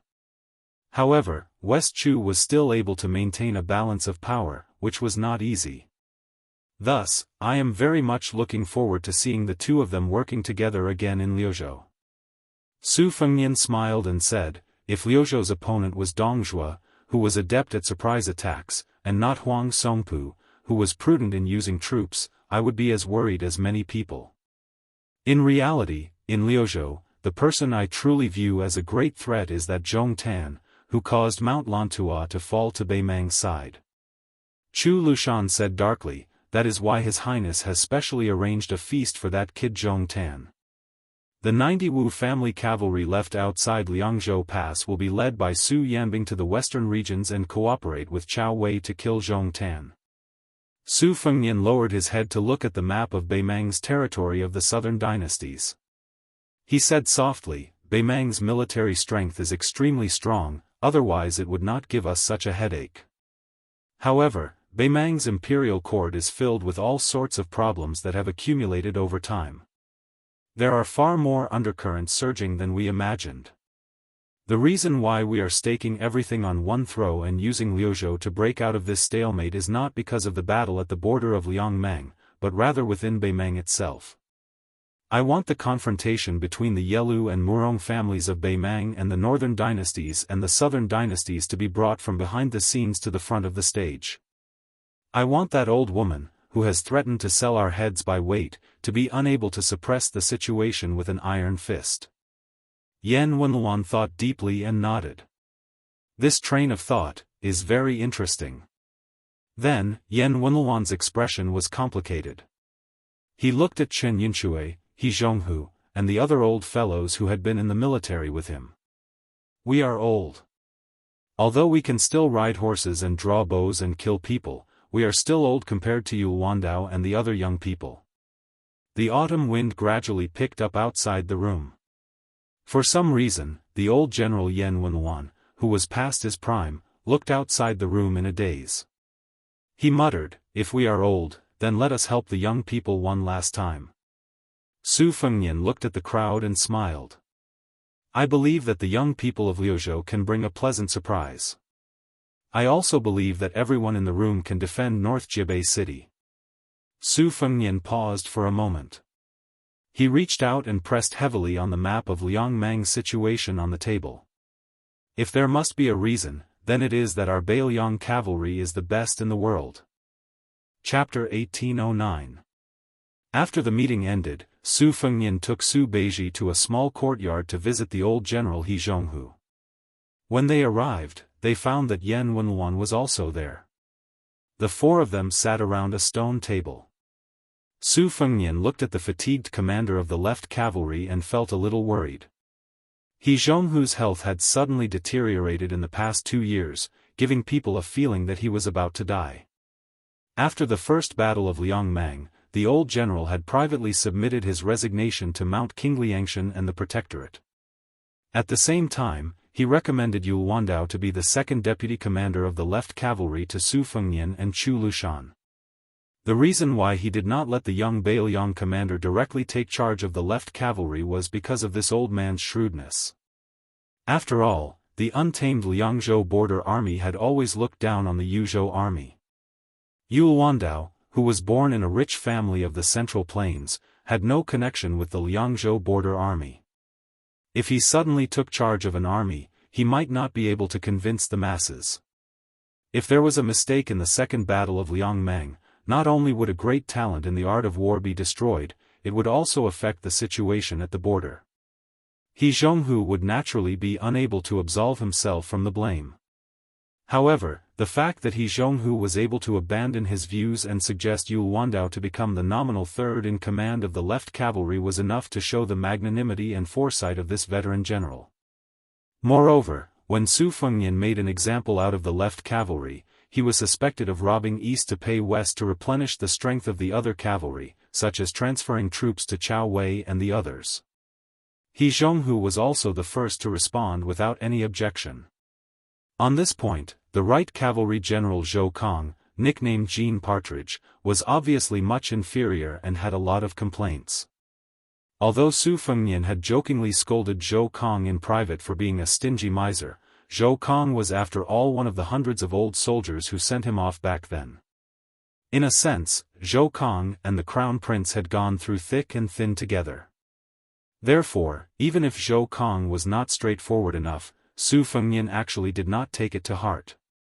Moreover, Zhou Kang's reaction was human nature. Just like He Zhonghu's attitude of following the Huaiyang Pass Protectorate General's lead, there was some gossip within the left cavalry. Many young generals did not understand and felt that the old general was too easy to talk to. Not only did he reduce the power of the left cavalry, he also tarnished the reputation of the left cavalry. The reason Su Fengnian had specially come to this place was because of the internal strife in the left cavalry. Su Fengnian wanted to first hear He Zhong's thoughts. Unless it was absolutely necessary, Mount Qingliang would not interfere in the affairs of the left cavalry. He believed that Yan Wenluan had rushed over in such a hurry partly because he wanted to support his old friend and show the entire Beiliang border cavalry. The four people in the small courtyard did not drink wine or tea. He Zhonghu seemed to have not expected the young king to grace him with his presence, and was pleasantly surprised.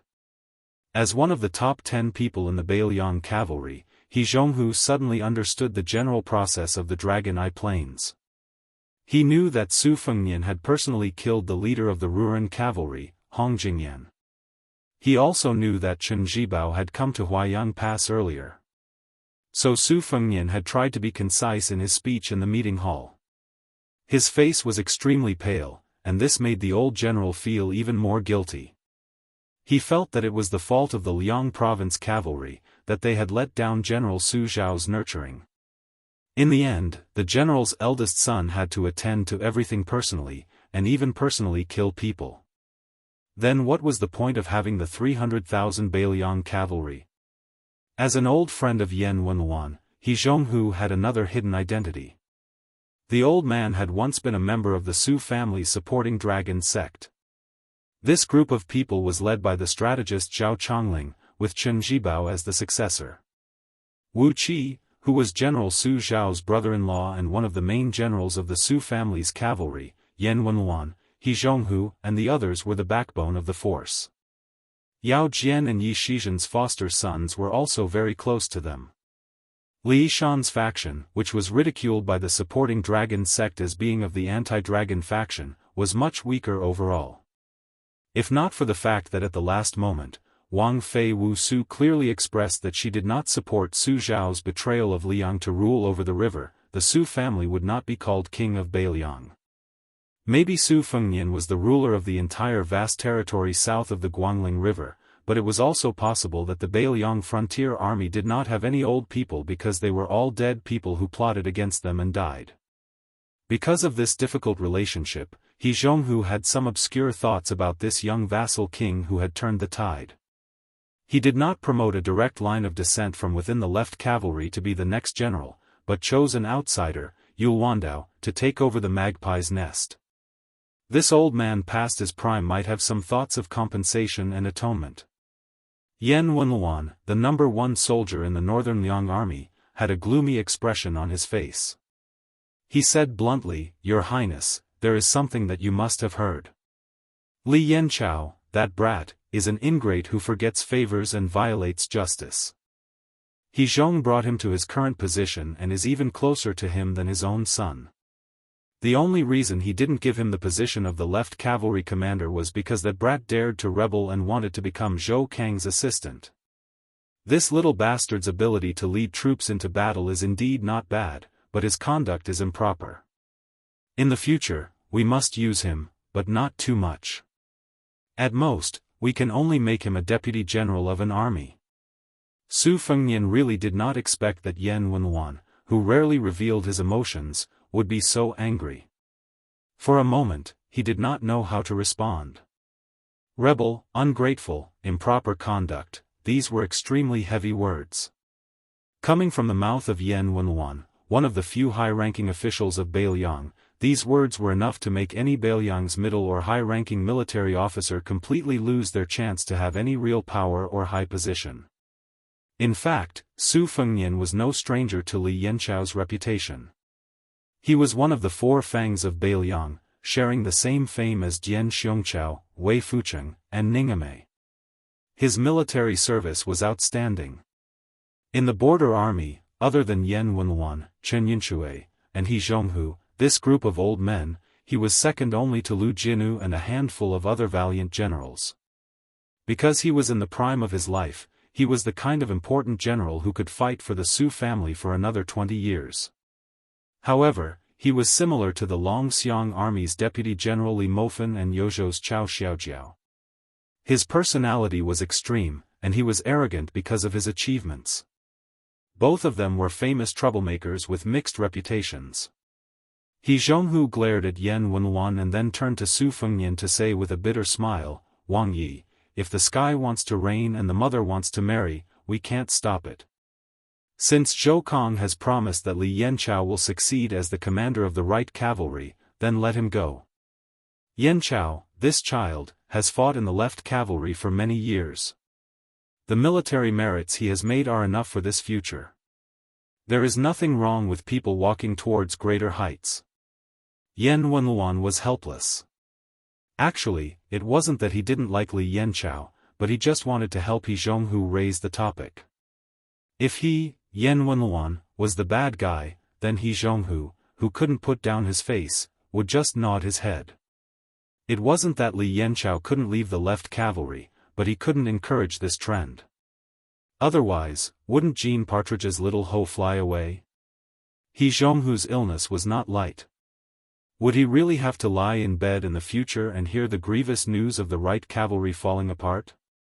Was he really not afraid of dying with grievances? Yan Wenluan sighed. He had known He Zhonghu for most of his life and admired this old man. He didn't have a family in his old age and only raised a few lame old horses. He managed the army like a long-winded auntie. He treated the soldiers like his own children. They ate, drank, and peed in the army, no different from normal soldiers. There was no special treatment to speak of. Therefore, young people like Li Yanchao could be said to have been trained by He Zhonghu from small pawns to meritorious generals. Hearing that Li Yanchao was going to leave the left cavalry, how could Yan Wenluan not be angry? It was difficult for an upright official to resolve family matters. It could be seen that even if it had reached the stage where father and son had a falling out, He Zhonghu still couldn't bear to delay Li Yanchao's official career. He was afraid that the young vassal king would have a bad impression of Li Yanchao, to the extent that it would be difficult for him to be promoted in the right cavalry. Su Fengnian thought for a moment and slowly said, "To be honest, as long as Li Yanchao remains outside the Great Pass, it doesn't make a difference to me whether he works for the left cavalry or moves to the right cavalry to climb up. Moreover, the left and right cavalry's extreme xenophobic tradition is indeed not beneficial to Beiliang. After all, flowing water does not rot and the pivot does not rust.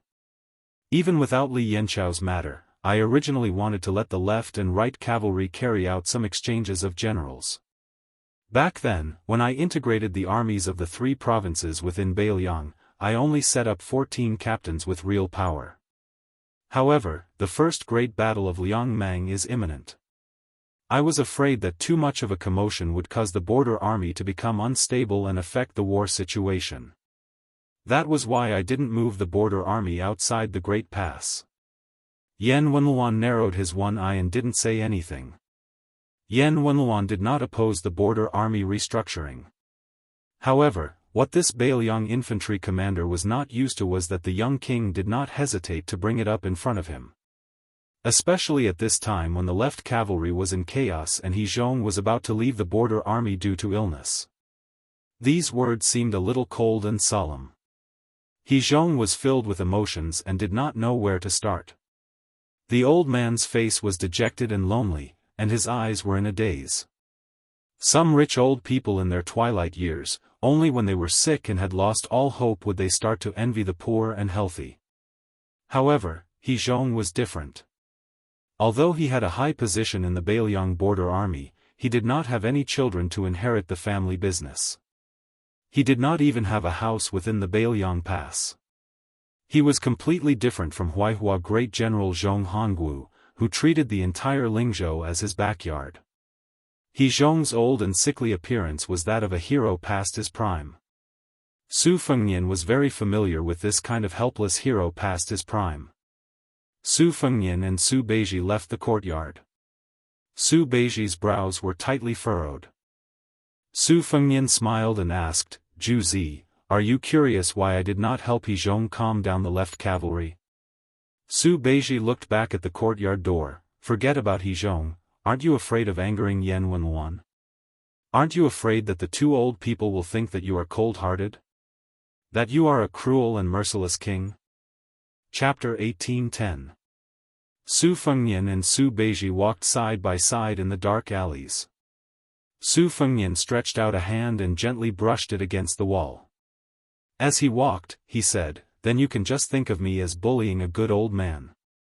Su Beiji joked, "Isn't that the case? Everyone in the Bailiang frontier army knows of the partridge's violent temper. The child who makes a fuss gets candy. That's why you, the king of Bailiang, tolerated the right cavalry's military affairs. In the end, you can be considered half the main culprit behind He Zhonghu's current situation." Su Fengnian said some irrelevant words. Su Shao used to like to say that the wicked are not afraid of the heavens, and the kind are not bullied by the heavens. In the past, I thought this kind of great reasoning was nonsense. Later on, I realized that the reason great reasoning is because it really makes sense. Su Beiji laughed out loud. "I knew it. You wouldn't just let He Zhonghu leave the left cavalry like a coward." Su Fengnian sighed emotionally. "Of course I think highly of talented young foreign generals like Yu Wandao, Ko Jianghuai, and Xie Sisi. But as for He Zhonghu and the other Bailiang old men who have followed Su Shao through thick and thin, that kind of feeling," Su Fengnian didn't continue, but Su Beiji could feel that that kind of feeling was similar to that of an elder in one's own family. Su Beiji smiled and asked, "If that's the case?" Su Fengnian replied, "Then let's go meet Li Yanchao." Su Beiji hesitated for a moment before reminding him, "Don't let your emotions affect your decisions." Li Yanchao actually represents a large group of generals in the Bailiang frontier army. They are ambitious, have outstanding military achievements, and are bent on climbing up the ranks. Li Mofan and Chao Xiaojiao are the same. These people are similar to Yan Wenluan and He Zhonghu, but there are some differences. The Su family's family business was built by the great general and the old people around him. As for the younger ones, they can't expect everyone to be as indifferent to fame and fortune as Lu Jinu. Moreover, the war is imminent, so it's not a bad thing to have ambition. It's not that you can't pour cold water on them, but you can't make them feel like they've been stripped naked and thrown into a world of ice and snow. Su Fengnian smiled and said, "In the past, when I was listening to plays, I often heard a phrase called, chilling the hearts of the generals and soldiers. I understand the principle." Su Beiji suddenly stared at this fellow and said, "Why does it sound like something's wrong?" Su Fengnian smiled mischievously and reached out to put his arm around Su Beiji's shoulder. He said flatteringly, "Tangerine, you know me best." Su Beiji shrugged him off in annoyance and said, "Go away." Just as the two of them arrived at another courtyard, a young and strong general happened to run wildly behind them. Perhaps it was because of the urgency of the situation, he bumped into Su Beiji's shoulder and strode up the steps. He didn't stop there and turned around to glare at them. In the end, he suddenly fell silent out of fear. He didn't recognize Su Beiji, who used to be the provincial governor of Lingzhou, but how could he not recognize the great king of Bailiang? Without waiting for this brave lieutenant of the left cavalry to apologize, Su Fengnian smiled and asked, "Did you send a message to Li Yanchao? This king just went to old General He's courtyard?" The lieutenant's head was instantly covered in cold sweat. His head drooped as if he had lost his parents. Su Fengnian laughed it off and walked up the steps. He brushed past the lieutenant and was the first to cross the threshold of the courtyard. There was a hubbub of voices in the courtyard. No less than 10 border army generals had gathered. They were not old, but their titles were not small.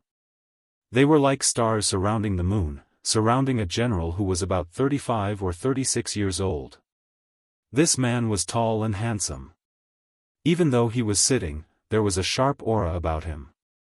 He was Li Yanchao, the 3rd deputy commander of the Left Cavalry. He was born in the Left Cavalry and had a very high reputation. Naturally, he was regarded as the best candidate for the helm of the Left Cavalry in the future. There were 12 permanent generals in Liang. The first official with the title of Zheng was the highest, the second official, which was the same as that of the 6 ministries. The Un general had both the second and the third official, and the Ping general had the same title as the Ping general. It was reasonable to say that in a vassal state, there should not be enough titles to compete with the Zheng general. At most, they should be equal to the Ping general. For example, the general in charge of a province's military affairs was the third official. But in Beiliang, it was very interesting. He Jianghu, Zhou Kong, Gu Dazhu, and Chen Yinshui, these deputy commanders of cavalry, were the same as the 2 commanders-in-chief Yan Wenluan and Yuan Zuozong. They were all second-level generals, only half a level lower than Protector General of Beiliang Chu Lushan. Therefore, almost all the young and strong generals were staring at these hot positions, waiting for the time when the old men in their respective armies retired. It was their turn to take a step forward step by step. Not to mention sitting in the top 2 positions below Yan Wenluan and Yuan Zuozong, one day to be the commanders-in-chief of the left and right cavalry, one day to be the commanders-in-chief of the left and right cavalry. They could go to the Great Snow Dragon Cavalry, or at least leave the border army to be the general of a province. Therefore, when the new Prince Liang promoted some outsiders, it undoubtedly made people's thoughts fluctuate. Especially the rapid rise of Yu Luandao and the others. Huang Fujin, Ko Jianghuai, and Han Laozhan each took the share of the generals of 3 provinces. Shi Fu followed closely behind them as the general of Liangzhou. As a result, there were a lot of expectations and thoughts. When the generals saw the arrival of the young vassal king, after the initial shock, they all stood up from their chairs and cupped their fists in greetings to the prince.